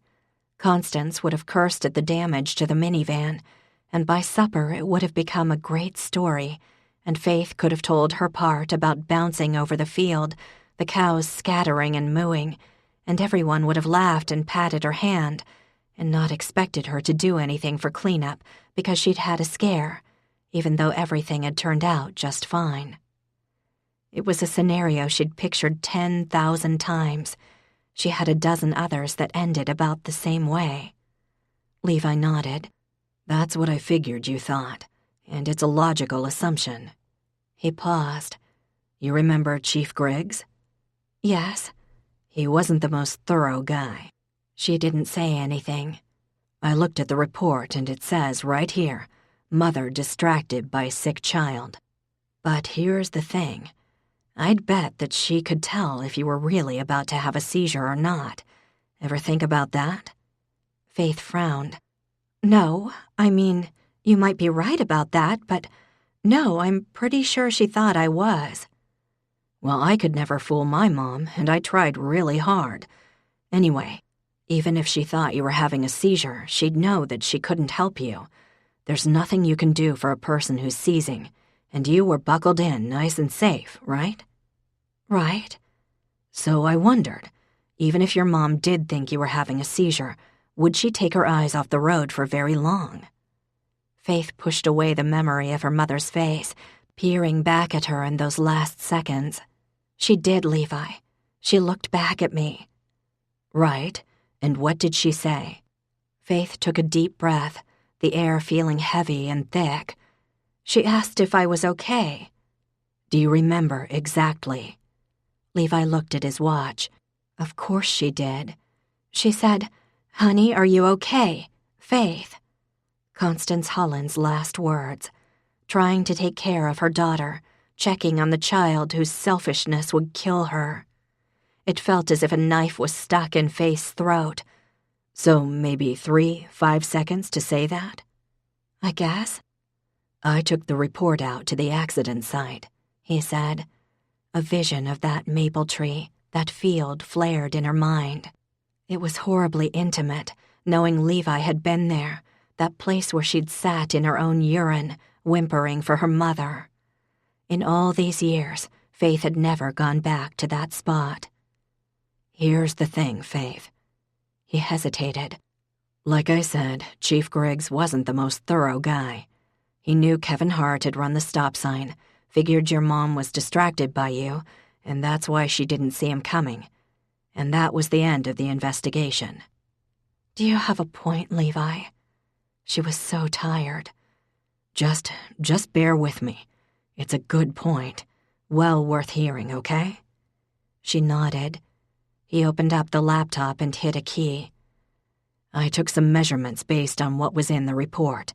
Things like skid marks at the point of impact and how far your car rolled before it hit the tree, the weight of your car, the weight of Kevin Hart's. He turned the screen so she could see. This is an accident reconstruction program. Obviously, Chief Griggs didn't have it 20 years ago. A blade of remembered fear sawed through her. There was the intersection, shown in stark lines. 2 car icons, one red and one blue, touched each other. The red icon was bigger, pointing north on the road labeled Hummelbrook. That would be her mom's Dodge Caravan. Levi pointed to the screen. Based on the skid marks, she was doing about 40, and Kevin was doing 65. Not 45 like Kevin said. But the chief didn't do the math. Kevin left 20 feet of skid marks and sent your car rolling out to that tree. That puts him at about 65. The fact that Faith had been awake for 21 hours and had told Levi her damning secret was catching up with her. His words didn't quite make sense to her fuzzy brain. Even her hand didn't seem capable of petting Blue anymore. Her dog flopped on the floor, his muzzle on her bare foot. Estimating that it took 4 seconds for your mom to look back at you, which is a lot of time to take your eyes off the road, but assuming your memory is right, that puts you guys here. He hit a key, and the red car moved back. Faith looked at the screen with her burning eyes. It was farther away from the intersection than she would have guessed. That's 235 feet away from the intersection, and Kevin Hart, doing 65, ends up here, almost 400 feet away from the intersection. Levi clicked another key, and the blue car moved back, quite far on Lancaster Road. Now, you can't forget these. He clicked another button, and round green objects popped up along Lancaster Road. "What are those?" Faith asked. Maple trees. There are and were maple trees all along that stretch. The accident was on June 4th. The trees would have been fully leafed out by then, no doubt about it. Faith's heart was suddenly thudding fast and hard. She wiped her palms against her pajama pants and leaned forward, her fatigue forgotten. Levi looked at her, his brows drawn. "You okay?" She nodded. "Good. Now watch this." He clicked another key, and the cars advanced toward the intersection, stopping just before it. "According to you, your mom never saw him coming because she was looking at you." "Right." "But she did see him, Faith. When the chief heard you had a seizure, he just figured she was distracted. He didn't do the math." It was getting harder to breathe. I don't follow." She couldn't have seen Kevin Hart until she was almost in the intersection because he was doing 65, tearing down the road, and the trees blocked her line of sight. But she couldn't have been looking back at you because there were skid marks, Faith. He paused, letting the words sink in. So she did see him. If she'd been looking at you, she wouldn't have hit the brakes. She never saw it coming. Those words meant to comfort had haunted Faith for 19.5 years. Faith stared at the screen. Even here, even with the screen resembling a game more than a fatal car accident, it looked horribly ominous. Her brain couldn't quite compute what Levi was saying. I don't understand. She did see him, but it was too late. Not because of anything you did or didn't do, but because the trees blocked her view, and because Kevin was coming so fast. He covered her hand with his, and the warmth made her realize how cold she was. But I remember her looking at me, not at the road. People's memories are generally unreliable after an accident. You were looking out the window. You must not have seen her turn back. The blood seemed to drain into her knees, and a strange floating sensation enveloped her head. So you're saying it wasn't my fault? Correct. How could that be true? Everyone thought she had some role in the accident. Everyone. Her father had told her hundreds of times it wasn't her fault, but he hadn't known what really happened. Levi did. He was still looking at her, his green eyes patient, waiting. Are you sure? She asked. Yes. The news was so enormous it had to creep slowly into her heart. Could Levi be right? He just looked at her, solid and patient, a slight frown between his eyes, waiting for the news to register. Are you really, really positive? She whispered. Yes. So, it wasn't my fault, and it wasn't hers either. That's right. Really? You're not just saying this to be nice? I never say anything just to be nice. He was telling the truth. Faith pushed back from the table and turned her back on the laptop and on Levi, went to the bookcase and grabbed the photo of her family, of her mom. No, that was too much. She picked up the little pink rock and closed it in her fist, leaning against the windowsill, looking out over the dark street, the quartz digging hard into her palm. It was weird then because she was crying, tears pouring out of her eyes, but her mind was still reeling, as if she'd been hit in the head. Her chest jerked with squeaky little noises, but she couldn't quite catch hold of that news. Levi was there then, pulling her against his broad, hard chest, wrapping his arms around her, standing behind her like a rock, and just held her close. She brought one of his hands to her lips and kissed it. She hadn't killed her mother. That had to be the truth, because Levi would never, never lie to her. Chapter 25. Faith could cry for a very long time, Levi noted. He was thinking it might be time for a tranquilizer. Unfortunately, he didn't have any. He'd led her across the hall to his place because, well, frankly, he had no idea what to do with a sobbing woman, and being on his own turf might help him a little. He got a box of tissues and sat her on the couch, where she continued to cry, burying her face in her dog's neck, sobbing. Those noises were like shrapnel to the heart, recalling the other time he'd been helpless to comfort her, her wedding day. "Want me to make you something to eat?" he asked, setting down a box of tissues. She shook her head. "A beer? Wine? Whiskey, maybe?" Another head shake. She grabbed a tissue, blew her nose, and kept crying. "Well, hell." He patted her shoulder awkwardly, and she kissed his hand again. Blue put his paw against Levi's leg and licked his hand as well, then put his muzzle on Faith's lap. A bath. Women liked baths, right? A bath it would be. Also, he could get away from the crying for a second, because it made his insides hurt. His bathroom was needlessly enormous, and it did have a pretty amazing bathtub. Last time he'd used it, Blue had been the beneficiary of all those water jets. He turned on the knobs, checked the temp, went into his sister's bathroom and found some stuff under the sink, vanilla almond bubble bath, like Faith needed anything to make her smell any more edible, and went back to his bathroom and dumped in about half the bottle. Checked on Faith, who now had a pillow clutched to her stomach. "Come on, Holland, bath time." She looked up at him, so reminiscent of that little ghost who'd come back to 6th grade that his heart gave a hard tug. "Levi?" she began. "No talking," he said. He didn't need to hear it, and she didn't have to say it.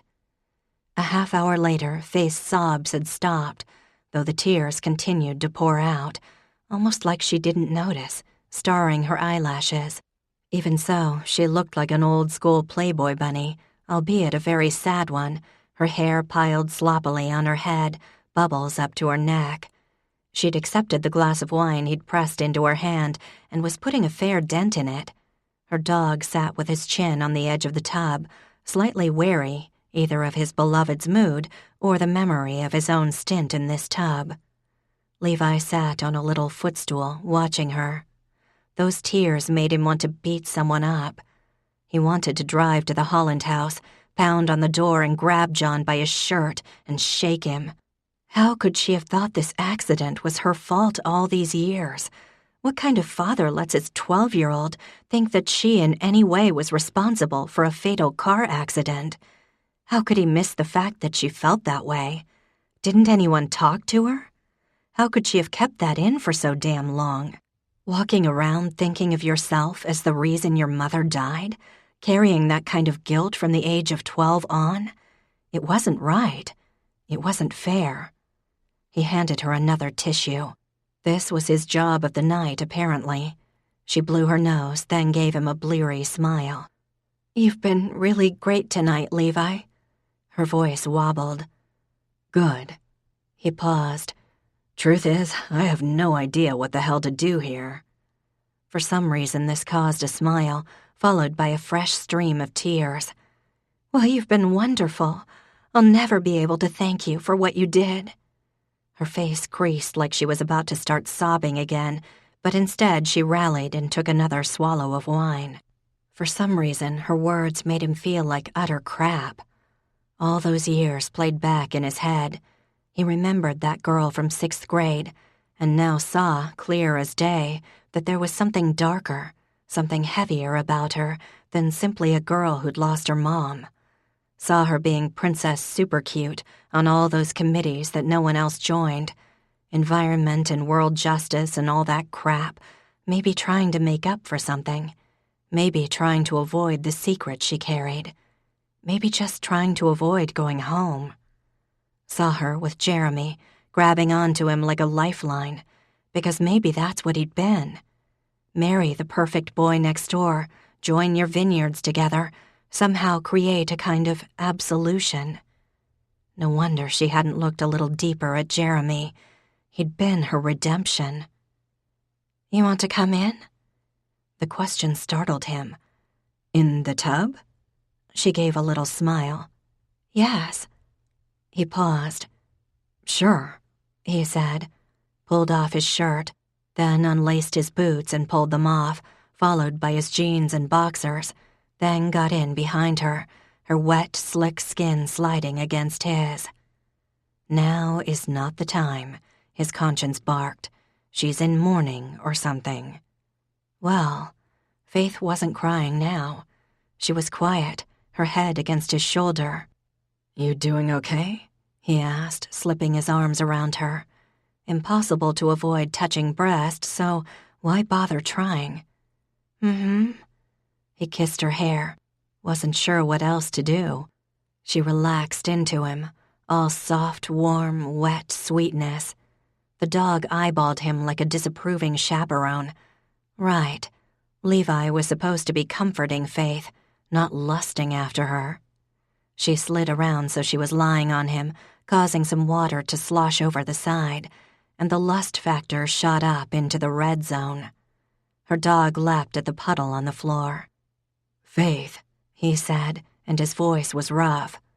"I can't believe you've thought the wrong thing for so long. Someone should have told you it wasn't your fault." "Oh, they did," she said. "But well, I told them I had a seizure. That's what they meant. It wasn't my fault because I couldn't help having a seizure, and I just couldn't tell them I didn't. You should have told the truth, honey. No, she said. I couldn't break my father's heart even more.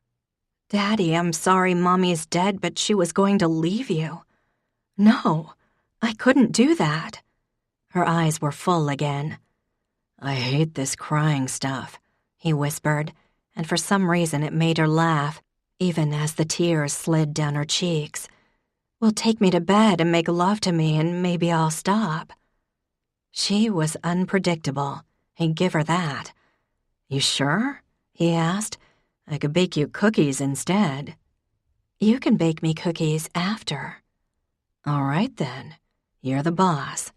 He kissed her, that soft pink mouth, then wrapped her legs around him and stood, keeping his mouth on hers, and lifted her out of the tub, resulting in a great rush of water and suds. The dog barked. Get out, Blue, Levi muttered against her mouth. Her smiling mouth.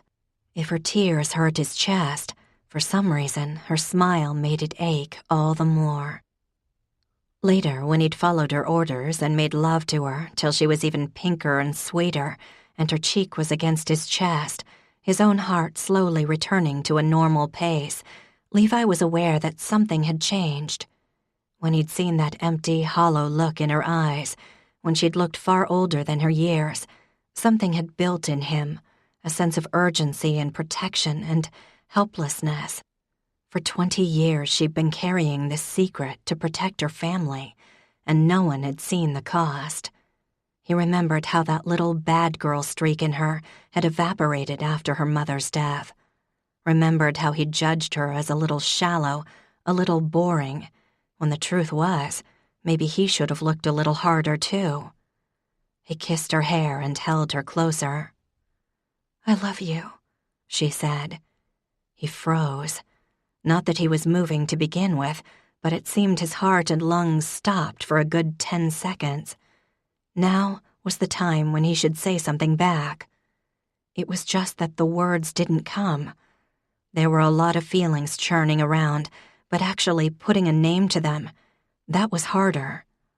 He raised his head, expecting to see her waiting for his response, but instead her eyes were closed, that same little smile from before playing on her lips.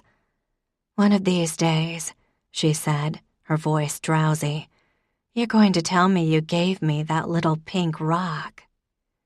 Well, holy crap. I used to wonder who gave it to me, she murmured. Would have bet the farm it was anyone but you. She opened her eyes, looked at him for a second, then closed them again. But now, I see that it couldn't have been anyone else. Another beat passed. Then he kissed her forehead. Go to sleep, Holland, he said, then watched as she did just that. Then, when he was sure she wouldn't wake up, he got up and baked those cookies. It wasn't like he'd be able to sleep after that anyway. Chapter 26. A week later, Faith was fairly sure that dropping the L-bomb had been a mistake. She and Levi hadn't talked much since the night he'd, changed her life. That revelation was still so stunning, Faith wasn't sure what to do with it. But the knot that had been in her heart was loosening. Whether or not she should talk to her dad or say something to her sibs, Faith didn't know. But that charred spot in her soul, the one that had always told her she didn't deserve what other people had, it was healing over, pink and new and fragile. As for Levi and her, sigh. He'd had to work a lot, it seemed, even more than before. He visited his sister and fixed something in her car. On the 2 nights Faith and he had spent together, he'd been called away once and had to take 2 lengthy phone calls for something or other. She and Levi themselves had talked about very little, just ended up in bed, where admittedly things felt much clearer. Actions maybe, if not words. One night after Nookie, she'd told him about walking in on her grandparents the other day when they were both in the downstairs bedroom. For the life of her, she thought they were getting it on. Goggy saying, No, it goes in there. Not like that. Don't you remember? You don't like it there. It's never been comfortable that way. Push it to the left a little. But no, turned out they had simply been moving Pops's bed. Thank you, Jesus. Levi had laughed till there'd been tears in his eyes. Let your thoughts drift softly with this music as we pause the story and invite you into a moment of stillness. We're honored to have you here.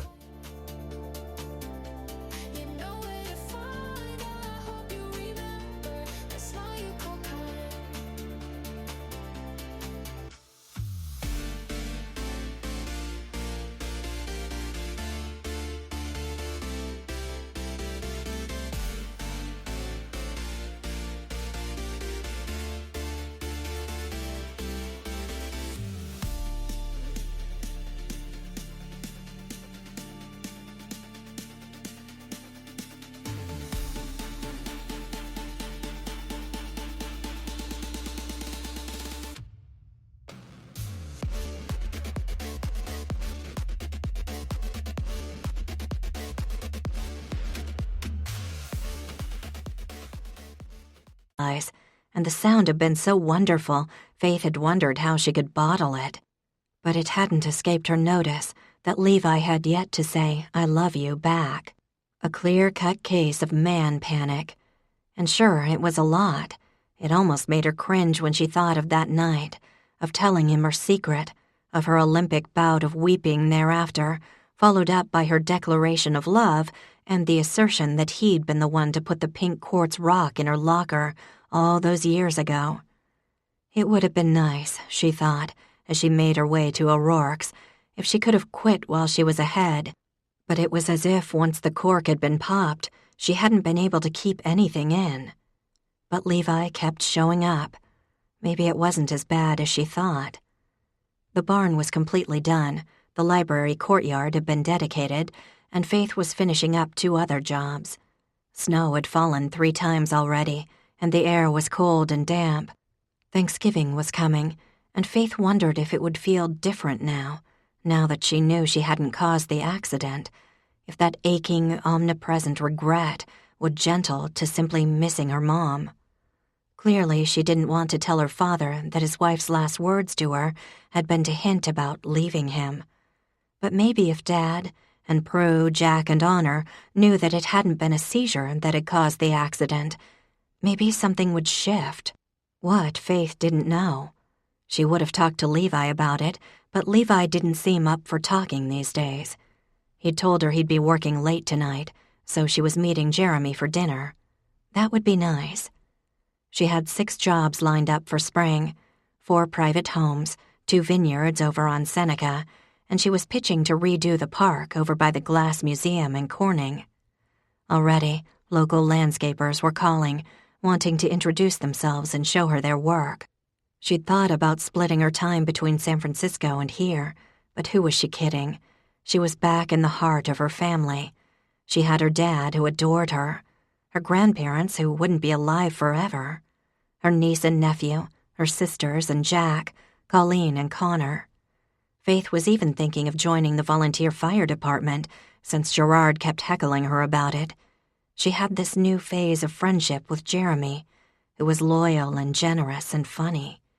She had the steep and beautiful hills, the cold, deep lakes with their infinite secrets, the quiet woods and gushing waterfalls. She was a Holland, and she belonged to this land.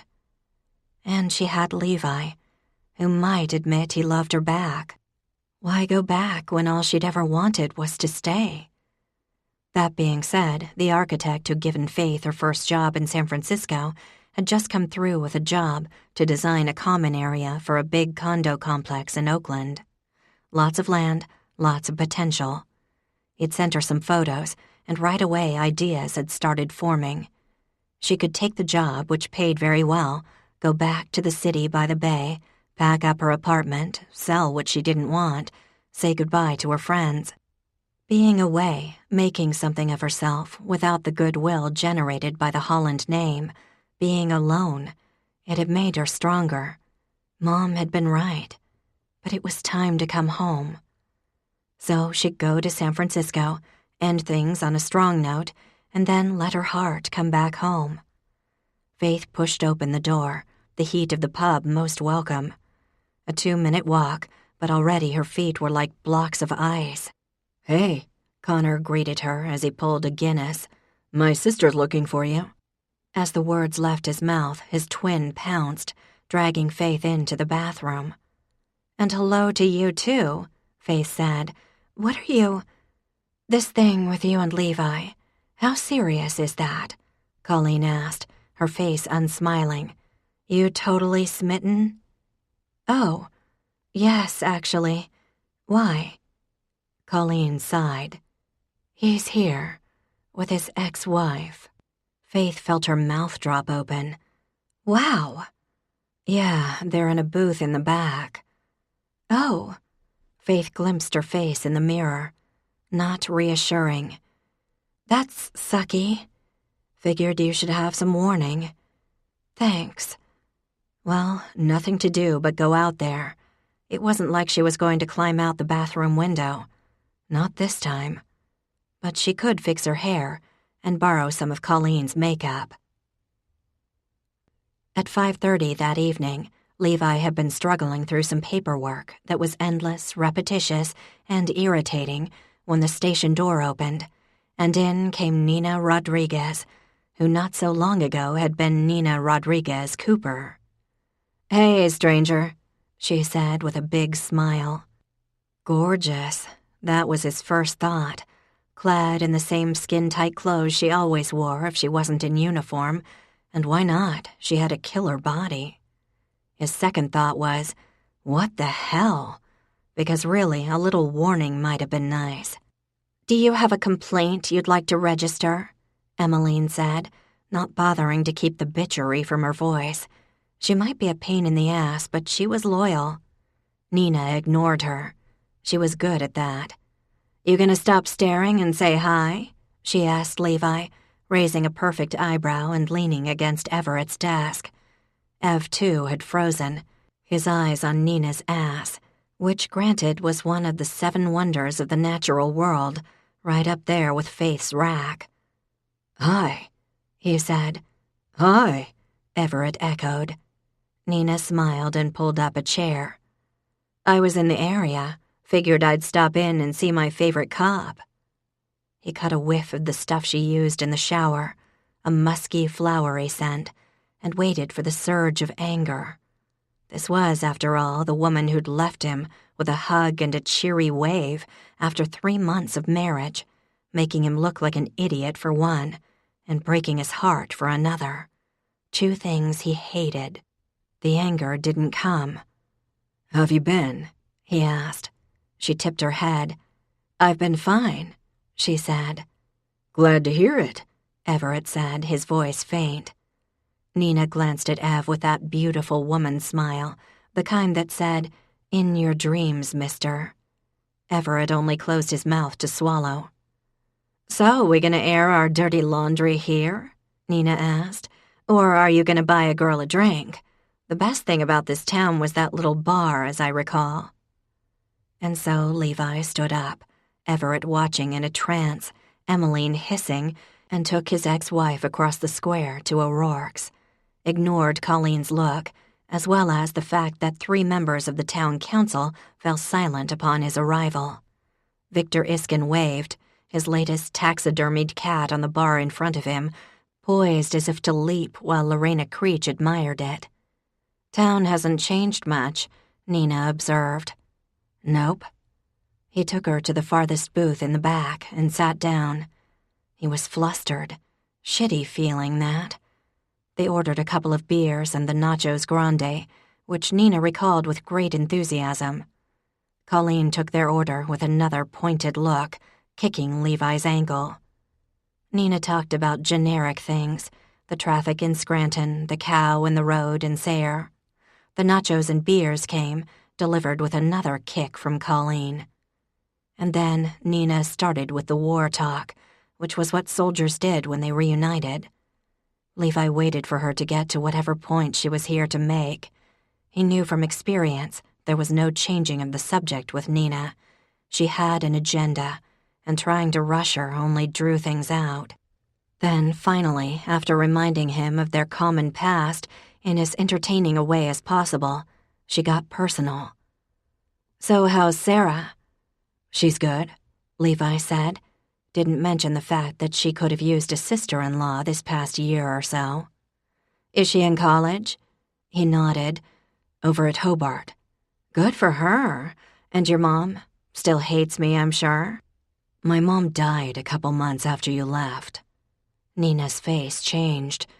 "Oh, Levi, you ass. Why didn't you tell me? I would have come for the funeral." She reached across the table and gripped his hand. "I didn't really see the point," he said, extracting his hand. She sat back in her seat, her big brown eyes growing hot. "The point, idiot, is that just because our timing was off doesn't mean I don't care about you. Or Sarah." "Gee, thanks." She shook her head. "Man, you are totally furious, aren't you?" He declined to answer, looked at her instead. It always made Faith irritable when he stared at her. Hopefully it would work on Nina, too. It didn't. She took a sip of her beer, smiling a little, her eyes still on his. She was the type of woman who could seduce in seconds. A regular, what was that Greek chick's name? The one who caused the slaughter of an entire city. That one. Levi took a careful breath. "So why the visit?" "Never could fool you, could I?" she said. "Actually, I'd say you fooled me pretty good," he answered calmly. "Okay, fine. Let's put it on the table." She leaned forward, boobs practically tumbling out of her skimpy shirt onto the nachos. "This last tour was it for me. I was thinking about you. Thought maybe we could give it another shot." He waited until Nina huffed and rolled her eyes. "Look, moron," she said, and he felt an unwilling tug of affection for her total lack of sentimentality. "We were good together. It was the timing that sucked. I wasn't ready to settle down 2 years ago. I am now. Simple as that." "Seems like you're leaving a lot out of that equation." "So why don't you fill me in?" she said, with another sex goddess smile. "I loved you. You left me. You left me when I wanted to have a family with you, when I thought we were happy, and you walked away like I was nothing." But the feelings behind those words were old and tired, and not worth putting into words. "Hi." It was Faith. She looked at both of them, then stuck out her hand. "Faith Holland." "Hi." Nina took her hand. "Wait a sec, Faith Holland. Holy shit, Jeremy's ex, right?" "That's right." She looked at Levi, her cheeks flushing. Otherwise, her expression was calm. "Faith," Levi said, "this is my ex-wife, Nina. Nina, Faith is my—" He looked at Faith, hoping she'd supply the appropriate word. "Neighbor," Faith said. Women, you never knew what they were up to. "Holy crap," came another voice. "Nina?" "Jeremy!" Nina jumped up and hugged him hard, like they were old pals. "It's so great to see you." Jeremy, Levi was pleased to note, did not hug her back, just gave Levi a look as Nina babbled and grinned. There'd been one night after Nina had re-upped, when Jeremy had invited him up to the house, broke out the 24-year-old single malt scotch, and had very thoughtfully gotten drunk with Levi, and Levi had been able to be a normal person, to act not like a cop or a soldier, or a big brother or the man of the house, but like a poor slob whose wife had left him. Levi caught Faith's hand and tugged her into the seat next to him. "Stay," he ordered. "I'm not your dog," she said. "Please stay." "There." She squeezed his hand. "Whatever you want, neighbor." He narrowed his eyes. Now was not the time for sass. She blushed, and for some reason it made his chest ache. "Watch it, Chief," she said. "I think I see a smile." Before he realized what he was doing, he leaned in and gave her a quick kiss on her soft, pink lips, which did make Nina stop talking. "Oh," she said, "you two are together. I didn't... Wow." She sat down, as did Jeremy, as if they were on a double date. So let me get this straight. Levi, you're dating Faith, who was once engaged to your gay best friend. Yes. She nodded appreciatively. Am I the only one who thinks that's weird? Seems kind of perfect to me, Jeremy said. Nina grinned, her perfect smile not quite masking her shark-like intentions. Well, this is awkward, Faith, because I'm here to try to get my husband back. Faith nodded sympathetically. Wow, that is awkward, but you mean ex-husband, right? Score one for Faith. She smiled sweetly, then looked at him, then back at Nina. That being said, we'll let you guys talk. Jeremy and I were about to grab dinner. Oh my gosh, you two are still BFFs? That's so cute. Yep, a great white. Faith smiled calmly. Yes, we're adorable. Very nice to have met you. Same, Nina answered. Faith slid out of the booth and looked at him. See you around. Okay, he answered, wishing she'd stay. With that, the cavalry left, Jeremy giving his shoulder a sympathetic squeeze as he left. So, where were we? Nina asked. We were nowhere, he answered. You were telling me we should get back together, and I'm about to tell you that won't happen. Well, you know what, hotshot? Nina said, nibbling a nacho with ridiculous sex appeal and a studied casualness. Your little birdie is right. We have a lot to talk about. Give me a couple hours of your precious time. I'm here for the weekend at least, staying at the Black Swan. She raised her eyebrows and smiled at him from around the chip. The Black Swan was where they'd spent their wedding night. Fine, he said. Get it over with. Chapter 27. So, his ex-wife was back. Faith sighed, tried not to worry, failed, took another bite of peanut brittle. Another sigh. She held out the spoon for Blue, it was his favorite flavor, and took another bite for herself. A movie flickered on the TV, one of those stupid old black and white movies she didn't like, but it was better than the infomercials for those hellish workouts, where the before body looked a hell of a lot like the one she was in, and the after looked way too much like Nina Rodriguez's. Levi's wife.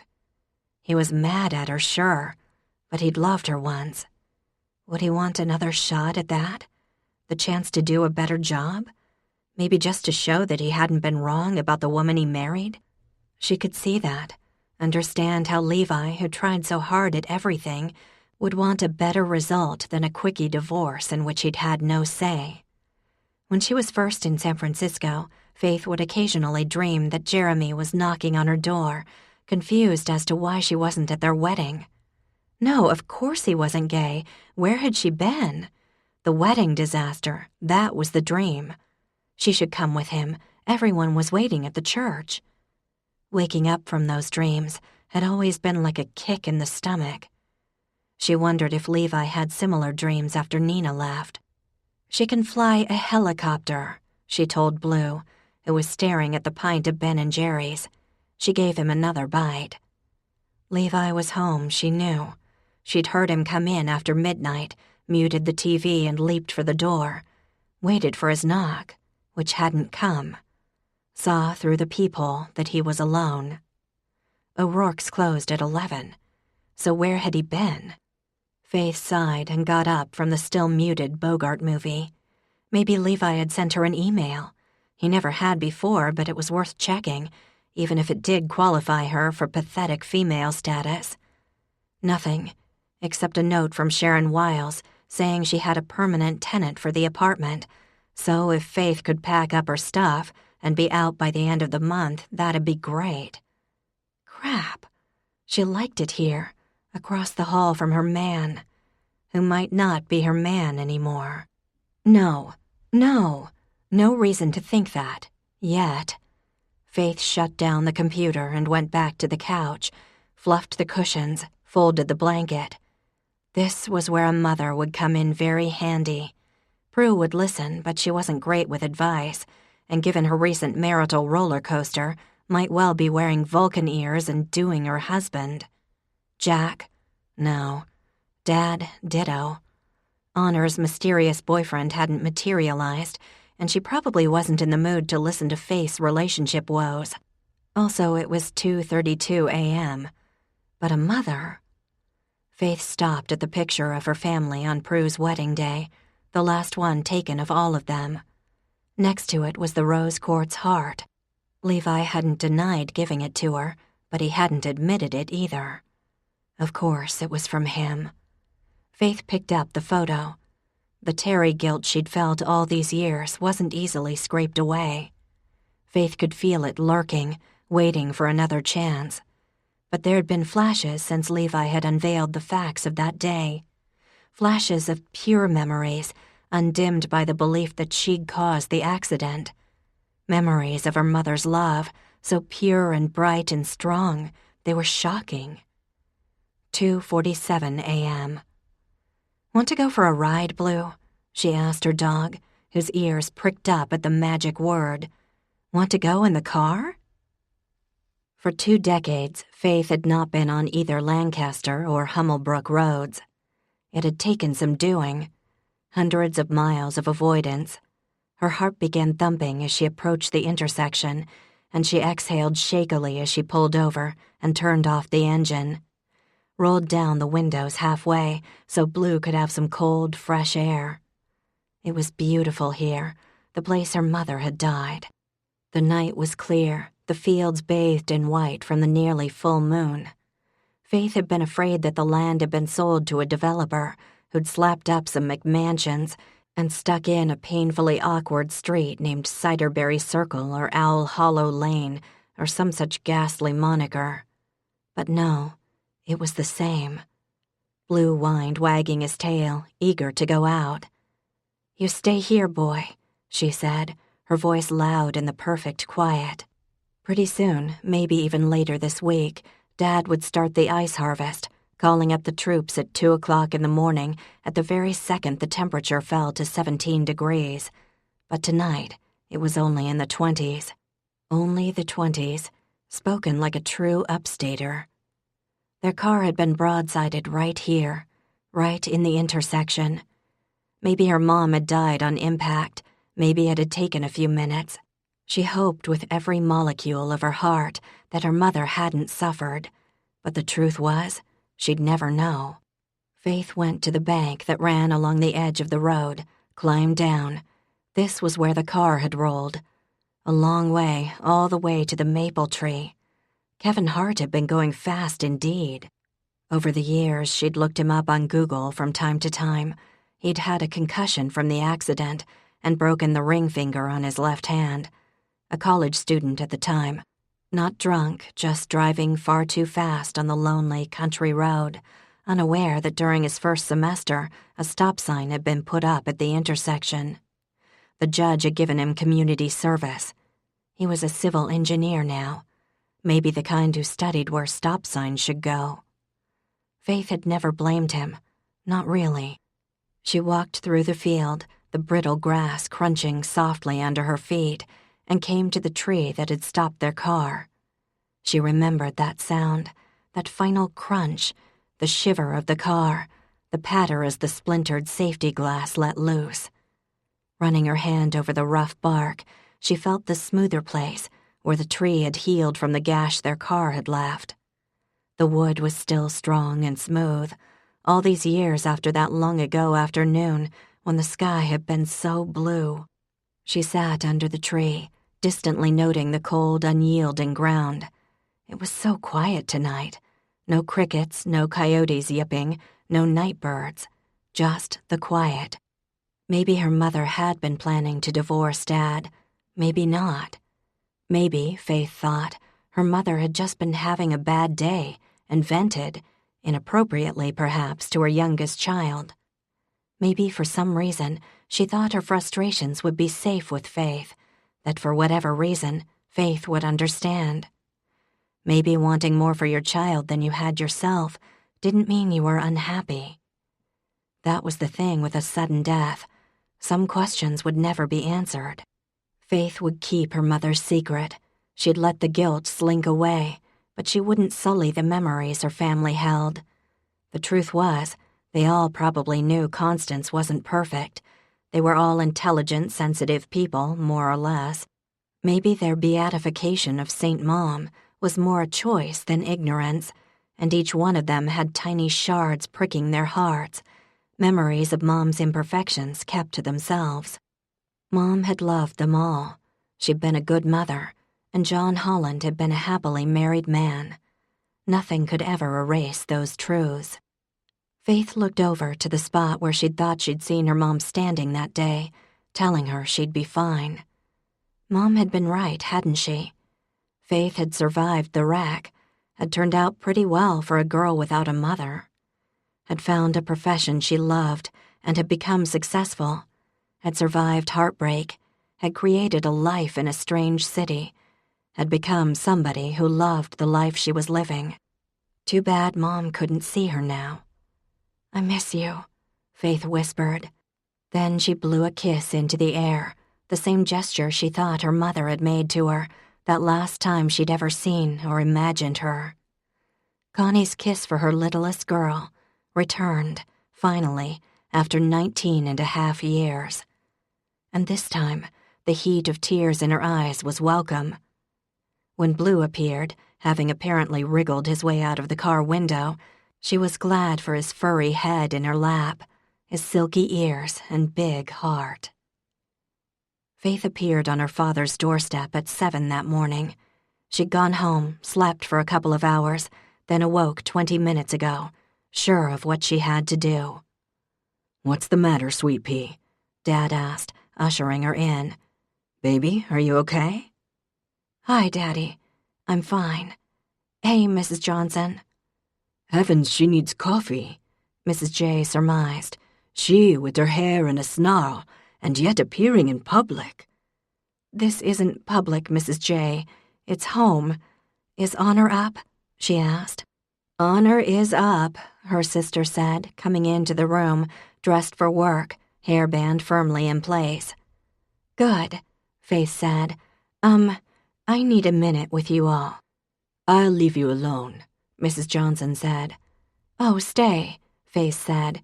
"It's not like you won't be eavesdropping anyway." "You are in my kitchen," the housekeeper said with a hint of a rare smile. "Even though this monstrous house has 11 rooms, half of which nobody ever uses."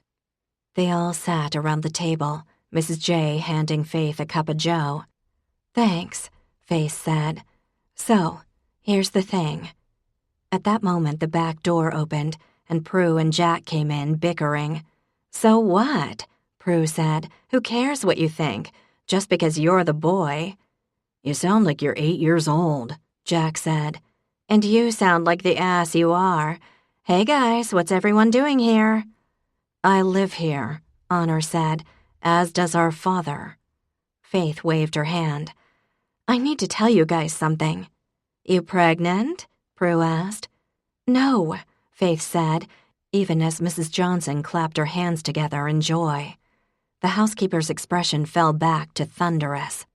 "Is it really out of order?" she said. "4 of you adults now, but only 2 grandbabies, and they nearly grown at that. It's not fair. The 3 of you are wretched children, and Prudence, why did you not have more?" "She has a point," Dad said. "And back to me," Faith said. Such was the way of family gatherings. She should have emailed instead. "This is important."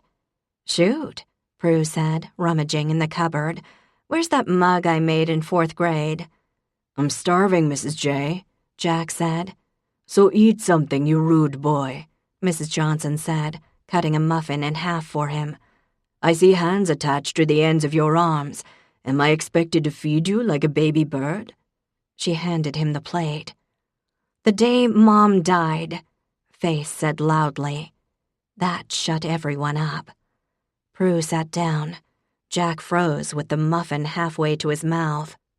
"The day Mom died," she said in a more normal tone, though her heart began to gallop sickly in her chest. "I didn't have a seizure." She swallowed. I just said I did." Her siblings exchanged looks. Dad took her hand, which Faith noted seemed to be shaking. "Go on, sweetheart," he said. She swallowed. "Well, you know how everyone said Mom never saw what hit us? She did. She did try to stop. There were skid marks, but the other car was coming too fast. I told you I had a seizure because I thought the accident was my fault." Another silence. "Why would you think that?" Dad asked. Faith drew a slow breath. "Mom asked me something and I didn't want to answer. I was a little mad at her over something, so she turned around to check on me. I always thought that's why Kevin Hart hit us, because she was looking at me and not the road. But Levi did an accident reconstruction, and it showed that Mom couldn't have seen him until we were almost in the intersection, and then it was too late, even though she tried." There was another silence, while her siblings, Mrs. J and Dad, exchanged looks. "Honey," Dad said, squeezing her hand. "No one ever thought it was your fault. Not ever." "But you thought I had a seizure, and Mom was distracted, and that's why we got hit." "It was that stupid kid, Faithy," Jack said. "A kid in a muscle car blowing through a stop sign." "No one thought it was your fault, Faith," Honor said slowly. She looked at the others. "Did you guys think that?" Prue shook her head. "Of course not." "I was actually glad you had a seizure," Dad said slowly, "because that way you wouldn't have remembered anything." Silence fell around the table. "Do you, sweetheart?" Mrs. Johnson asked, reaching out to touch her cheek. "Do you remember the accident?" Faith hesitated, then nodded. Yes, I do." "Oh, God, Faith," Honor whispered, her eyes filling with tears. Her sister's arms around her was such an alien feeling that for a second Faith didn't know what to do. Then Prue hugged her too, then Jack and Dad, and Faith found that she was sobbing. "I thought you blamed me," Faith whispered, and Honor seemed to know the words were for her. "You were so mad at me." "Oh, honey," she whispered back. "I was jealous. You were the last one who got to be with Mom. You were with her in the end." A little while later, when eyes had been wiped and an extra box of tissues had been brought to the table, and Mrs. Johnson was making sweet potato pudding for everyone and crying a little herself, though she wouldn't admit it, Dad reached out and put his hand on Faith's shoulder. "Was that why you stayed in San Francisco?" he asked. "Because you felt responsible?" Faith took a deep breath. "Maybe a little. I mean, at first I just wanted to get away from Jeremy. But I remembered something Mom said about how she always wanted to live somewhere far away, and it just felt right, like I was doing what she never got to." "That's really nice, Faith," Honor said. "And what now?" Dad asked. "Are you going to stay in New York?" "You and Levi seem hot and heavy," Prue observed. Dad and Jack winced in unison. "I'd like to stay," Faith said, her eyes filling again. Home had never felt more precious than it did at this moment, here in the kitchen of the new house, where Mom had cooked and laughed, where Mrs. Johnson had worked so hard to take care of them all these years. "Oh, crap, another sister," Jack said, sighing, but he messed up her hair. "I do have to pack up my apartment, both at the Opera House and in San Francisco," she said, wiping her ever-leaking eyes. "Sharon Wiles found a tenant, so I might have to live here for a little while once I'm back from California. Please don't make me move back with Goggy and Pops." "Live with me," Prue said. "Carl's staying at his mom's indefinitely. I like having a long-distance marriage. The bathroom is certainly more pleasant, and you know the kids and I would love having you." "We'll figure out the logistics later," Dad said. "Faith, Sweet Pea, you look exhausted. Come on, I'm tucking you in." Her room was filled with some boxes of both her stuff and Honor's, but her bed was the same, made up with a lavender comforter and fluffy white pillows. Faith was suddenly dead on her feet. Dad pulled the covers up to her chin. "Nice to get to take care of my little girl," he said. He sat on the side of her bed and smiled down at her, and Faith's heart ached with love. He was so familiar, so unchanging. The faded flannel shirt, the smell of wood smoke and coffee, his grape-stained hands. "Honey," he said, "this matchmaking stuff, did that have to do with what you just told us?" Faith nodded. "I guess I thought if I could find you someone, it'd wipe away some of my guilt." Dad shook his head. "I haven't been paying enough attention," he said. He was quiet for a few minutes as he stroked her hair. "Now you listen," he said finally, "and you listen good. I'm always going to miss your mother, even if I get married again, which frankly I can't picture. She wasn't perfect, but she was perfect for me. And if there's ever going to be anyone else, that's my responsibility, not yours. When the right person comes along, she will. It'll be my job to notice. You understand?" She nodded, and he leaned over to kiss her forehead. "I'm supposed to take care of you, not the other way around." Dang, more tears. "You're the best, Daddy." Her father stood up. "Well, you go to sleep, Princess." "I love you, Dad," she said. "I love you too." He paused. "Your mom loved you so much, Faith. You were our little surprise, our gift." The words settled around her like a blanket, soft and warm, keeping her company as she fell asleep in her old room. Chapter 28. Levi's day had not been good. First, there was Nina, who'd shown up at his apartment at 7 o'clock with donuts and coffee from Lorelei's, which he hadn't accepted. Though it had been hard, the donuts were still warm. She'd followed him to the station, bopped over to the post office, where she'd rented a post office box to demonstrate her intention to stay, she'd said. Mel Stokes had come in to say she'd been in the candy store. Did Levi know she was back? Gerard Chartier had entered just as Mel had been leaving to report the same news. "Hey, Levi, that hot chick you were married to, she back in town?" So, rather than having her sit next to his desk and interrogate him in front of Emmeline and Everett, he'd said yes to lunch at Hugo's, where hopefully Jess would spit in Nina's food, and reiterated the fact that he had no interest in getting back together with her. "That's the anger talking, querido," she said, licking her lips. "It's the brain talking," he replied wearily. "Ah, but what does your heart say?" "Same thing, as do the lungs, liver, and kidneys. You know as well as I do that you're only back here because you're at loose ends." And that was another thing. Had she come back on leave, he might have believed the sincerity of her words. Not that it would have changed his mind. As it was now, he was just a stopgap measure. The second Nina was bored, she'd be off again. Hopefully, she was bored now. She wasn't. At the end of his shift, there she was, coming into the station like she owned the place.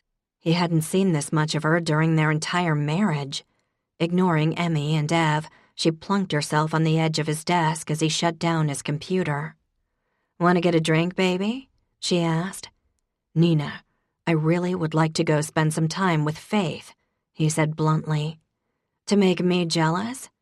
"No, because she's sweet," Nina said, pulling a face and batting her eyes. "Mine." The word surprised him, and it made Nina freeze, but only for a second. "Fine," she said. "Go to the little princess. Bet she doesn't know what I know." She reached for his belt, right there in front of Everett and Emmeline, but he snagged her wrist. "You'd be surprised," he growled. "Go back to the city, Nina." "I'm not going anywhere, baby. But for now, fly home to your little birdie. Just remember, your gay best friend had her first." There was the Nina he knew. Scratch the surface and she was meaner than a Fisher cat. He walked across the green, jerked open the door of the opera house and stomped up the stairs. Heard noises in Faith's apartment, opened the door. There were boxes everywhere. She was packing over by her bookcase, her back to him. Packing, as in leaving. Moving. Blue leaped over to him and tried to mount his leg. "Get off, Blue," he muttered, and the dog slunk away, clearly wounded. "Going somewhere?" he asked Faith. "Hey." She was wearing those ridiculous Dalmatian pajamas. "How are you? How's it going with Nina?" "Are you leaving?" She glanced around. "Oh, I only had this place month to month. Sharon Wiles found a permanent tenant. Wasn't happy about that red wall either, but she said she'd paint that over. Anyway, yeah, I have to get out." She seemed nervous, her hands knotted in front of her. "But after San Francisco." Coldness filled his chest. She was moving. "San Francisco?" Right. I guess I didn't tell you. You've been, otherwise occupied the past few days. Anyway, I have a job in Oakland, so I'm heading back to San Francisco on Monday. It's this really nice common area for a condo complex, great view of the bridge, and while I'm there, I'll—" She broke off, her mood visibly changing. Folded her arms under her chest, tossed her hair back. "Why are you scowling? If anyone has reason to scowl, isn't it me? Since my boyfriend has basically ignored me since his ex-wife popped into town." "You're going to San Francisco?" "Yes, and about the ex-wife and potential reconciliation, maybe you could at least talk to me about what you—" "For how long?" She threw up her hands. "A few weeks, Levi." "How few?" "Possibly 6, hopefully more like 4. Really? And you never mentioned this?" "It came up kind of fast. Why is the branch back up your ass, Levi?" "How fast?" he said, ignoring the question. I pitched the job in August, but I didn't hear until about a week ago, and it wasn't a sure thing until Friday. I would have told you." "So you make plans to move to San Francisco for a month, maybe more, but you don't think to talk about this with me?" She stared at him a beat or two. "I guess it was a little hard to find the time," she said, her voice cool, "since you've been so busy with Nina and the peace talks." "You could have made the time, and there are no peace talks," he growled. "Give me some credit. She left me. That was the end of it." "Really nice of you to tell me. Funny how it's taken you 2 days to mention this." "You can't really believe I'd get back with her." "I have no idea what to believe, Levi, because you don't talk to me," said the woman who neglected to mention she's moving back to San Francisco. She jammed her hands on her hips. "Well, it looks like communication isn't our thing." She was mad now. Good. So was he. Kind of furious, actually. Twice in his life, Levi had been left. Hadn't seen either time coming. Both times, he'd had to pick up the pieces, jamming down misery, going on with day-to-day life, burying all that hurt, going on as if everything was fine. He didn't feel like doing that again. She was glaring at him, waiting. For what, he had no idea. This was too complicated, too difficult, too emotional. He jammed a hand through his hair. "Okay, that's fine. This wasn't working anyway." Faith's head jerked back a fraction. "Wait. What? You're dumping me?" He shrugged, shaking his leg to dislodge her dog. "Have fun in San Francisco." Her mouth opened. "I'm coming home after this job, Levi," she said, her voice softer now. "Don't make this into a big deal. It's just for a few weeks." "You sure?" he said, his voice tight. "Because the first time you went for a few weeks, it turned out to be a few years. Then you come back here and you decide maybe you'll stay, but maybe not. Maybe this is just a stopgap for you. You're going back to California, and hell, maybe that'll be so great you'll change your mind again." He seemed to be yelling. Not good. Definitely not good. She tilted her head. "I have to say, your head does seem to be up your ass with that branch right now. You know what I think? I think this is really about Nina. It's not. Seems like it is. It's not. She threw up her hands again. Great. Another conversation we can't have. You won't talk about the war. You won't talk about your father. You won't talk about your ex-wife. And here's the thing, Levi. I've already been with a guy who hid some very important things from me. I'm not doing it again. So if there's something you'd like to say, by all means, go for it. Well, I'm not gay. I'm aware of that. Still, I would really appreciate it if you could tell me what on earth is really going on here.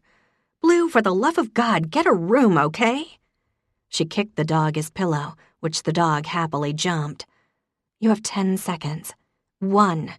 She grabbed a book and threw it into a box. 2. Another book. 3. Don't forget the picture of Jeremy, Levi said. She froze, book in hand. Really? Are you really going there? Maybe you never got over him. I'd hate to force you to take sloppy seconds with me. Ah, shit. This was bad and getting worse by the second. It's ironic, she said. You're the one who can't resist the chance to run off to open a jar or save a cat. You're the one with an ex-wife sniffing around. I'm trying to make a real relationship here, but I can't do it alone. He shrugged, felt some heat rising to his face that he didn't like one bit. You know what? She said, walking over to him, her eyes narrowed. She poked him in the chest with her forefinger, hard. I'm the one who said I love you. The fact that you didn't say boo was duly noted, Chief Cooper. You can't even admit you gave me that damn rock, and I've been carrying that thing around from place to place for decades. Another poke. Say what you want about Jeremy. Poke. But gay or not, at least he knew how to be in a relationship. At least he was willing to commit. He looked down at her. He didn't like having all these feelings churning around. He didn't like fighting. And he didn't like being wrong. Enjoy California, he said. With that, he turned around and left. Chapter 29. He's a therapy dog, Faith said, fishing out a tissue and Blue's papers at the same time. He can ride with me, Persons with Disabilities Act and all that. She wiped her eyes and gave the TSA drone a watery smile. Boarding begins in 40 minutes. Next. Faith sat down, Blue's head immediately resting in her lap. Ah, irony. Back at the Buffalo Niagara Airport, once again dumped. The tears wouldn't seem to stop leaking out of her eyes, but she gave her dog an ear scratch nonetheless. The first time she'd gone to San Francisco, she'd been fleeing in shock and heartbreak. This time, though, her heart was made of stronger stuff. The trouble was, Levi Cooper had said heart in his fist. She loved him, the big dummy. No one could have done what he did the night he went out to the accident site and, oh crap, just the image of him walking around in the middle of the freezing dark night, measuring stuff, then doing an entire accident reconstruction, then knocking on her door at 3 o'clock in the morning. A little squeak escaped her throat, causing Blue to put his paws on her lap and lick away the tears. Men. How could they do stuff like that, and then be completely unable to say, "Please come back soon, I'll miss you so much, I love you"? Huh? Why? Any answers? Anyone? No? Blue whined. You're right, she said to her dog. We'll deal with him when we get back. He wagged his tail. You know what? The trip back to California? This was her farewell to the city she loved. She'd design the common area and enjoy doing it, stick her chunky fee in the bank, and say goodbye to all her pals and associates. She'd go to Golden Gate Park again with Liza and wonderful Mike, eat butter-drenched sourdough toast, have sushi, go to Raphael and Fred's wedding, and pack up her apartment.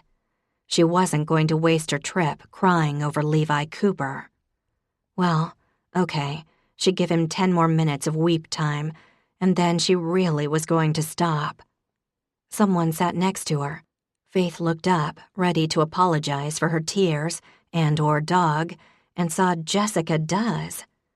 Jessica saw her at the same instant and gave a near-comical twitch. "Holland, what are you doing here?" She glanced around, then frowned at Faith. "I'm going to California for a few weeks," she said, wiping her eyes. Jess didn't ask why she was crying. That would be too human of her. "How about you?" "Arizona." "That's nice," Faith said. "Beautiful weather out there, huh?" For heaven's sake, was she condemned for all eternity to try to make Jessica like her? "So why are you going out there? You look really nice, by the way." Question answered. Jessica didn't speak right away, if she ever would. Then Blue put his paw on her foot, and she smiled a little at the beastie.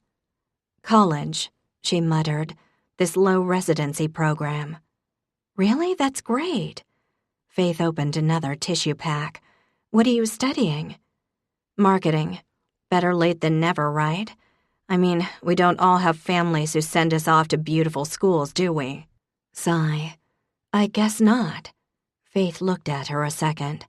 She might be kind of a bitch, but the woman was beautiful. "Jess, why have you always hated me?" "Why do you want to know?" Faith ignored her hostile tone. "Because my plane doesn't leave for an hour?"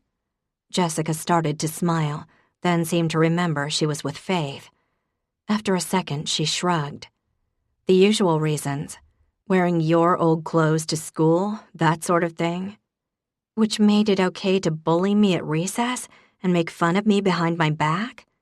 What the hell? Time to be honest." "No." Jessica paused, petting Blue with her foot, then looked at Faith and sighed. "You weren't the only one in love with Jeremy, super cute." Holy guacamole. "Oh." Jess rolled her eyes. "Yeah, but you know, clearly he was gonna go for you and not someone like me." "Because you're so mean?" Again, what the hell?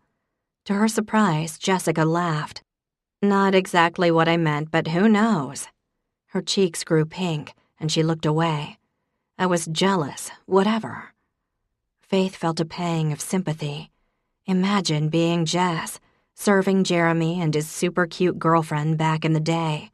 Imagine seeing him adoring someone else, all that tender attention, that perfect teenage love. Having to wait tables at their rehearsal dinner, and then being a guest at the fairy tale almost wedding. "I'm sorry, Jess. If I was ever a jerk, I'm sorry." "You were actually always pretty damn nice, Holland." She glanced at Faith and shrugged. "We should be friends," Faith said. "We've been in love with the same boys." "Well, I was never in love with Levi," Jessica said. "I don't see how you could avoid it," she said, and just the thought of him made her eyes fill. Jessica gave her a condescending stare. "Wow, you've got it bad." "I know." She gave a hiccuping sob. Jessica started to laugh.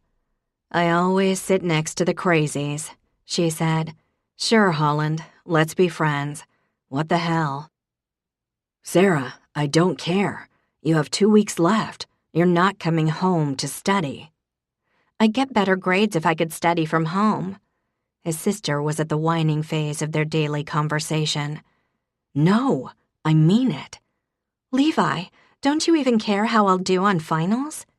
"Of course I care," he snapped. "But you can study there, Sarah. You're surrounded by entire buildings devoted to studying." "Fine. I'm so sorry to be such a huge pain in your ass." He sighed. "Don't cry. You're not a pain." "Of course I'm gonna cry. You're so mean to me, Levi." "Sarah, come on." He paused. "I'll drive up tomorrow and take you out for dinner, okay?" "I want to come home." 2 weeks, Sarah. I'll see you tomorrow." He hung up on his sister, feeling worse than ever. Faith had been gone for 22 days, 3 weeks of one day after the next, 3 weeks of hardly sleeping, 3 weeks of every place in this damn town being about her. The stupid phone rang again. Jeremy, the screen said. Levi let it go to voicemail. Despite the ridiculousness of the argument, he kind of hated Jeremy these days for being face first and perfect love. He sighed. "Enough with the sighing," Emmeline barked. "Knock it off or I'm gonna go work for Jeremy, and don't think he hasn't asked." Do it. I still don't know what you do here. "You'll find out after I quit, won't you?" He closed the case he was working on. All those petty burglaries had been courtesy of Josh Diner, the kid who'd gotten Abby Vanderbeek drunk that day. Another rich kid who had to get his jollies by breaking the law. I'm done for the day. "Thank you, baby Jesus." Everett, will you close up tonight? Roger that, Chief. Thanks. Closing up, roger. We'll call with a report at 1800. No need, Ev. Will do anyway, Chief. Levi started to sigh, caught Emmeline's murderous look, and walked out instead. Went home, glancing automatically at Faith's door. Right, it wasn't her door anymore. Some middle-aged guy had moved in. He went into his own apartment, which had once been very peaceful and relaxing, and now seemed enormous and barren. Ignored those stupid thoughts, changed out of his work clothes. The refrigerator cycled on. From downstairs he heard the theme song of Game of Thrones, which Eleanor Raines had recently discovered and was watching at extreme volumes to compensate for the fact that she refused to admit that she needed a hearing aid. He didn't particularly want to go to O'Rourke's, but it beat staying home listening to all those beheadings and wolf attacks, which reminded him he missed Blue. 2 minutes later, he walked into the bar. "Hey, Levi," Connor said. "Connor, how about a beer?" "Thanks." "Hey, asshole," Colleen said to Levi, leaning down to make eye contact. "I'm not speaking to you, but if I was, that's what I'd say." "Hi," Levi grunted. "Call, get the man a beer and leave him alone," Connor said, going into the kitchen. The only good thing that had happened in the past 3 weeks was that Nina was gone. She'd knocked on Levi's door the day after his and Faith's breakup, more like idiocy, really just an argument, and told him that she'd be on her way, sorry for the inconvenience, best wishes. "Why the change of heart?" he'd asked. "I mean, I'm relieved, but—" He'd shrugged. Nina had looked at him a long minute. "You're in love with your little birdie," she'd said. "I saw you yesterday. Okay, fine, I was spying, but her windows are right there overlooking the green." She smiled. "Saw you fighting." "And?" "And you never fought with me." Much to his surprise, Nina's eyes had filled with tears. "We never had a fight, not once. What does that say?" Levi would have guessed that said they'd been compatible, but then again he was dealing with a female, and females didn't make sense. "I'm sorry for what I put you through," Nina said. "I really am. I'm not proud of walking out on you. I don't know. I couldn't stay." "It's okay," he said. "I'm over it." "I know, moron. That's why I'm going." She inhaled sharply, dashed a hand across her eyes, then smiled at him, hugged him hard. "See ya, big man," she'd said, had given him a noisy kiss on the cheek, and off she'd gone. Life in a small town during the winter. There wasn't a lot going on after the long and busy tourism season. The ice harvest would be any day now.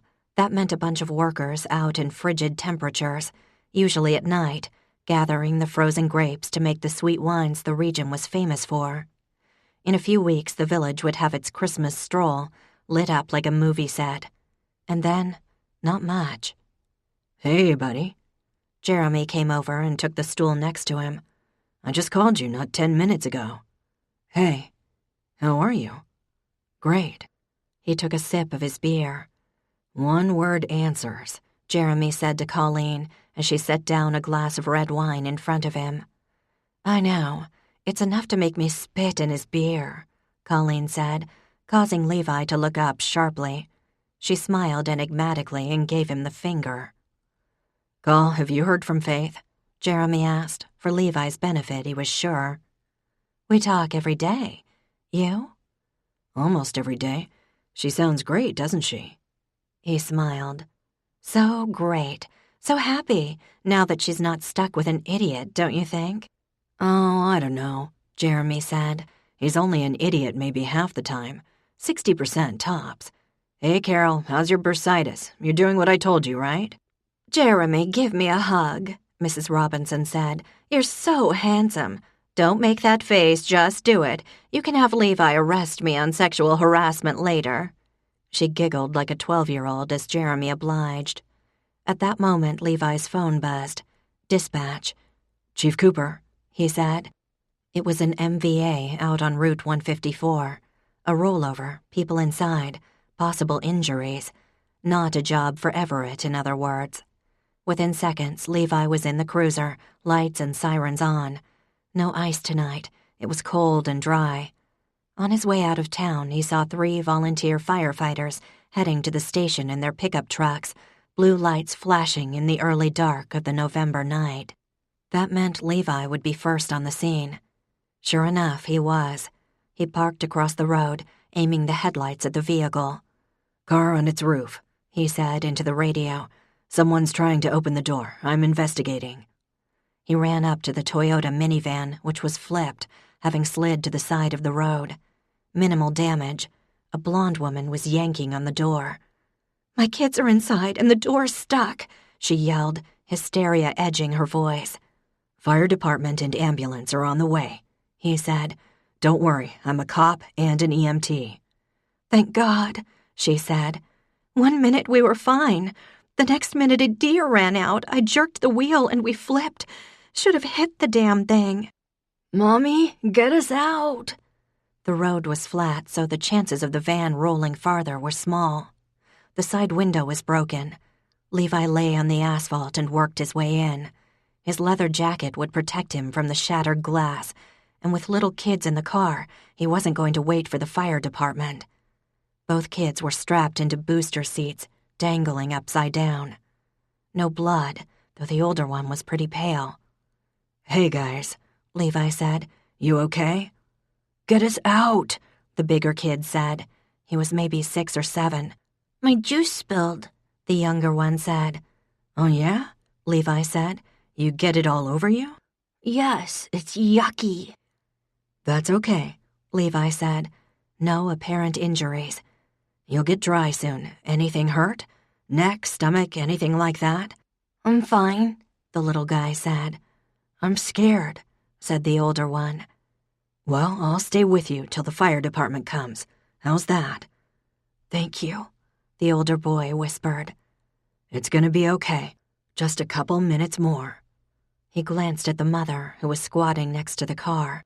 They're doing all right, ma'am. I need you to step back a little, though. She didn't move. He didn't blame her. Mommy's right here, she said to the boys. Don't be scared. I'm not scared, the younger kid said. I'm really brave. You're both doing great, Levi assured them. Just hang tough.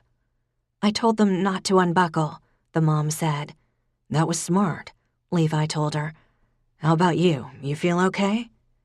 I'm fine, she said, a little banged up. In the distance, he could hear the sirens of the ambulance and fire trucks. Boys, the fire department's on the way. They're gonna put a special brace on your necks to make sure you don't get hurt, and then we'll get you out of here, okay? Can't you get us out now? The older kid said. It's safer if we wait. They're almost here. So, how old are you? He asked, just to keep them talking and calm. I'm 7. Stephen is 4, the older one said. 4.5, Stephen corrected. Got it, and what's your name, big guy? Levi said. The siren was louder now. Cody? I'm Levi, nice to meet you. Engine 1 pulled up, and Levi could hear Gerard Chartier on the radio. Levi, is that your ass hanging out of there? A familiar voice called. Hey, Jess, he answered. Good to have you back in town. Thanks, and why are you doing my job? Guess who's here, he said to the boys. The firefighters. You'll be out in a few minutes. A like upside down, the younger kid said, and there was something familiar about him. Levi wondered if he'd seen them in town. Hard to tell from this angle. "Hey, Chief," Gerard said. "You want to do the honors since you're already in there?"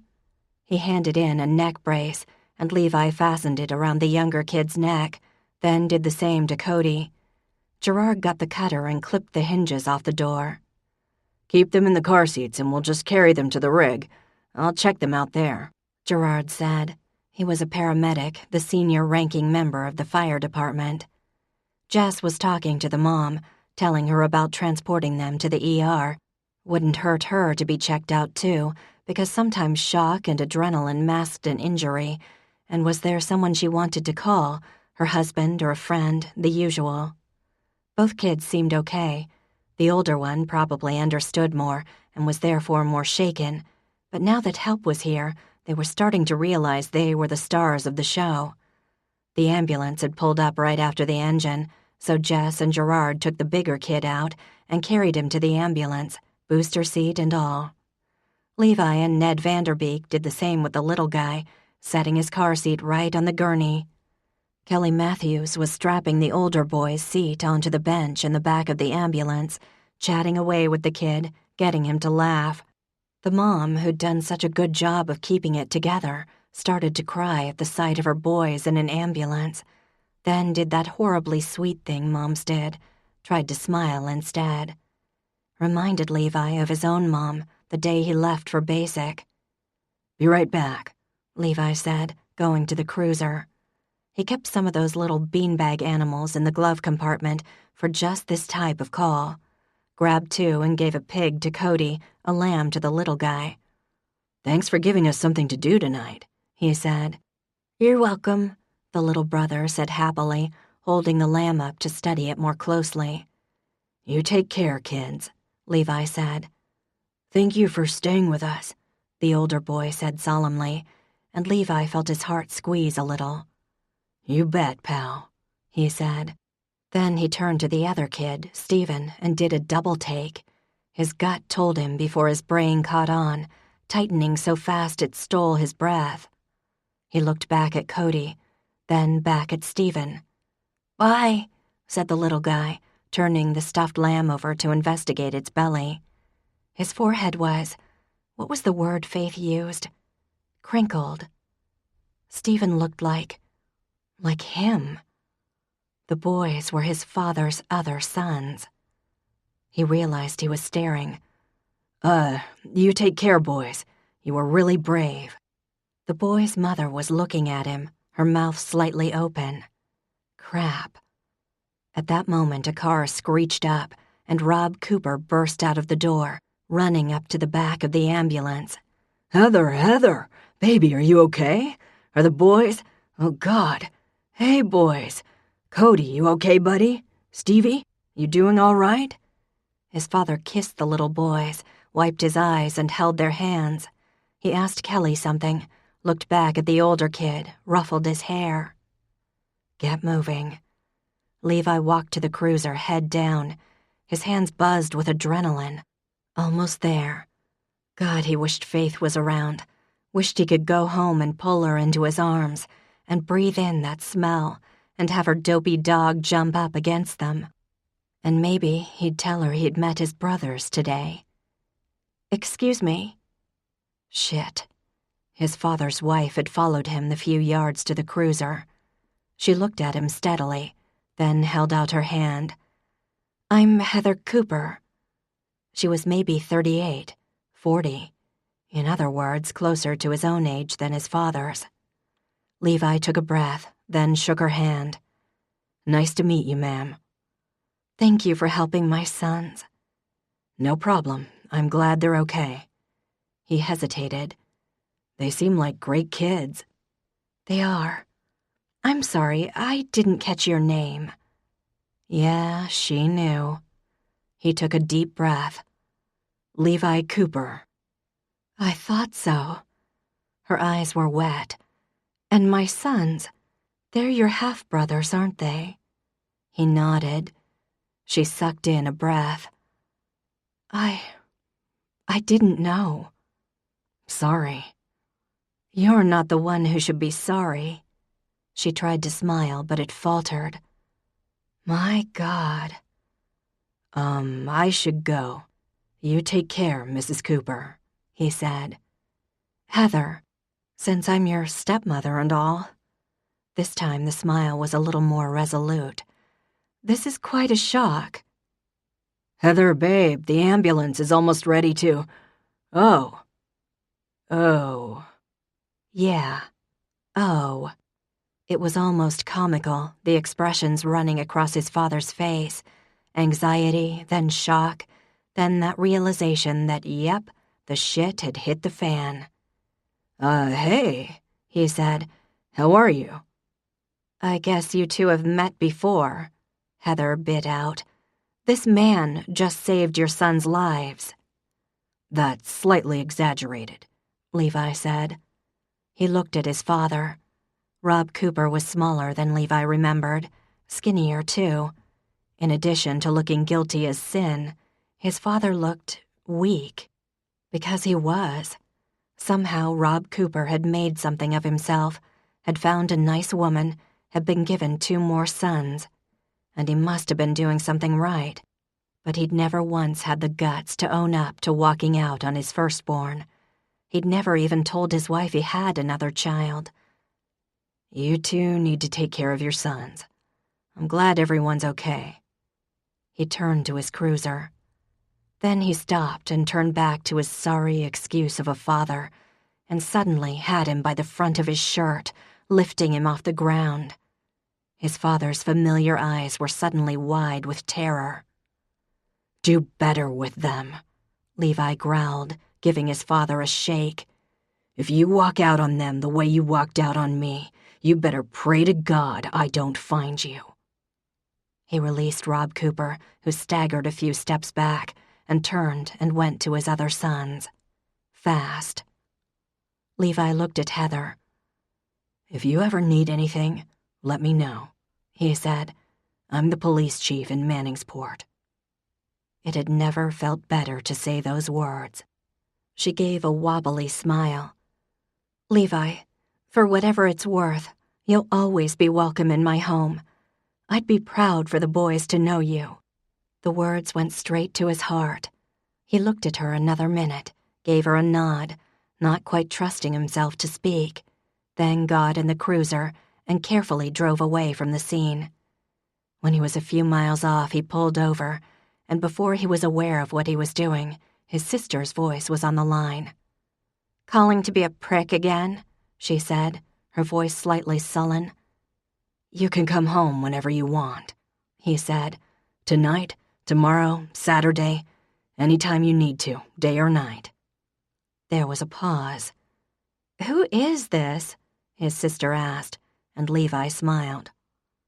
Look, he said, I just want to help you get through this time, get you on your feet, whatever. If that means coming home twice a week, that's fine, Sarah. You're gonna turn out great no matter what.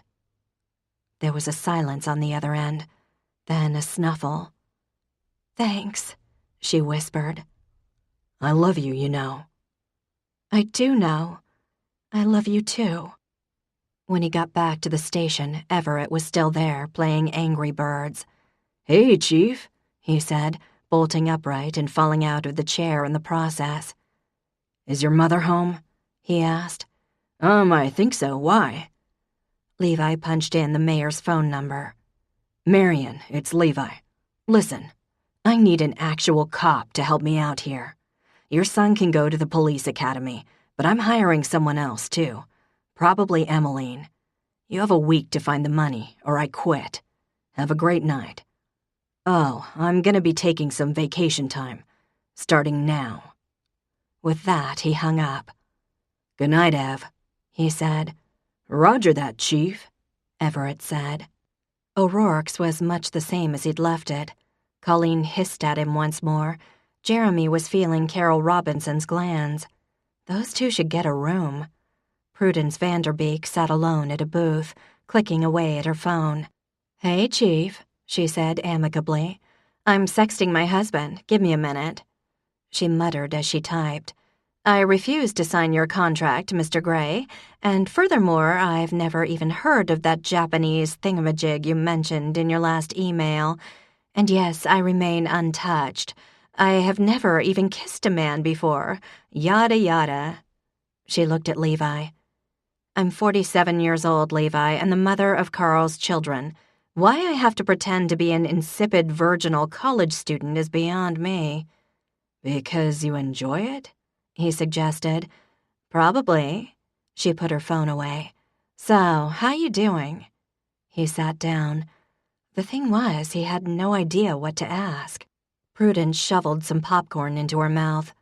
Let me guess. This is about Faith, she suggested. Yes.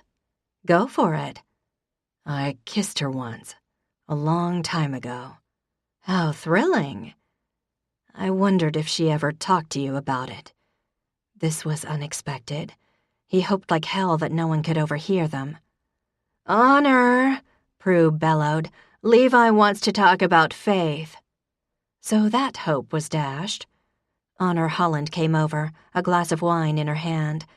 Really? She asked, almost kindly, making him a little wary.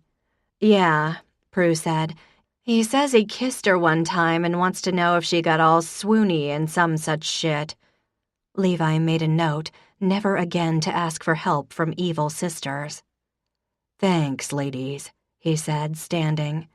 Oh, man up, Prudence said. Sit down, Honor said at the same time. Levi sighed and obeyed. Okay, so I screwed up. Of course you did. You're a guy, Prudence said. Her pocket buzzed and she jumped. God, that felt good, she said, almost to herself, taking her phone out to read the text. Laughed and began typing her response. I thought you dumped my sister, Honor said. I did. And what makes you think you deserve her? I don't. That, Chief Cooper, is the correct answer. Honor smiled. She didn't say anything else. Prue was busy sexting Carl. Honor still said nothing, just looked at her nails. Right. He waved to Colleen, who flipped him off. Another round for those two on my tab, he said, standing up. Order me something expensive, Prue instructed her sister, not looking up from her phone. He was halfway across the green when Honor called his name. She didn't have her coat on, and he shrugged out of his and handed it to her. Thanks, Honor said, putting it on. Great jacket, I'm keeping it, by the way. She called me when I was a senior at Cornell, so Faith would have been a senior in high school. Would the timing be right for your little dilemma? Levi nodded. Well, I remember it, because it was the one and only time she ever said anything weird about Jeremy. And also I had finals, and the last thing I wanted to talk about was her love life. Honor crossed her arms. But it was strange, because from day one, Jeremy was Prince Charming and Dr. Wonderful all rolled into one, and she was asking me for advice, and that didn't happen too much. We weren't... Honor cleared her throat. We weren't that close back then.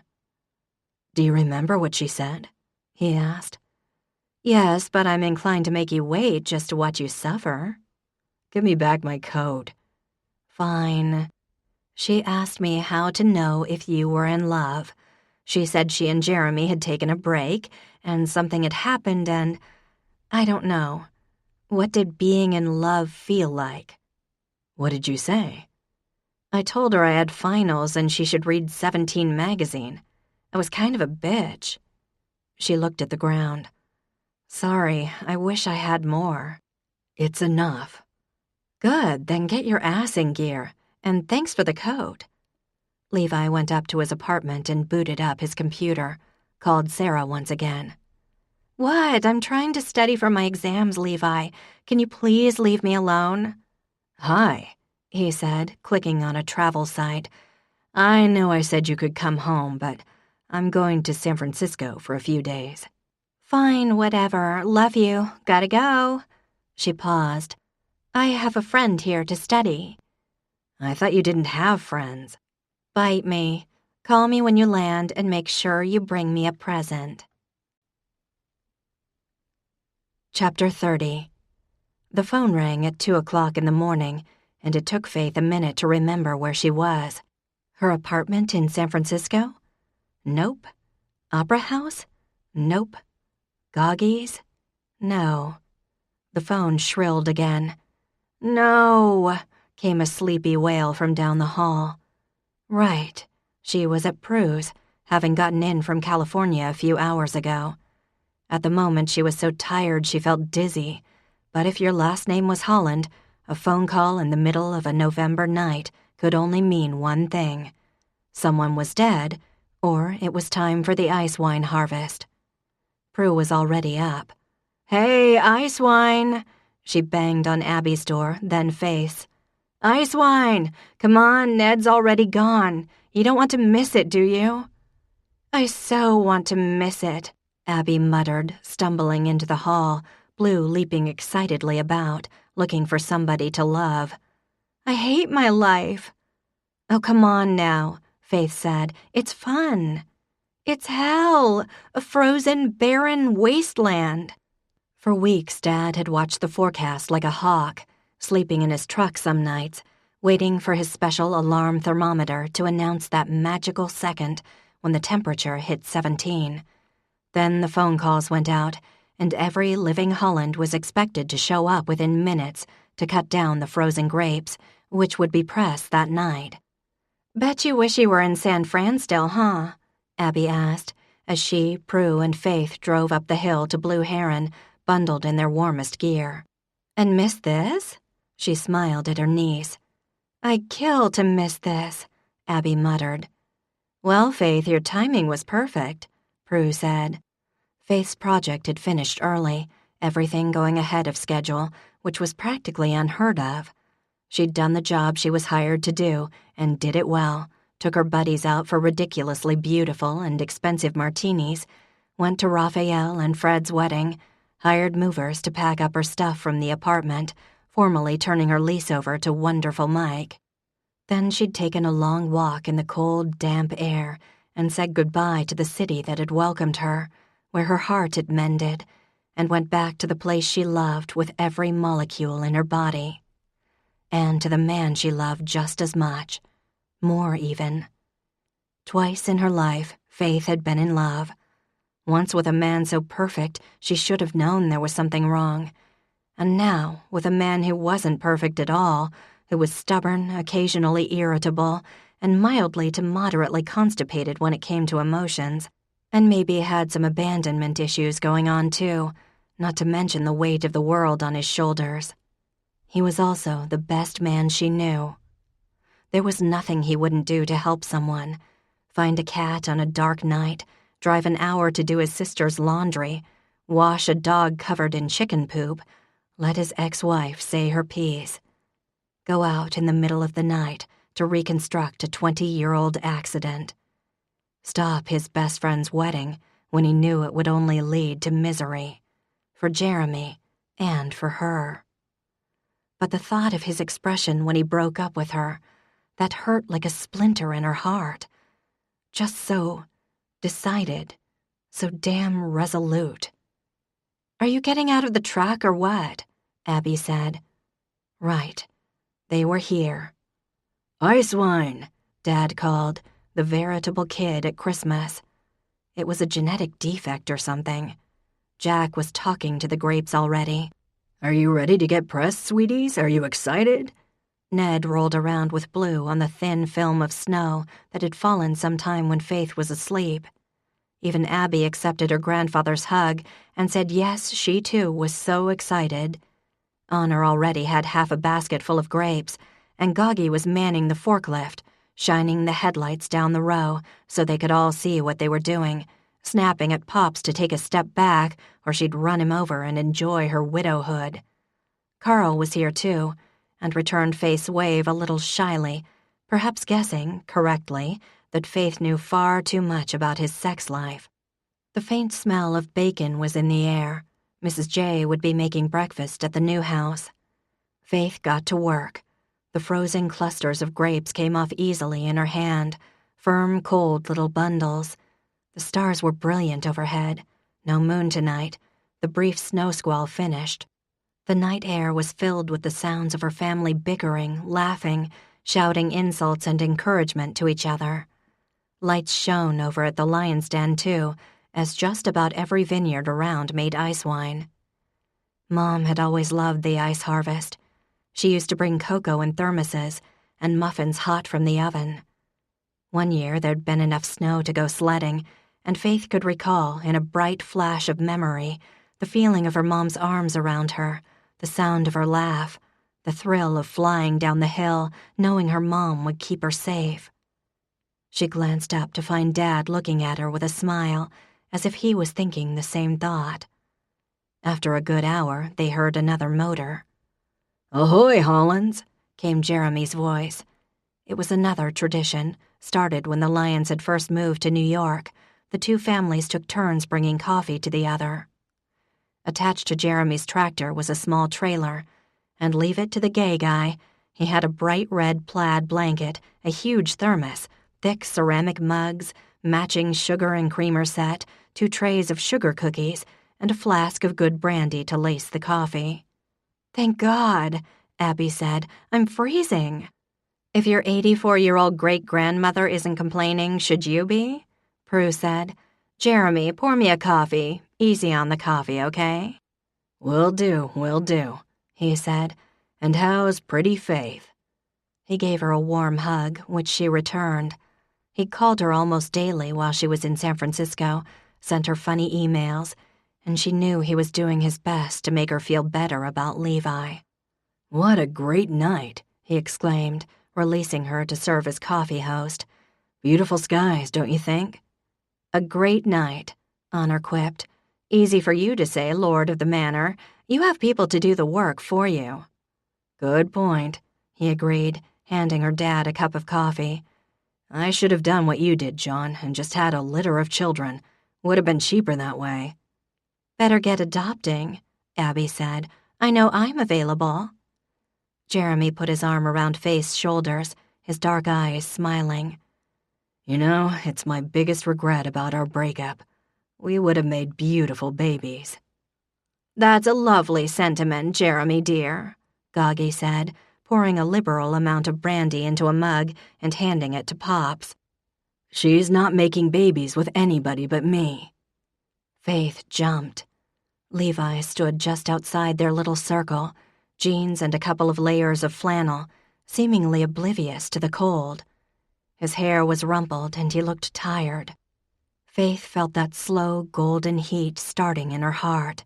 Her knees wobbled, her heart did too. He looked so good. Kind of grumpy, but good too. "You look tired," Jeremy said. "Getting enough B12? "Shut up, Jeremy," he said irritably. "I am tired. I've just spent 19 hours flying back and forth across the country." He shot Honor a glare. "Couldn't have made a phone call, Honor? It would have been nice to hear she was on her way home." "Oops," Honor said, unsuccessfully trying to hide her smile with a coffee mug. "Faith, listen," Levi said. He stood in front of her, glanced at her family, then back at her. "Look." "Look, listen, he's so bossy," Prue said. "Quiet," Faith said. "Not you, Levi. You go ahead." He ran a hand through his hair, a big, masculine, capable hand that, in the fairly recent past, had elicited all sorts of interesting noises from her. "Down, girl," Faith's brain murmured. Let the man say what he came to say. Her heart was pretty sure it was going to be good. "Faith," he said again. "I know that Jeremy is pretty damn near perfect." "Thank you, Levi. I appreciate that," Jeremy said solemnly. Faith shot him a look and he smothered a smile. Levi glanced again at her family. "You know what? Ignore them," Faith said, taking him by the hand. She towed him away a few rows, further from the little cabal. "Do not follow us," she said over her shoulder.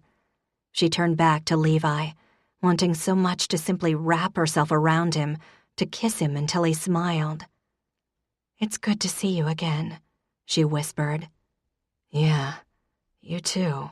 He scowled, most definitely not looking happy to see her. I went to San Francisco to see you, but you'd left already. Right, so you said. She raised her eyebrows, hoping to encourage him. It didn't seem to work. He just stared. Was there anything else, Levi? She asked. Right. Yes, there is. He fished something out of his pocket and pressed it into her hand, then curled her fingers around it, holding her hand in both his own. Despite the temperature, he was warm. I love you, Faith. I'm sorry for being an idiot.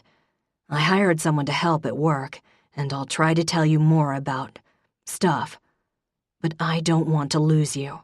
I love you. And that's all I've got. As speeches went, it wasn't great.